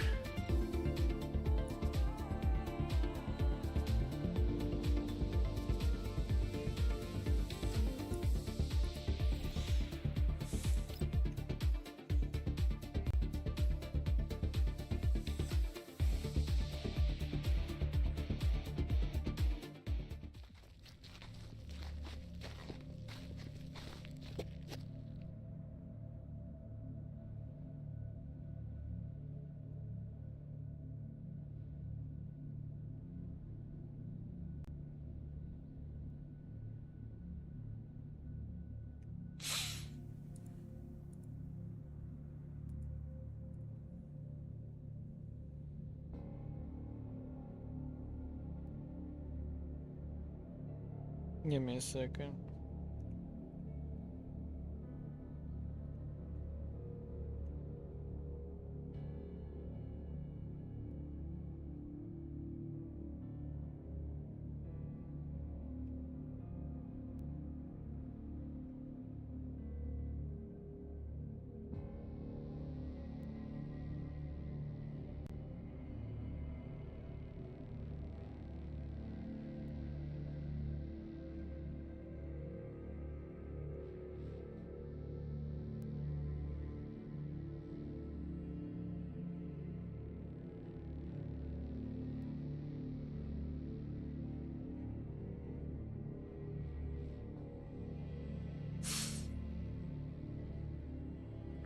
It is the sound of footsteps, or to be precise, the sound of 10 odd people walking together through this deserted wasteland.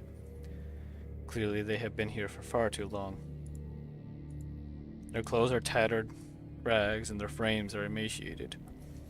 Their eyes are sunken and hollow and their rags are stained in blood. Some of their wounds have scabbed over, others are oozing pus, and there's even one who can't walk, their wheelchair squeaking as they roll along. This so-called amusement park is nothing more than a set of long abandoned ruins. It's only barely recognizable as having once been an amusement park. Well, it's hard to recognize them. There's no doubt that these sleepwalkers amidst the ruins are visitors to this amusement park. Like ghosts, they have forgotten their past and are forever trapped here. I've found it at last.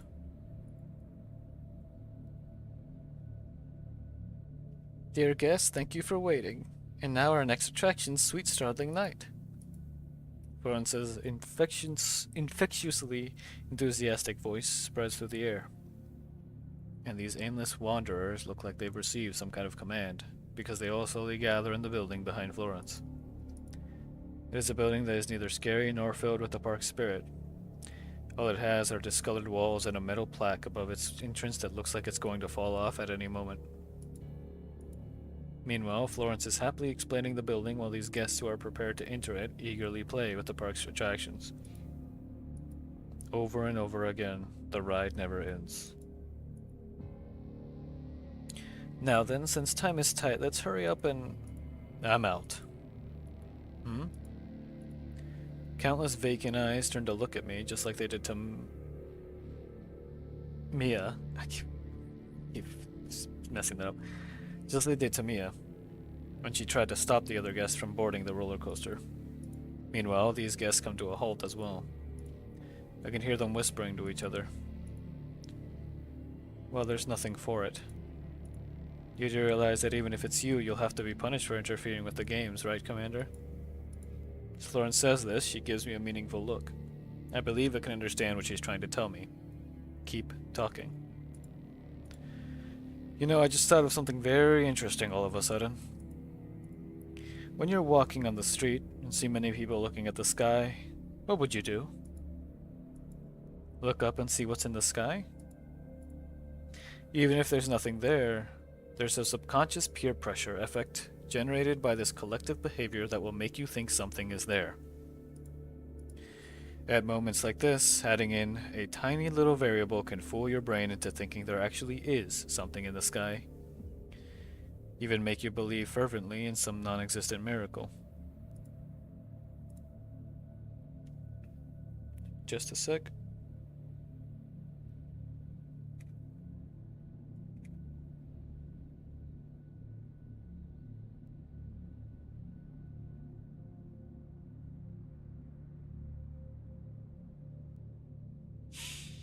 Well, that's quite interesting. As a medical doll, you should understand this phenomenon better than an amateur like me, right? I believe it's called collective hallucination. Hallucination? What does that mean? It means the entire amusement park is nothing but a man-made hallucination. To others, you probably just appear like a bunch of lunatics riding a rust bucket amidst tumbled ruins. Alright.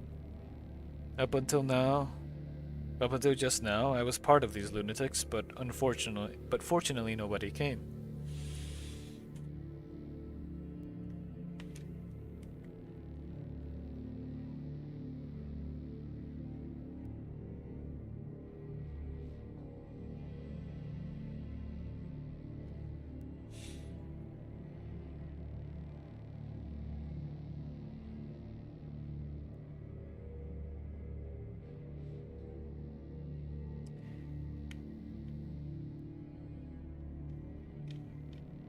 Just a second.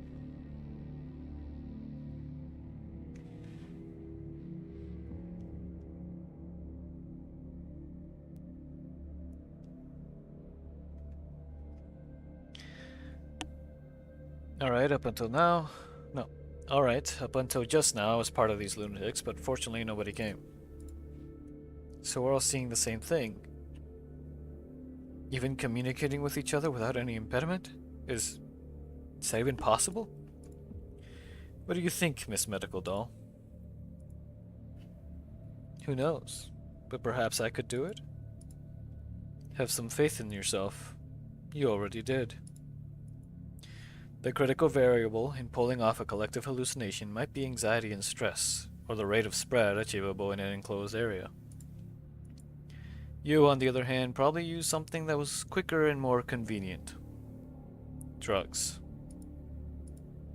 This is the poison that you control.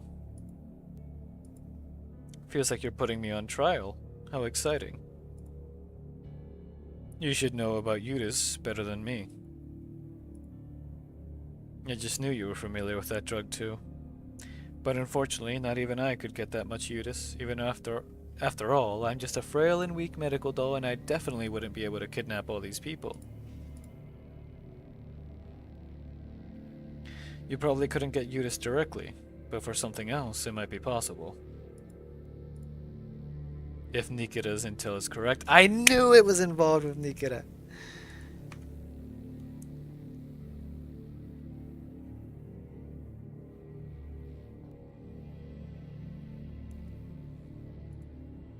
Mangus Security was escorting a shipment of special cargo codenamed Black Current. They have completely different names. What even is the connection between them? Most of the Black Current shipment was just ordinary canned goods, but according to the intel I received, a large portion of the cargo loads Mangus Security was transporting to the contamination zones contained the contraband drug Eudes. Mangus Security, why does that name Black Current transport? Due to the effects of the drugs and their hallucinations, the guests don't quite seem to understand the meaning of those words, but their unconscious responses make these terms feel familiar to them. This reaction perfectly validates my guess. And as it turns out, every single guest here besides you and me just so happens to be Mangus Security transport personnel. One could say that it was them who brought a full load of Black Current all the way over here to supply both the guests and Eudes for you. And it was you who hijacked their truck right here and used the contraband they were transporting to engineer a collective hallucination forcing them to go through one game after another. So the events that she was forcing them to roleplay and relive in that haunted house might have been the lead up to the truck hijack. That's strange. Why are we here? Yude, where did you get your license? At this rate, we won't reach LVI 14 even if we drive through the night. How could you even handle all those transport runs with such crappy skills? If you tried that in the contamination zone, they'd sue your pants off. Philip, I'm checking the route now. What's going on? Who changed the route and when? Do you know how many shipments we've lost already? If we mess this up, we're all going down together. Who messed with the vehicle auto nav? The route's been messed up ever since we left the warehouse. Who else would touch it besides you?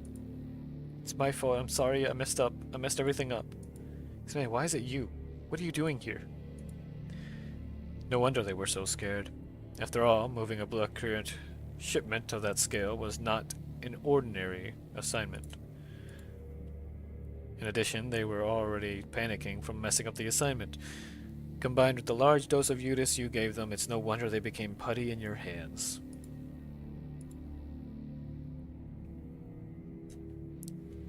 Even if you're correct about your observations, that's nothing but a sensible-sounding supposition, Commander. Perhaps it was the Manga security people dipping into their own product after learning how valuable the shipment was. But then they ended up getting stuck here in a hell of their own making. In other words, all this was nothing more than the result of their own greed, which coincidentally happened to turn into the collective hallucination you were talking about. That sounds like quite a miracle, don't you think? What you say makes sense too, and losing the shipment might be nothing more than wordplay to evade responsibility for their actions. But that's just how lies are. To deceive others, one must first deceive themselves. Also, the symptoms of these people don't look like those of Eudice users, even if they are very close. Apart from the hallucinations and severe cognitive impairment, there are also signs of memory loss, poor awareness of time and location, visual and auditory impairment, and other major symptoms. All these are very rare in Eudice-related reports. Among all of them, you're the only one with the ability to improve on Eudice. Also, you aren't beholden to Manga security. You possess pharmaceutical skills, and you even served as the park manager to keep up the hallucination. Me? Commander, you seem to have forgotten something. I have no reason to do all this. Florence suddenly laughs, and there's a hint of excitement in her eyes. The expiration fills my heart. It seems she's completely lost in her role. Or rather, that's what makes me even more certain that it's you. After all, only you would do this sort of thing, right? Orchestrating all this simply and purely because it was fun, in search of a thrill. Of course, seeking thrills is my core directive, but I'm not that bad, am I? Well, everything she says is designed to avoid accountability for her actions. Her expressions and movements are getting bolder and bolder, to the point where I suspect she's trying to provoke me. It's hard to say. Florence loves excitement and thrills, but that's not the main problem now. In order to deal with this incident, I need to start by dealing with her. All you need to know is that I and everyone here will no longer be playing this game with you. Florence glances at the blank-eyed visitors, then she gestures grandly and several robots move up to surround us. Is that so? What a shame, but I can't let the game end yet. You and the others will need to keep us company for a while, Commander. You have so much explaining to do, Florence. You make things a little more exciting.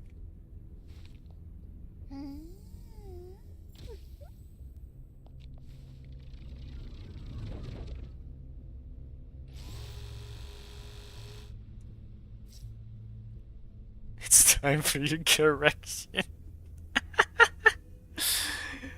Florence. Incredible. Alright, let's see. You got 4 there. Florence is over there with 50 stability. No, it's fine. It's fine. Okay, 4 on the left.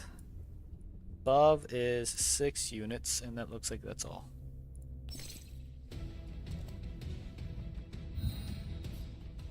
Oh no, it's such a terrible, dangerous situation. Whatever will we do?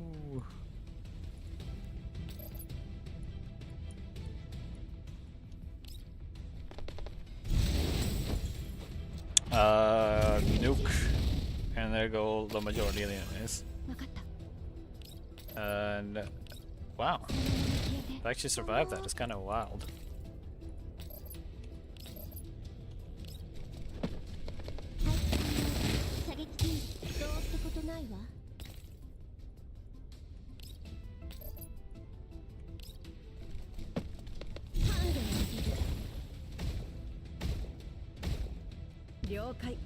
Oh, there goes Florence.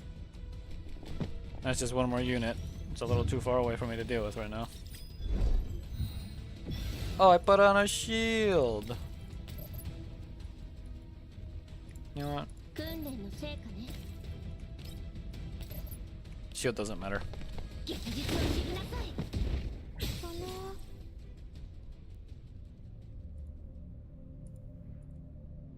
I lost. Florence slumps to the ground, her body contorted from the excessively difficult pose she's trying to take.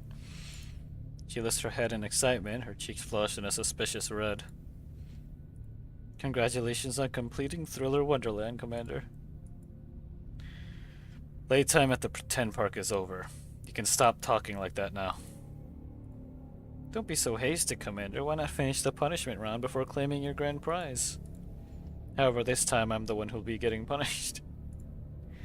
The robots silently approach me, offering mysterious devices and syringes loaded with liquids in various colors for me to choose from. What are these? I randomly pick up a syringe. Can't believe you picked that, Commander. Your boldness is so surprising. Still, it's also very exciting. I immediately put the syringe back down. Pick up the stamp book. Outside the hallucination, it's nothing more than a tattered stamp book with a distinctly retro feel to it. Clearly, it came from the same era as this abandoned amusement park. There's a brand new stamp on the final page, as though to remind me that everything is over.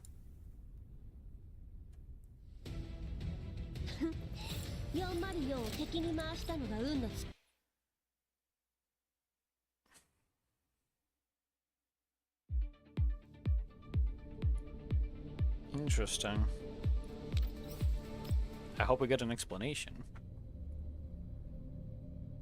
So what kind of prize do you want after completing the game?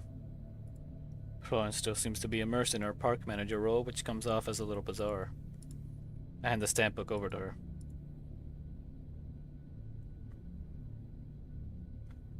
I want you and all the people who died in the hallucination. Florence furrows her brow. She seems to be thinking. After all, this is a grand prize. Unfortunately, you can only pick one of them.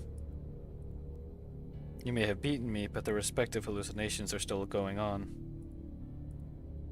Even if they realize it's a hallucination, they'll soon forget about it. In their eyes, the world is still a dreamlike amusement park of fantasies.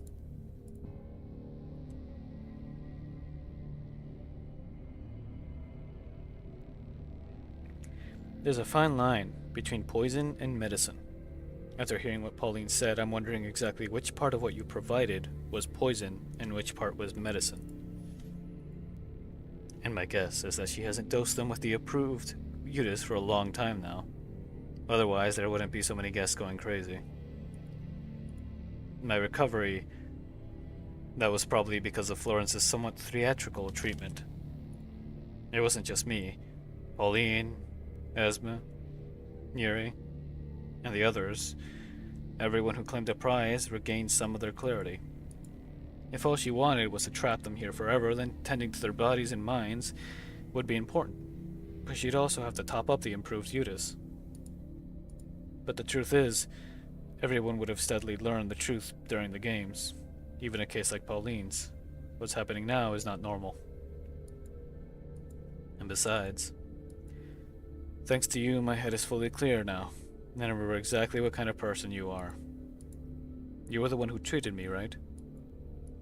I watched Florence's reaction as I questioned her. Treated you? The reward was just to top off your dose of the improved Utis. Still, there are always those who recover quickly. She's clearly lying. The improved Udis acted as a poison, but after receiving their rewards, the guests' minds became clear as though they had taken medicine.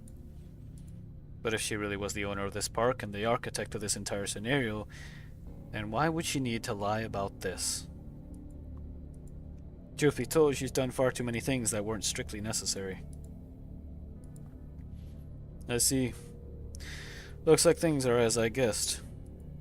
Florence was probably treating us in secret to avoid someone's eyes, and this person is probably the mastermind behind all this. I look around and count the number of people again. Before playing Sweet Startling Night, there were 12 guests apart from Florence and me. After that, Esme, Mireille, and Pauline received punishment, so there should only be 9 people left. But there's one more. Mia? Because no matter how many times I count the group, there are 10 people here now. Did any new players join us?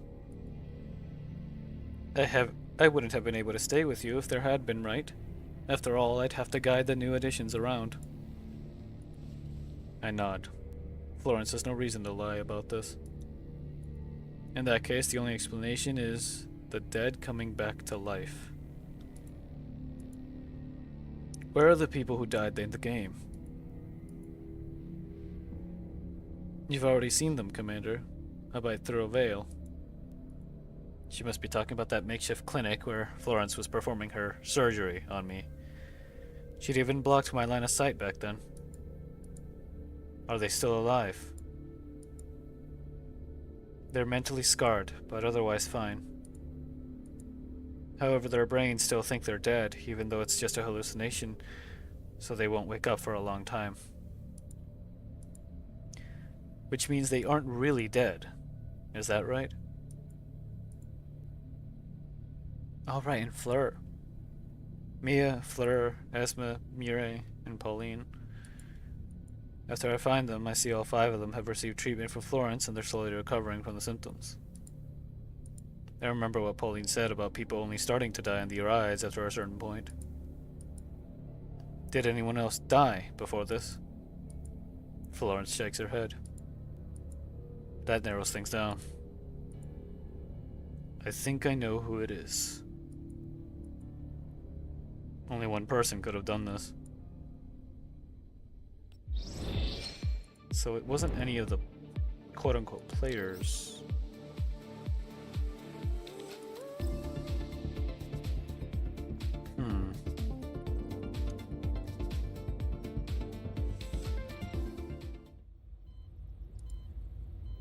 Oh, you're awake. What a surprise. It's treatment time again. Florence wheels out the usual paraphernalia and stands by the side of the girl's bed. Do I really not wake up that often? Of course.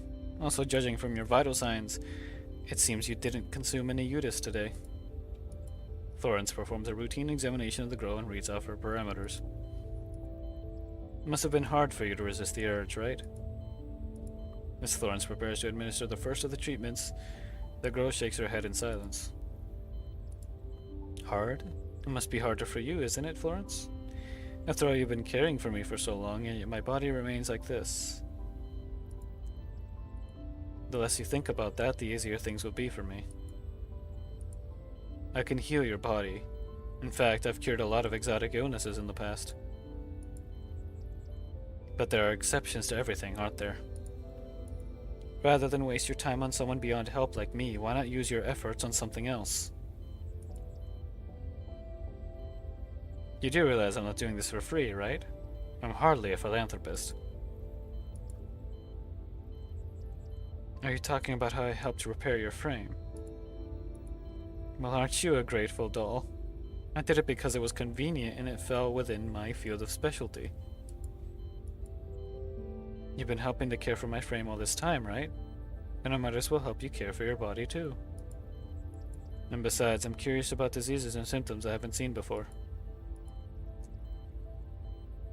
So, this human and doll, who would normally have nothing to do with each other, ended up coexisting briefly due to their specialties both lining up.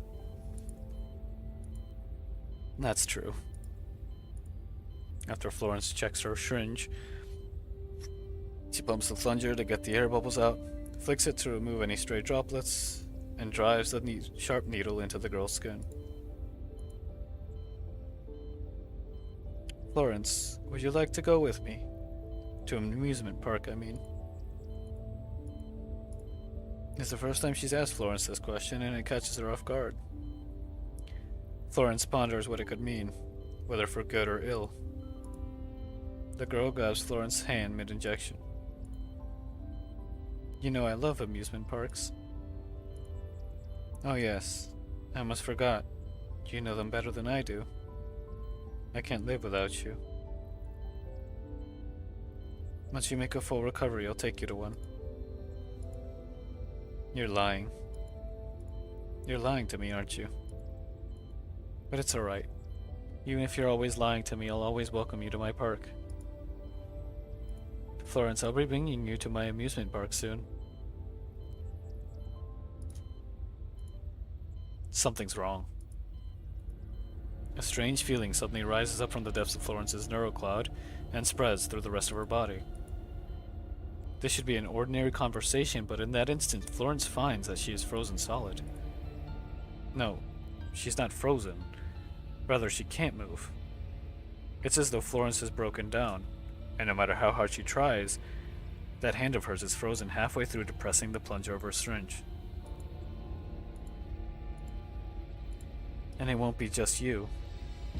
Many, many more people will come to my amusement park. Don't worry, I'll play with all of you. Your amusement park.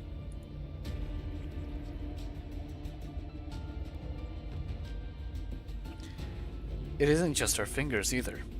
It is then that Florence realizes that every single part of her has been forced to halt.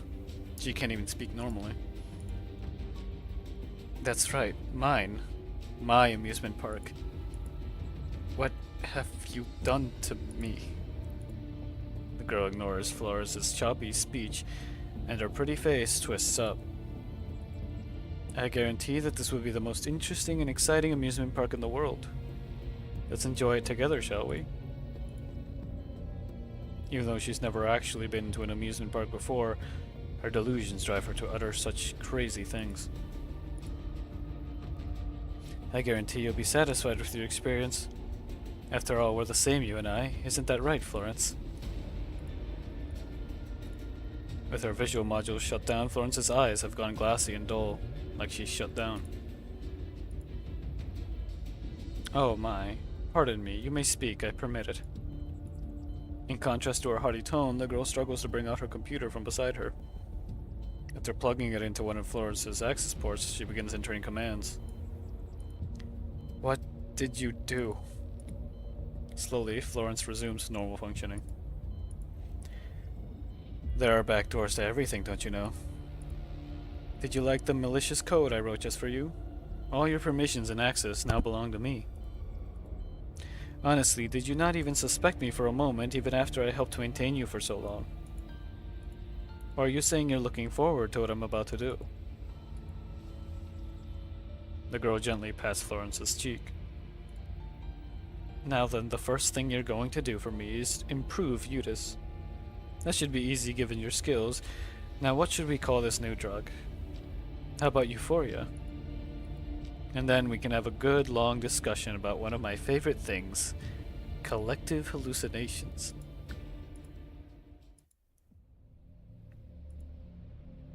There'll be a shipment of product coming through here soon. This is our only chance. If you insist on carrying out such a bold plan, I can't guarantee success. You do realize that telling me the odds of failure only excites me more, right? And besides, it's not like you can refuse my commands either, can you? Of course, I don't mind you spicing up your obedience with a little backtalk. However, saying that isn't like you, is it? Do you really think things will go well for you if I die? Bang! The girl mimes an explosion, but Florence is unmoved and unafraid. Are you interested in these people, or in their shipment? I wonder. The girl's fingers went over the surface of her portable terminal and she can help humming to herself as she sees those familiar faces. Both, perhaps? I know everyone on this transport run. They're perfect as playmates. How exciting. A trap is set and the targets would be stopping at the ramp. We have a 90-second window to act, Florence. I'll bait the enemy, so begin the operation.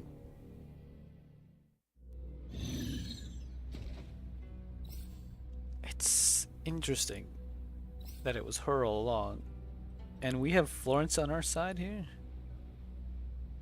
Interact with the designated point and destroy everything. みんなを守れるようになりたいです。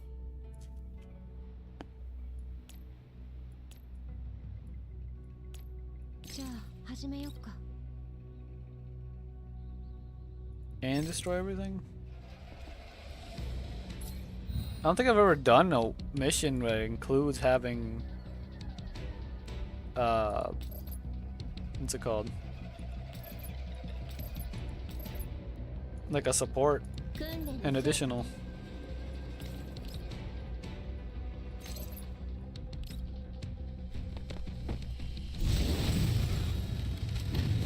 交代するのは今のうちよ。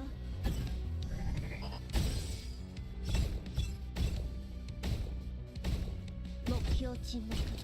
どうってことないわ。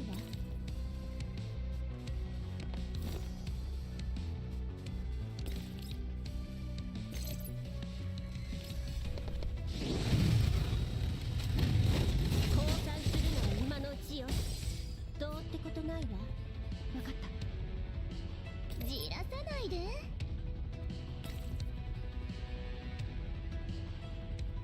Causes 2 peoples and recovers HP equal to 120. Takes one allied target within 6 tiles, cleanses, taunt, fear, infatuated, and stun from it. Applies stimulant, which lasts for 2 rounds, and consumes the allied target's HP equal to 20% of its initial HP. Also applied to Arios. Masochistic hallucinations. Special care, pleasure trick. Applies Chaos Compound, which lasts for 2 turns. Infatuated, which lasts for 1 turn. All enemy units hit forward facing 35. Deal AoE Hydro damage equal to 100. And 6 points of Confectants.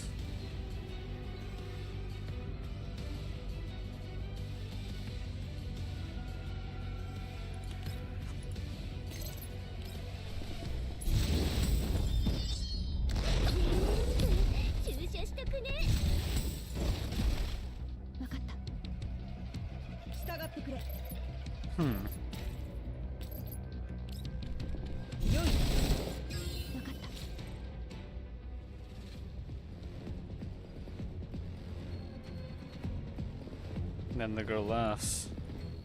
Not exciting enough. It was close, but we did it in the influence. Now everything is ready. The new drug, the park, and the first batch of guests. With these, their little wonderland opens its doors. 作戦終了。帰ろっか。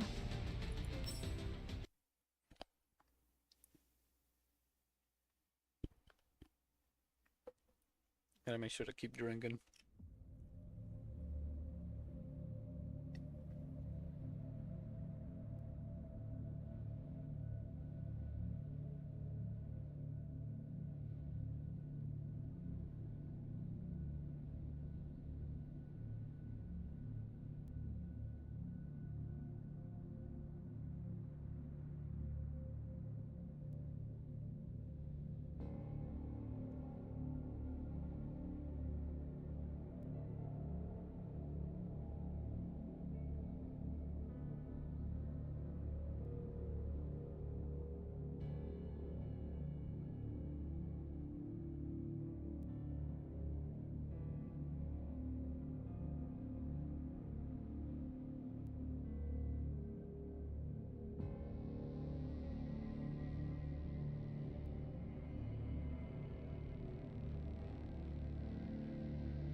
me a second.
Pass a rust-modded roller coaster. The seats are shaky and look like they could fall off at any moment. Seem like it's been abandoned for a long time. Sets like these are nothing unusual in the Yellow Zone. I look down and decide to start by dealing with the girl in front of me. Is something wrong? The wind blows, causing the glass IV bottles above her to collide gently, like wind chimes. A look of panic crosses the face of the girl in the wheelchair, like she's been startled. The mysterious devices on her begin beeping alerts in response to her emotional fluctuations. Oh, come on, I'm not that scary, am I? At the very least, I'm practically a saint compared to what you've done here. What's that supposed to mean? What you just said now, what's that supposed to mean? So this is all a hallucination? But I can still see the amusement park. I mean exactly what I said. You're the one who trapped all these people in this abandoned amusement park, right, Esma?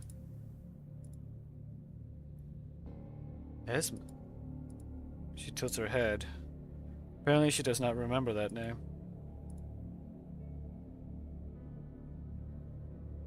Apart from the others who noticed something was amiss, most people wouldn't even remember having ridden the attractions multiple times.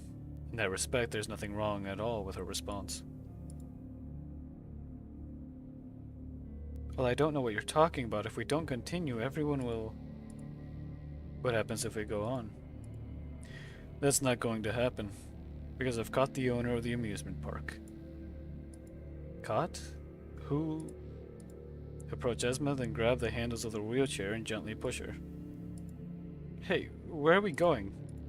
Miss Manager, she calls for Florence, who follows us without hesitation. The owner of the amusement park is Esme, which is to say you, am I correct? I don't know what you're talking about. Then let's start with what makes you suspicious, shall we? Among the 5 dead people, you were the last to enter the park. Esme, how many times have we gone on this ride now? This ought to be our first time here, right? What are you talking about? We only just came here. No, this definitely isn't our first time here. The frightened woman grows more afraid after that. Her grip tightens unconsciously, causing Esme to groan in pain as she starts having trouble breathing. Let go of me, I can't breathe. Right, this is only your second time on the roller coaster. Mireille, you knew Fleur's name as well, right? It's just a name, it doesn't mean anything. But that's because she said my name first, so I asked her name. She said the same thing as Mia, but she didn't go crazy like Mia. Don't worry too much. I've been on the roller coaster about a dozen times and I'm still sitting here perfectly fine. Dozen times. Everyone's been on the rides more than twice, but this was only your second time. That definitely happened to Miss Esme. In other words, not long after you joined, all the people who were starting to recover began dying on the rides, one after another.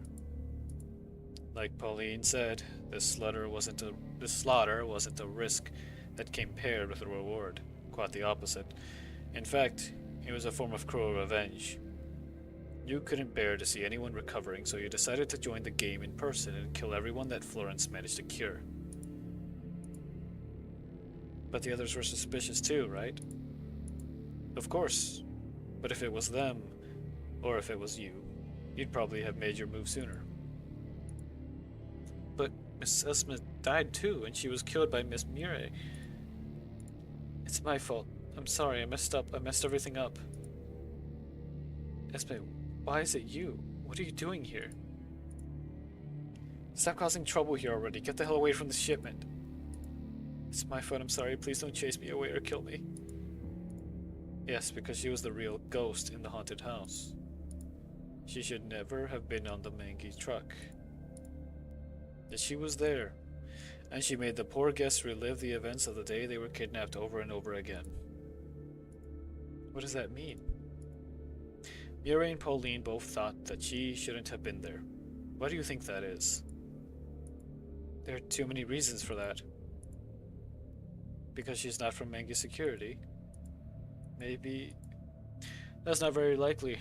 After the others regained their memories, every one of them began suspecting me, but none of them suspected Esme. The main reason why they suspected me was because we had no shared memories to prove my identity. That implies that Esme was present in their memories, which means she was definitely a Mangi Security employee. However, she was not part of the transport detail. Why is that? Don't forget that during an emergency, having more people that you know around to help is a good thing. But Miri utterly loathed her, to the point of saying how much she hated her. Now this is just a guess, but I'm thinking that part of it was because Esme was not part of the transport team, so she couldn't help them out. The other part, what really set her off, might have been because Esme was a serial Judas thief. This isn't just a guess, it's an all-out fabrication, isn't it? She laughs in her mocking tone, and the mask she was wearing begins to crack. A fabrication. It's true that Esme wasn't part of the transport detail, but she had another job. Don't listen to that doll, she's the biggest liar of them all. Esme, you were a doll engineer before, weren't you? Hurry up and think of a way to scrap her. Esme glances at Florence in a panic, and then looks incredulously at herself. You mean me? As Mangi Security doll engineer, she wouldn't need to accompany the transport detail. Even so, saying she's a thief is a bit too much. Well, maybe a doll engineer couldn't help them out. Maybe that was why Mura hated her. Her? You're still not going to admit that you're Esme. At the very least, it seems you've realized that Esme is the mastermind behind all this. I continue pushing her wheelchair to one of the most common sights in the wasteland. A cliff. Next, I'm going to explain why you're the only one who could be Esme. I release my grip on the handles, causing Esme's wheelchair to roll straight forward. She exclaims in surprise, but no matter what she does, she can't control her body well. Meanwhile, the edge of the cliff is drawing closer and closer. While mobility aids like this are not hard to operate, there are many better options for moving around than this. Her body might be so weak that it can't utilize more agile methods like prosthetic limbs. Wait, Miss Florence! Her voice turns a little hoarse from her screaming, and I reach out just in time to bring the wheelchair under control. By the time she comes to a halt, she is less than half a meter from the edge. Her face is flushed red in panic, and her forehead is covered in beads of sweat. Oh, Commander, you're even more extreme than I am. From what I can see, after discounting the guests from the hallucination, the only one who couldn't have taken part in a transport mission is you. It's seriously, just because of that. It's true that Esme could have been anyone, but your body meant that you couldn't have been anyone but Esme. Esme looks like she's about to cry, but there's a hint of a smile on her face.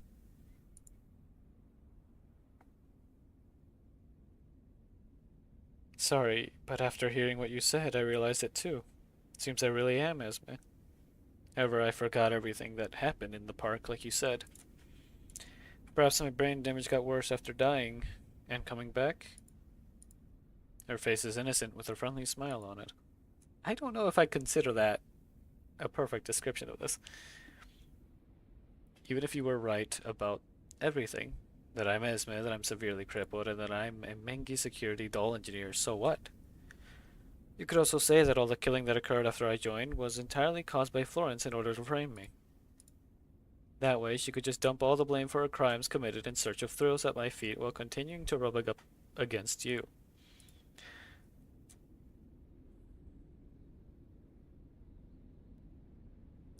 So are you saying that she treated these people, treated me, but could only cover it up with lies, never able to tell the truth that it all was an act?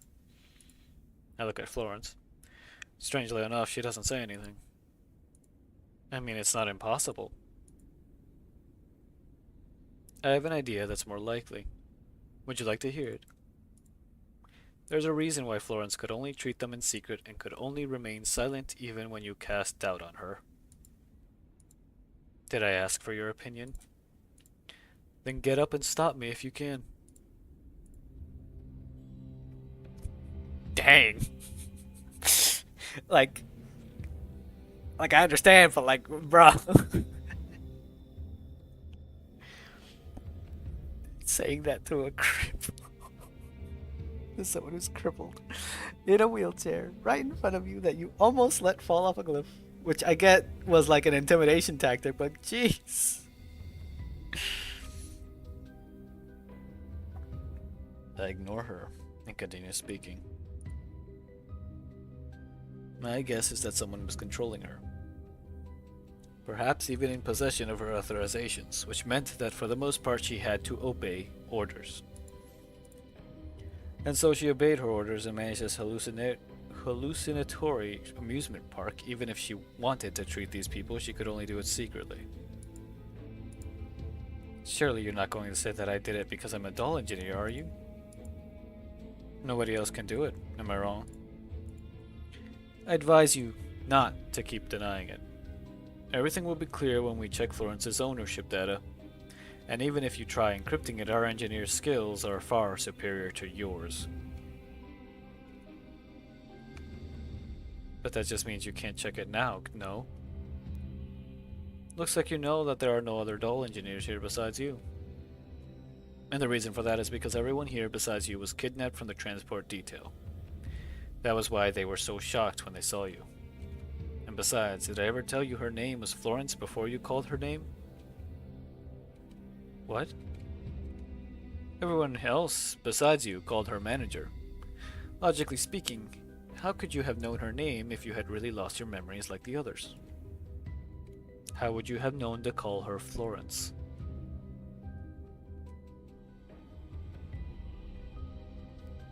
And she starts laughing like crazy. I knew it. All sorts of interesting things do happen at amusement parks. And here I was getting tired of watching this lot scream. Fortunately, you showed up. So do you want to say it, or should I do the honors? What's there to say? Yes, I kidnapped Florence, made her modify Udis for me, and then I kidnapped these old friends of mine who all deserved it, mind you, and had them play with me instead of smuggling contraband. Pretty fun, all things considered. So they deserve to die? What about yourself? I never said I didn't deserve it. We could all have gone together. And you. I think you and I could be super best friends. Your approval fills me with shame. Still, there's one thing I don't understand. How did you do all this? After all, given her current state, it's hard to imagine how she could trap so many people here.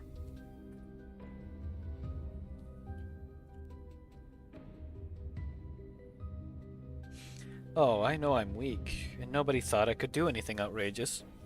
So nobody suspected me when their routes were changed, their cargo was swapped, their trucks were attacked, and when I showed up in front of them.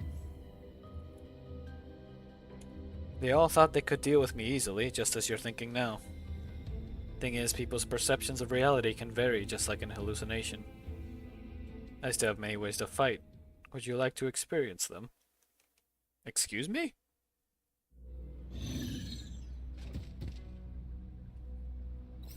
Well, I mean, she clearly has control of multiple, like, units.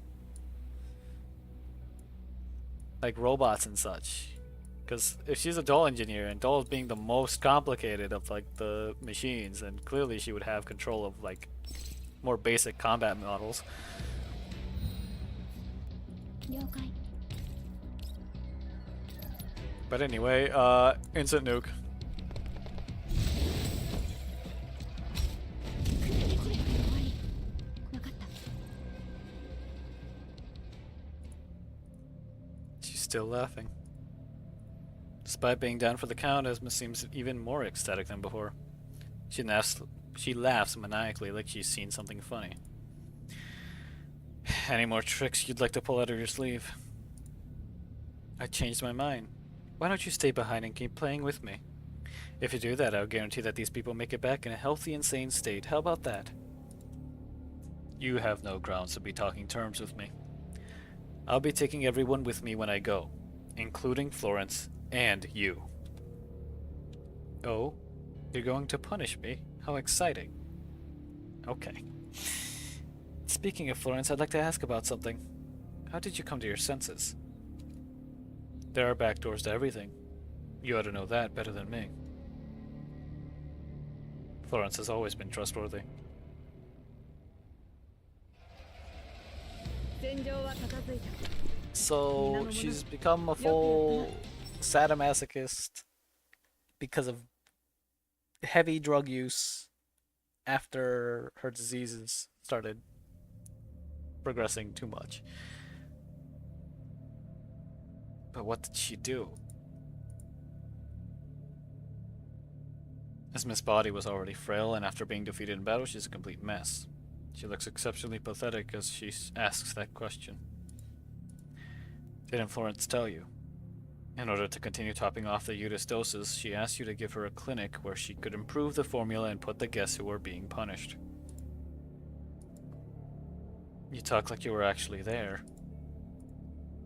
Well, simple management is boring, much more than my time in Griffin. You should be able to relate, Esma. And so things unfolded like Pauline said. Florence used the reward time as an opportunity to try and treat the hallucinating guests. Pauline, Mia, and Mireille all received treatment to various extents. That's where they learned the truth to different extents and recalled their past to the point where they began to sense that something was amiss. And you approached them because you realized this, Commander. Unfortunately, Pauline didn't trust Florence even until the very end. The others also broke down to different degrees. Some were even discovered by you, who knew everything. That's why you took action and began killing them off, right? Oh yes, unfortunately I ran into a tough cookie like you. Esma smiles and nods without reserve, her mask completely off now. Florence was the one who asked me for help. To be precise, I came here to help her. Only a patient as cooperative as the commander, possessing great willpower and willingness to work with their physician, could complete the full course of treatment. So how does it feel to be healed? Thanks to a few special ingredients, not only should you be feeling alert and full of energy, other parts of you should also be so full of energy that you can't stand it. Okay, Florence. I'm at a bit of a loss for how to respond to Florence, so I turn away and continue speaking to Esma. But yes, Florence did help me get better. Well done, Florence. To think you dare do something like this on my watch. Never give a pharmacist her own lab. Still, this ought to count as a surprise, right? And besides, you were having fun playing cat and mouse, too. That clinic was where Florence adjusted and stored the modified drug. But if I'm not wrong, I only gave her permission to inject the modified Eudes, right? I mean, the commander already left his mark on my body and soul. Florence walks over and sidles up to me, not so subtly hinting at something. Give a proper explanation. I'm referring to a forced execution command that the commander gave me. While it was meant for more amusing diversions, that command can bypass all authorizations and directly seize frame control permissions. While it only works for a while, it's enough if you just want to give someone an injection. Think of it as something like a safe word. After all, the commander's always so eager and forceful to the point where my body has trouble keeping up. Dang it, Florence! Hey, don't say things that people might misinterpret. Don't be shy, Commander. Esme won't get it. You're just making things worse. I've heard enough. Everything is clear now. In short, you betrayed me, didn't you, Florence? Betray? That's not the word you should be using when it comes to me, is it? You should have known this from the moment you hijacked control of my body. Isn't an outcome like this exactly what you wanted? I wasn't part of the hallucination, and frankly speaking, I was getting sick of watching you all freak out. Are you not entertained?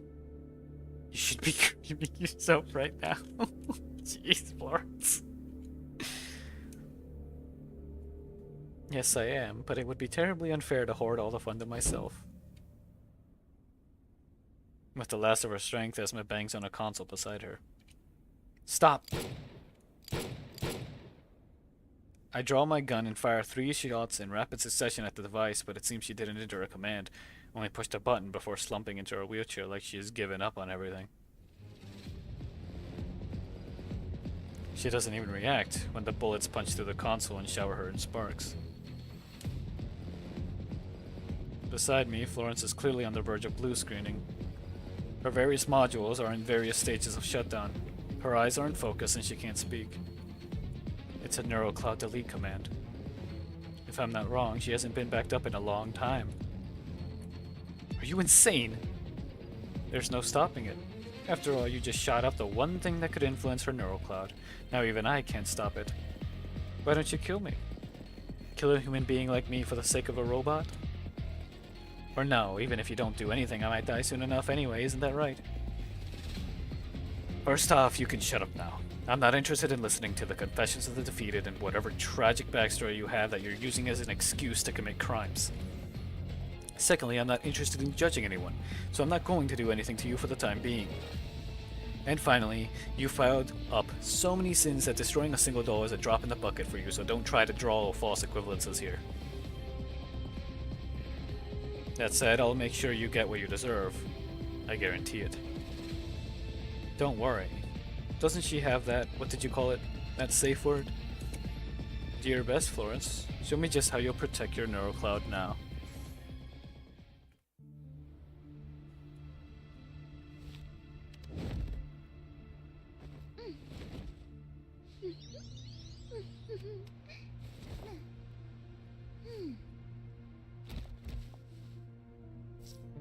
Looks like we'll have to put in a little effort to return to the commander's side. You will make sure I'm properly compensated for this, right, Commander? Well, do we have her in the field again? Doesn't look like it. Okay. Well, this might take a little longer considering they're kind of all over the place.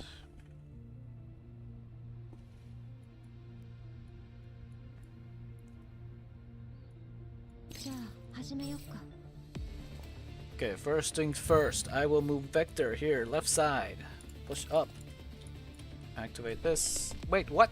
No, no, no, no, no, no. That was not selected Vector. What was that? There, Vector. Up. Move about here. Throw this as far as we can. I think if we pop it right there, we get one more. Yeah.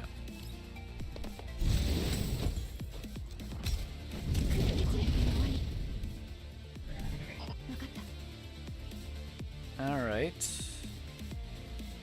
Can't really do anything.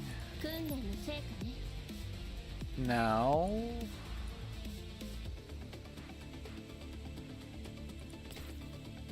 Fortunately, we can't reach you. So we're gonna drop one of these. Oh, I just realized I could have I could have wiped out the entire backside here if I would have just used her or Kluka's skill. The grenade, because then it just would have caused all of them to explode and be in a chain reaction.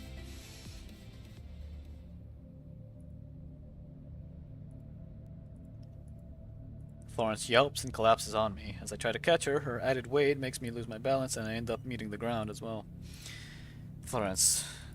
Look at Florence, trying to see if she's back to normal. What's this, Commander? Were you worried about me? Florence studies me briefly, then smiles smugly before turning to grind herself harder on me. Clears throat. Isma clears her throat. You managed to help her. She helped herself for the most part. Isma's body is at the end of its tether, and her voice is barely above a whisper. It is a reminder that not everything is over, even if Florence is back to normal. If you're fine, you can get off me now. Her response makes me certain that she's fine. Together we help Esme up as we wait for the Elmo to arrive. So what do you plan to do now? Well, as a medical doll, what else can I do? Florence's thoughts are the same as mine. No matter what the people here did, we have no intention of passing judgment on them. Once they're treated, we will have nothing further to do with each other. However, these contraband drugs, however little there is left of them, are taken by Florence as research samples. Don't you feel happy to have survived such a big incident? I don't know if we can consider this a success. I feel more worried than happy. I suppose it was quite an exciting experience for us, so would it kill you to enjoy it a little more? Besides, it would have been fine even if I really had been destroyed.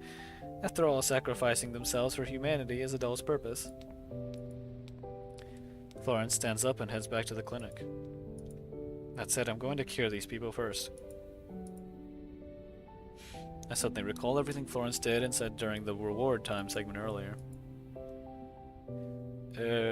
Your treatment methods seem a little questionable. What are you thinking, Commander? All that was special service for you. So all that unnecessary crap was just your sick fetish? And then she just laughs. Okay. Still, perhaps it was all a hallucination and all Florence did was just a simple injection. Commander, are you saying that I was so seductive and charming in the hallucination that you finally fell for me? Even if that was the case, it was just an illusion. Well, we can't truly perceive the real world. All we know is what our senses tell us. That being the case, there's no harm in treating our dreams as reality, no? After all, in the end, the only thing we have are our memories. Saying so, Florence suddenly presses up against me and takes my hand before dragging me into the clinic with her. So let's start by finishing the treatment. Will that include Esme? Her treatment won't be as pleasant. Oh, yes.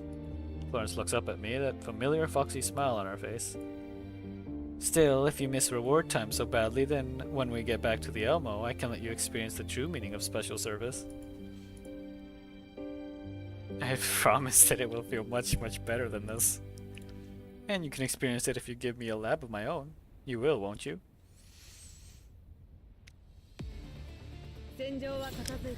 Didn't you just tell us never give a physician a lab?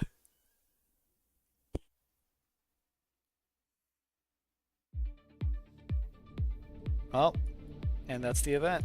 Now I just gotta clear all these little side stages, which I also need to check something.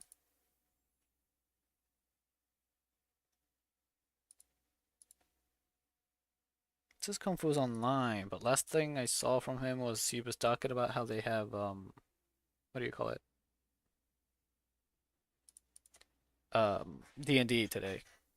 And that it ends kind of late. But I'm glad I finished this, because that means I won't have to worry about it anymore. I can just do the rest of the stuff off stream, really. I will do some rolls to at least get her purple gun, though. Excuse me. Alright. Do the little side things. Should be pretty simple.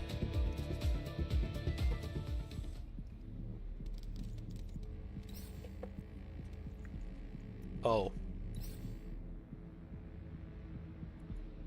I can blow them up.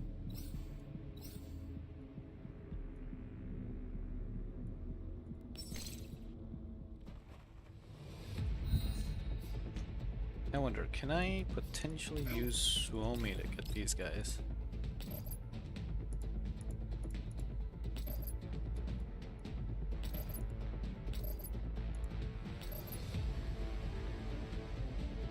Oh wait, it doesn't actually do damage to the Dinobox. Okay.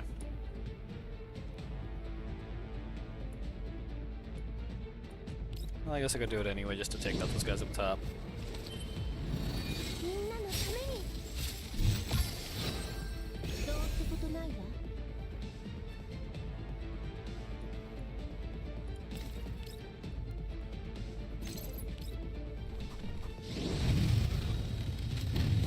交代するのは今のうちよ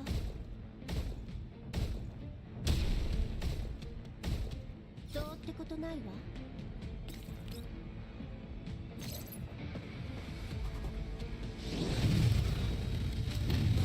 交代するのは今のうちよどうってことないわ There we go. 作戦終了帰ろっか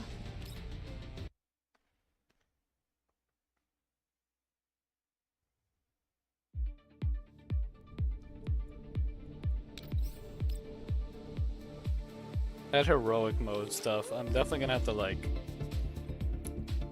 heavily increase the power of my T-dolls.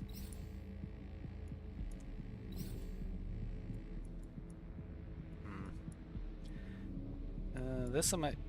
Well, whoops! Did not mean to do that. What did I just remove? It was Suomi, wasn't it? Yeah.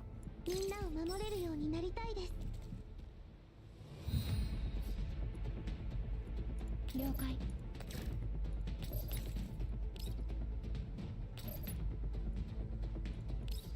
Okay, that doesn't quite work. So.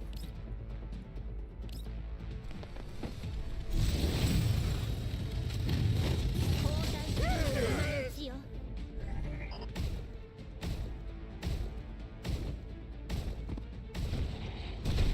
どうってことないわ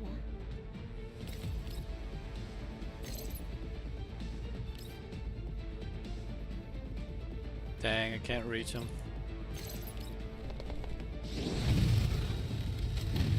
交代するのは今のうちよ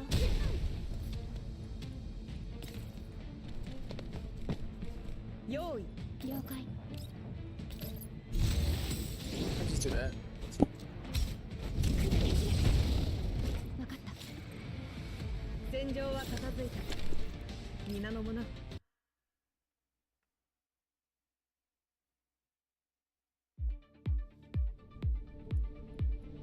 What? 2 more? 3 more?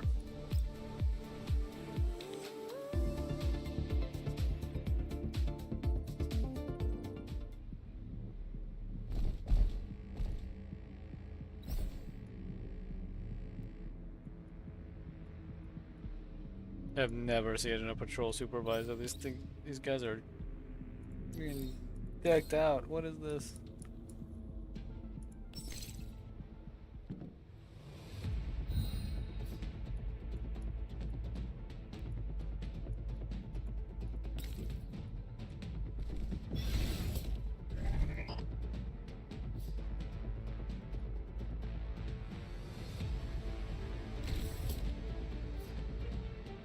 Bro.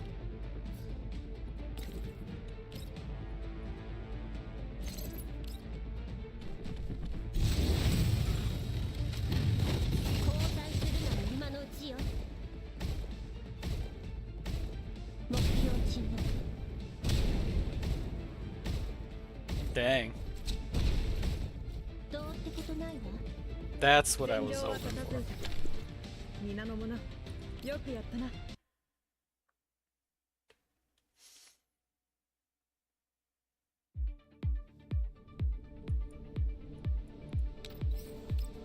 I should just be using her if they're crowded around like that.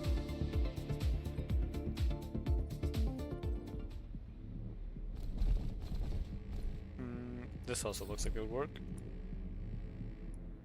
おじけついたの？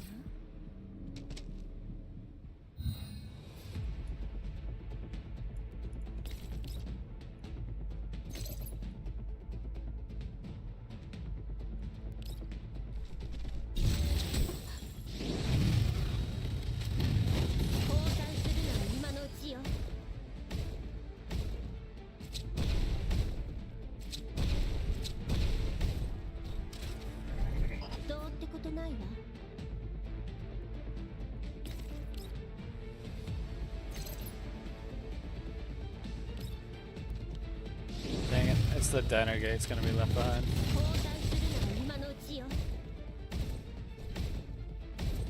どうってことないわ。わかった。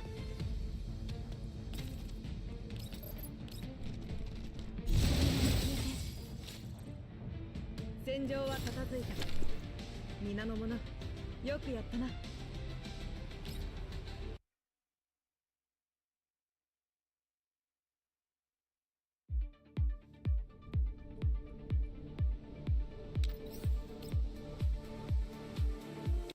Were there any secrets here? Hold on.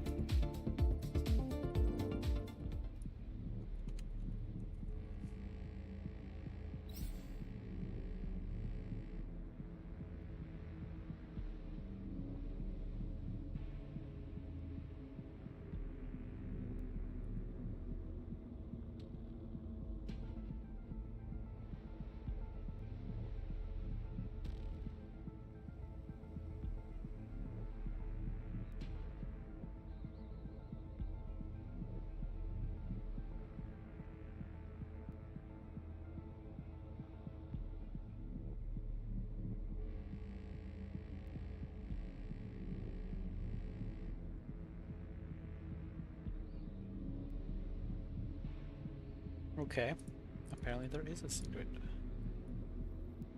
What the heck are those? I've never seen those before. Alright, well, maybe I can nuke them with 416.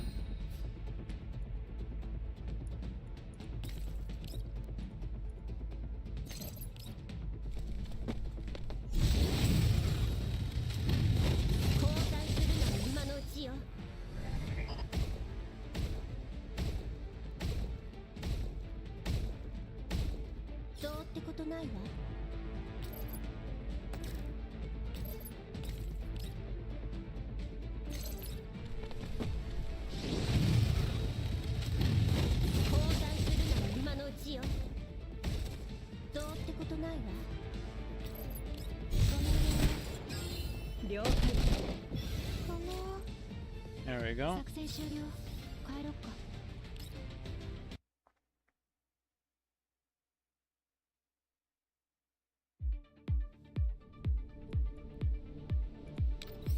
So apparently there's something in here that you just click on.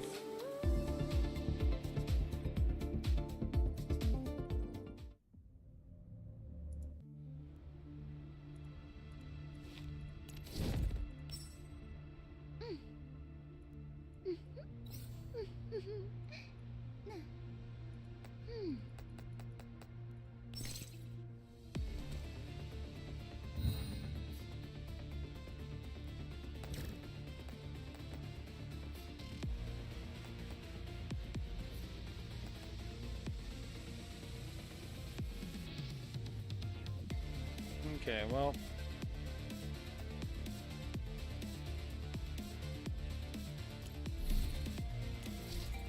I have to do that, apparently.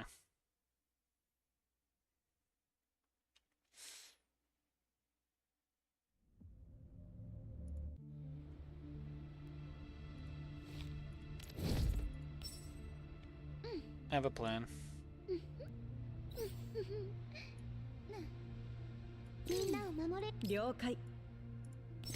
I use 416 to do it.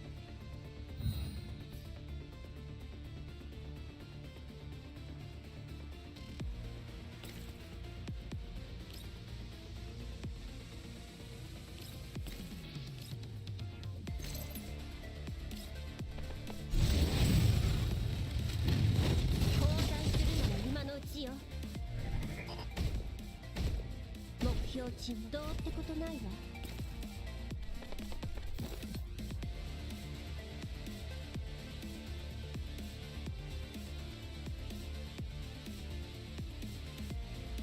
There we go.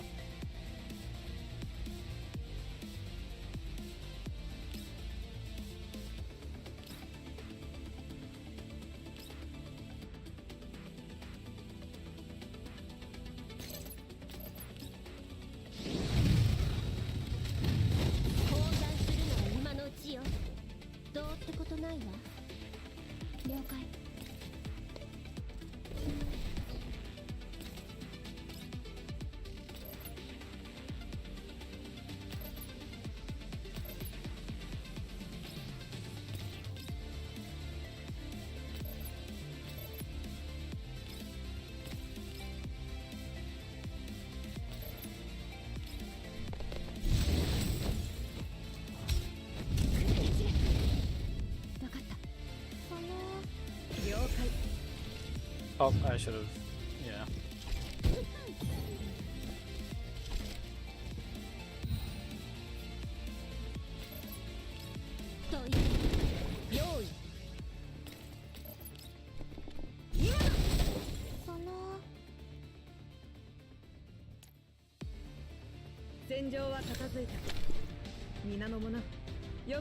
Yeah, there you go. I think I've been missing those this whole time.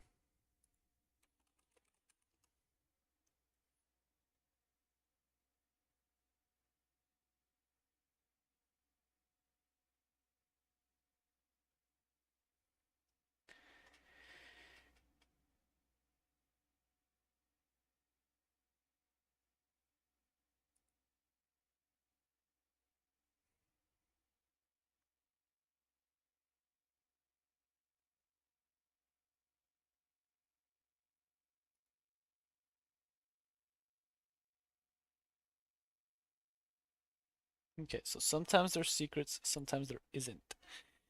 I'm gonna have to keep an eye on the Discord then from now on to make sure I get those.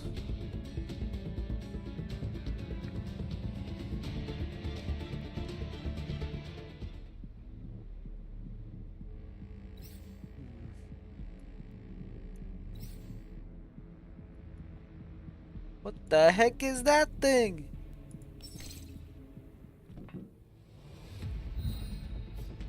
It's treated like a normal enemy? What is that? It's your art group enemy.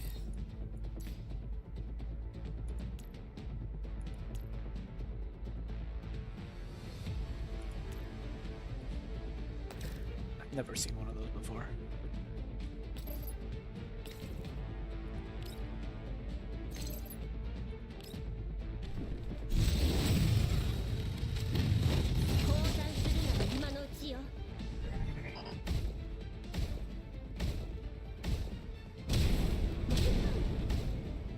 Something about it just flying to the side like that is just really funny.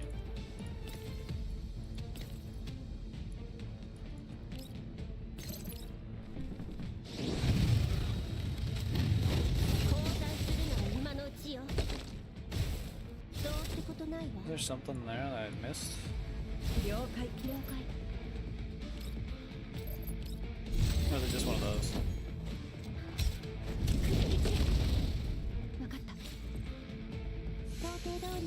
There we go.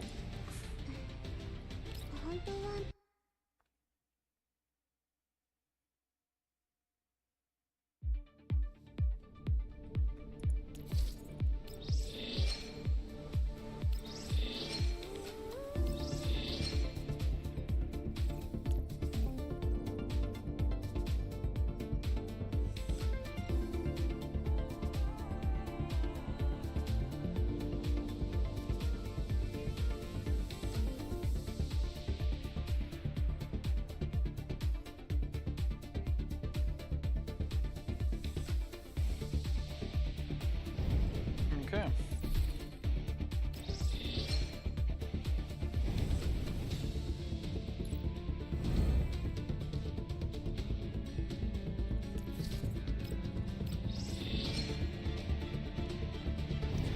I got the rest of that on my own.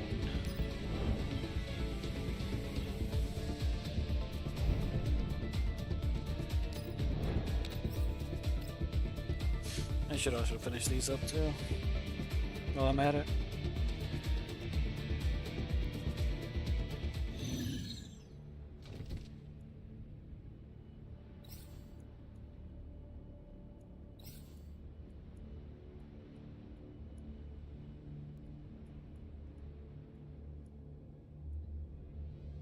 I wonder if I could get all the way over there.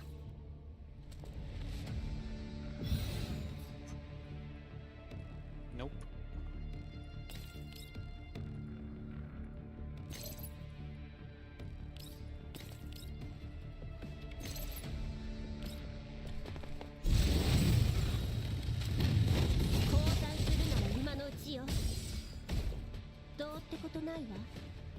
That's it?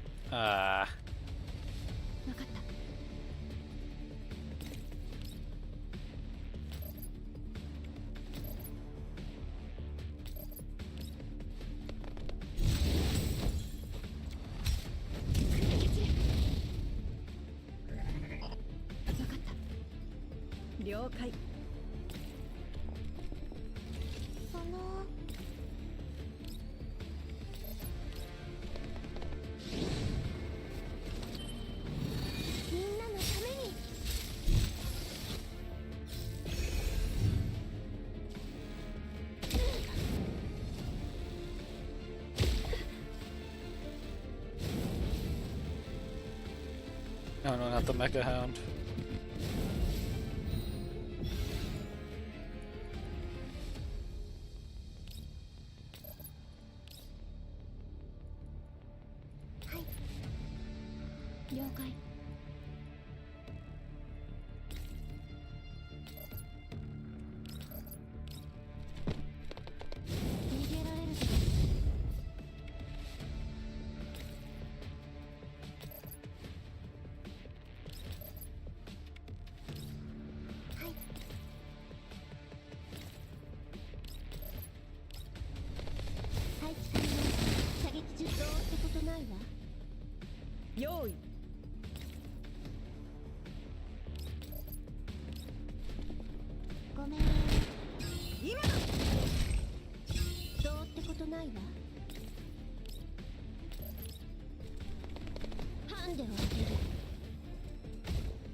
There we go.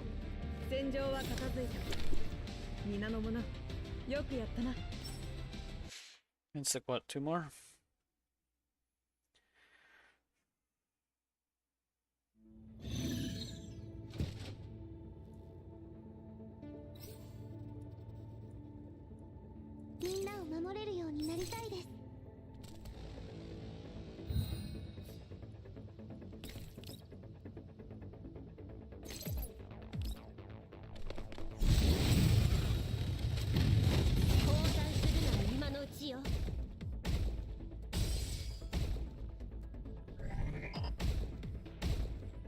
Dang, I got them all, I think.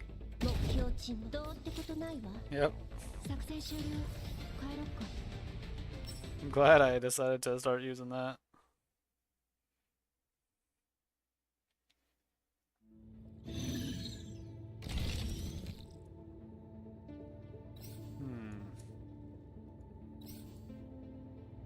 It might be close enough to each other.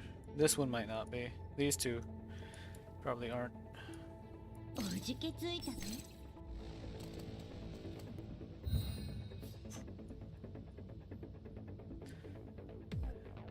think you could get away with doing like this.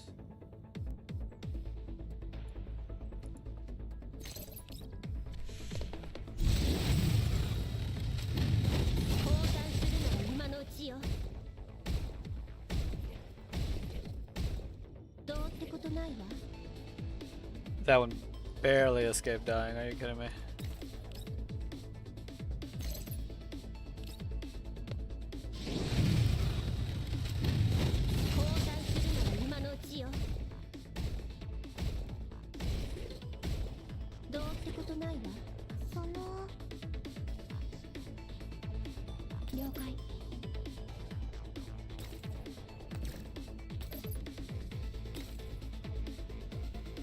了解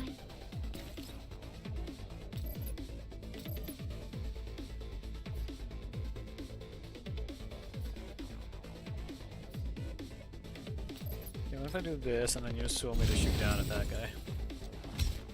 Maybe that'd work. 分かったその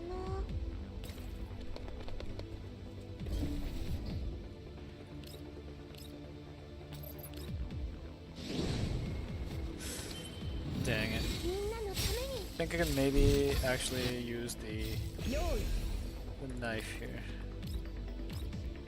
Yeah, there we go. 今だ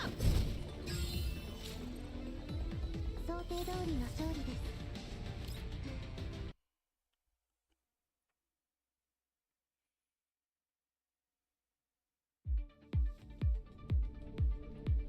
Now I can just do this.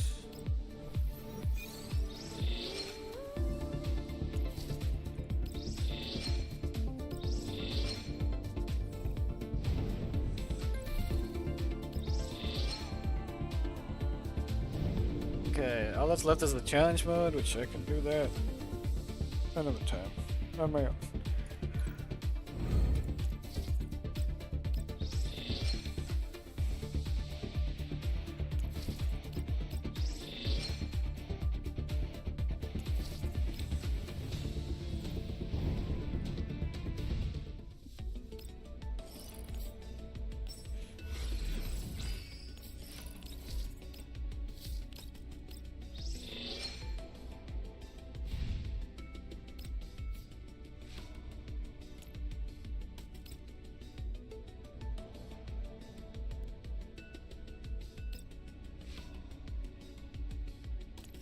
There.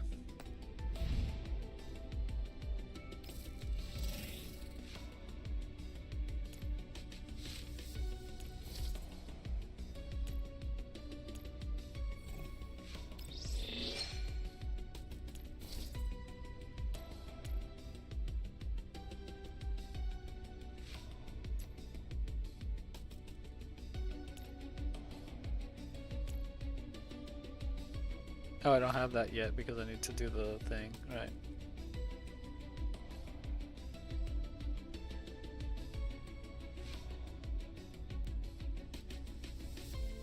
Do I have other backgrounds?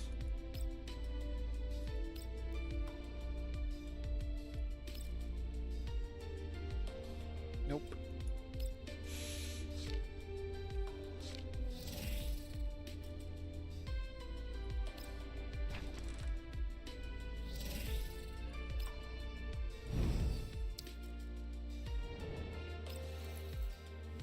Oh.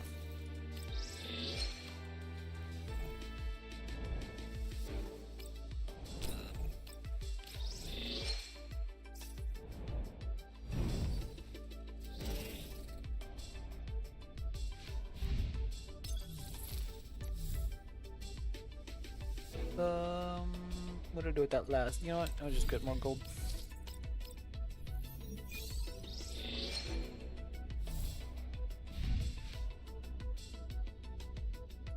Also, 仕事は終わったの指揮官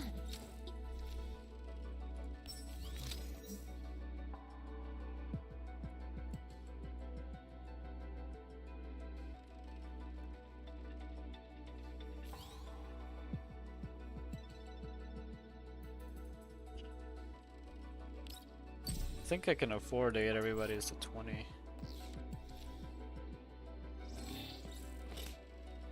ふんふん本音で向き合ってほしいそんなの無理に決まってるでしょまああなたが相手なら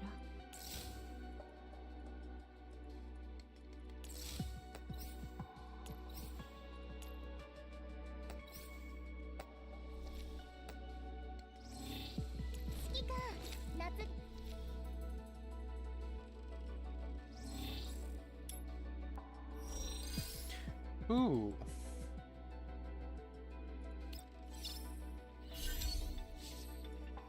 You gotta remember, I do have a couple here that are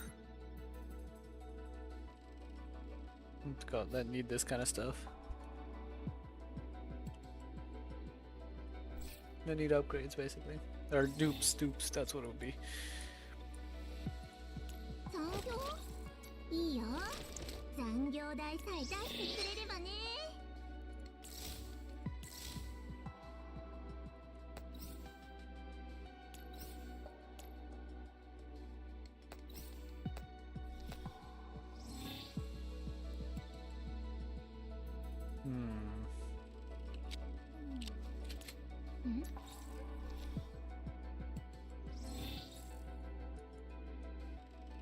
Does everyone have that now?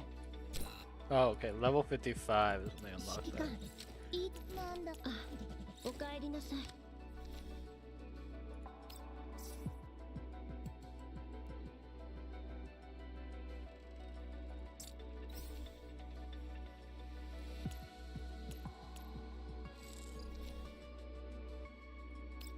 Okay, let's see. Okay, let's see her at 12,991. If I quick equip her.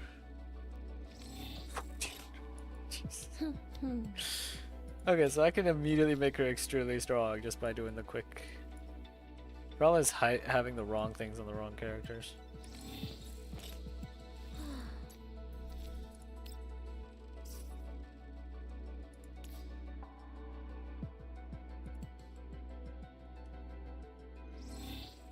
I guess as I start getting more of those, it makes things better.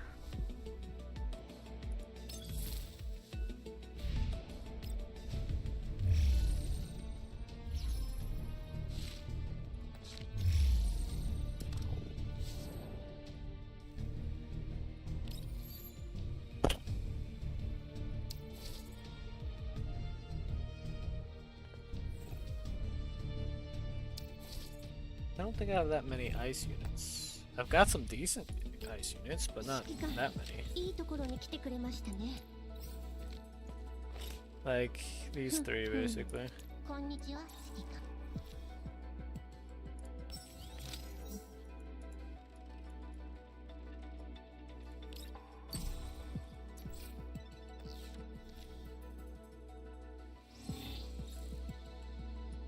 Other than that, no, it's just them. 1, 2, 3. It's just 3 of them. Oh wait, Laura is that's 4. I could definitely make a water team though.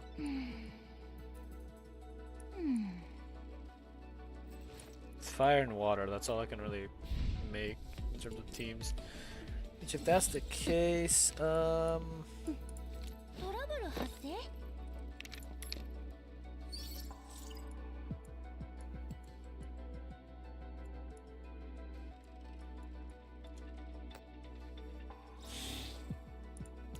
砂糖は入れますか well, I know I'm gonna need her eventually.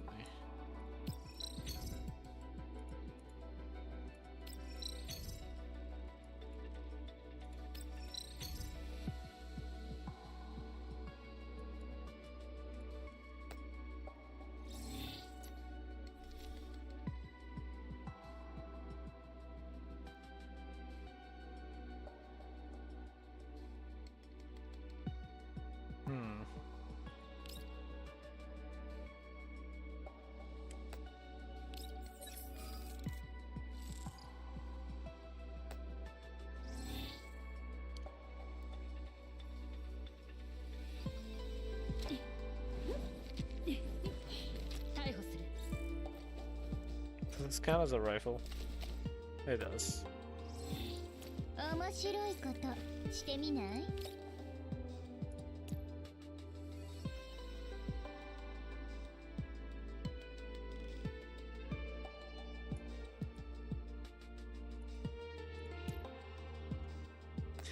Yeah, I might as well. Go in here and just do 1. Oh.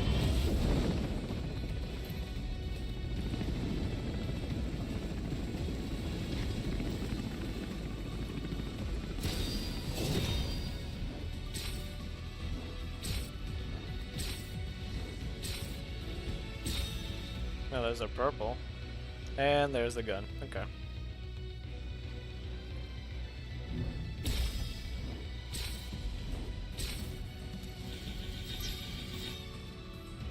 Ain't that nice. I usually only do like 1 or 2 10 pulls on the respective. 面白いことしてみない？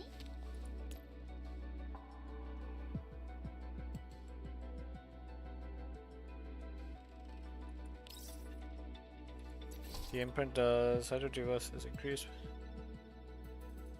Huh. Okay.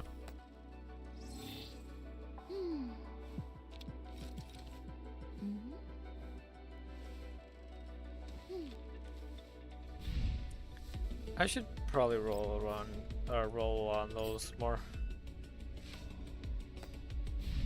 Let me check something.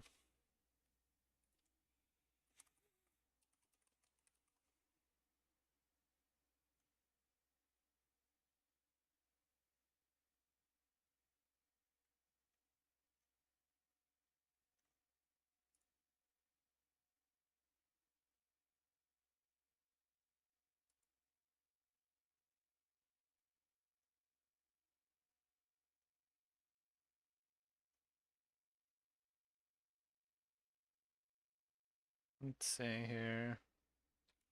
Total is also one I have to upgrade.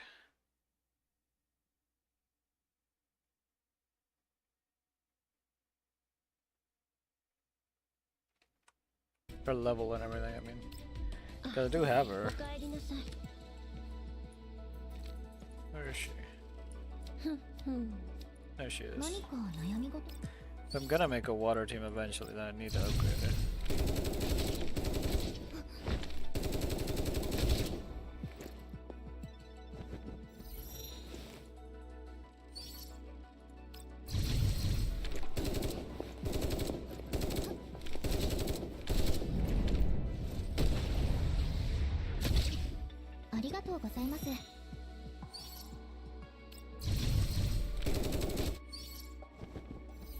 Let me do this real quick.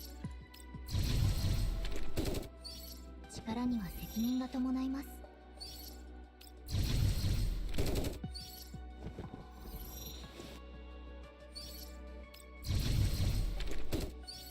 精神のような美しさです。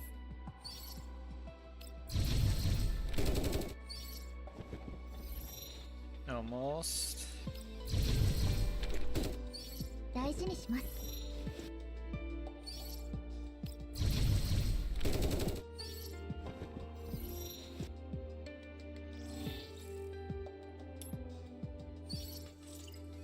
I'll look into other things and not quite yet.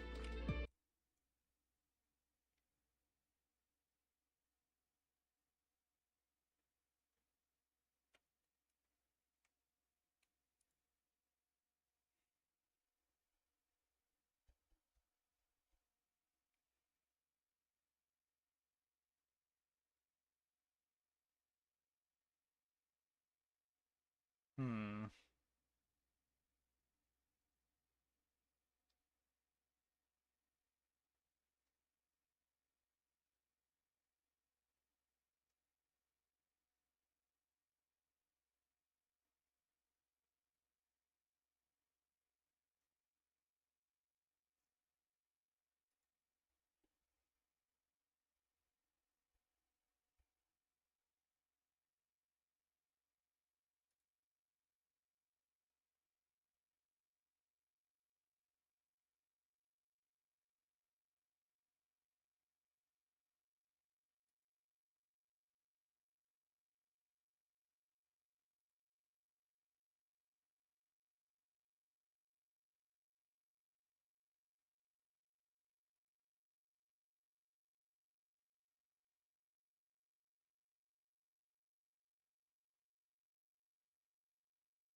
Alright.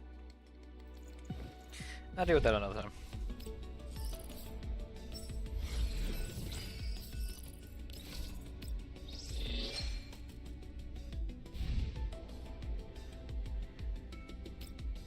This kind of something. Oh, right, this.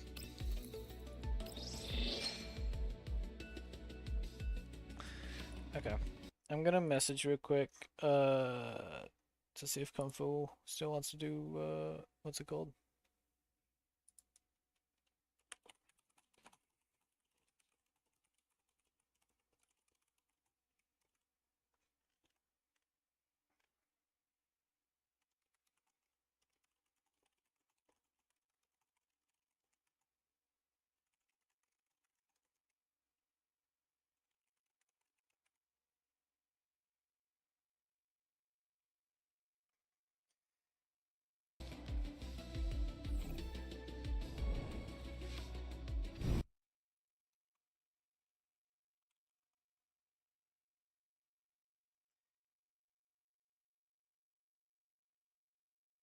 Okay.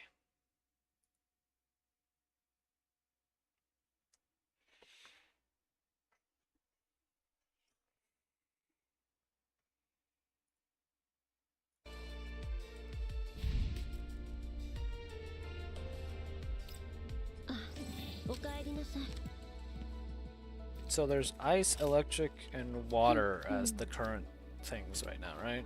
From what I remember.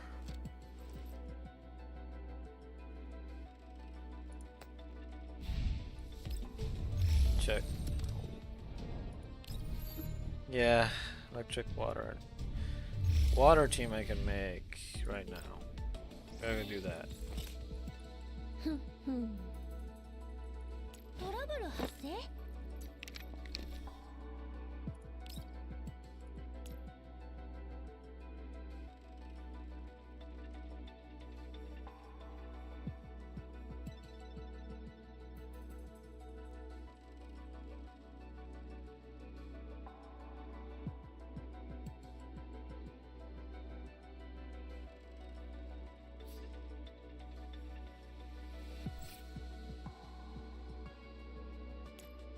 Wonder if this would be better for her.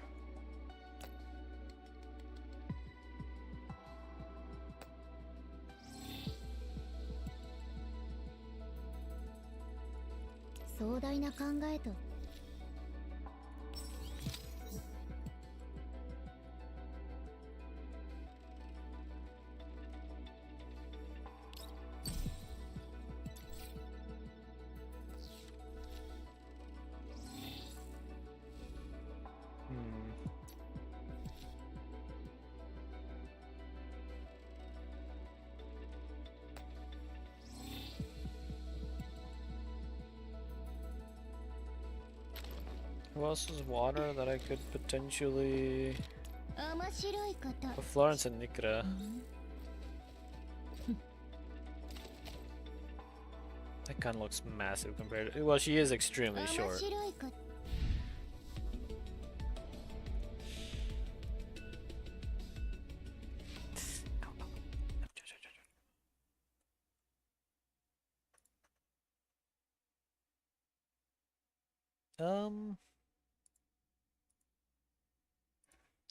You know what?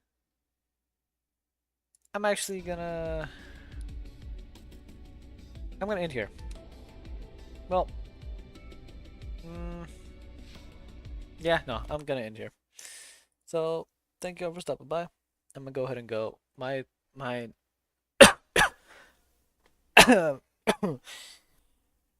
throat's killing me because of talking so much and reading so much aloud. So I definitely gotta go. So anyway, thank you all for stopping by. Good night, see you, peace. Unfortunately, it doesn't look like, at least Twitch isn't showing me anyone that I could potentially raid right now. Well, I mean, there's Orca. I don't know. My head kind of hurts, and I don't really feel too up to it right now. Definitely next time, though. Definitely next time. But yeah, I'm gonna go. So, good night, see you, peace. I said that like 3 times now. Bye.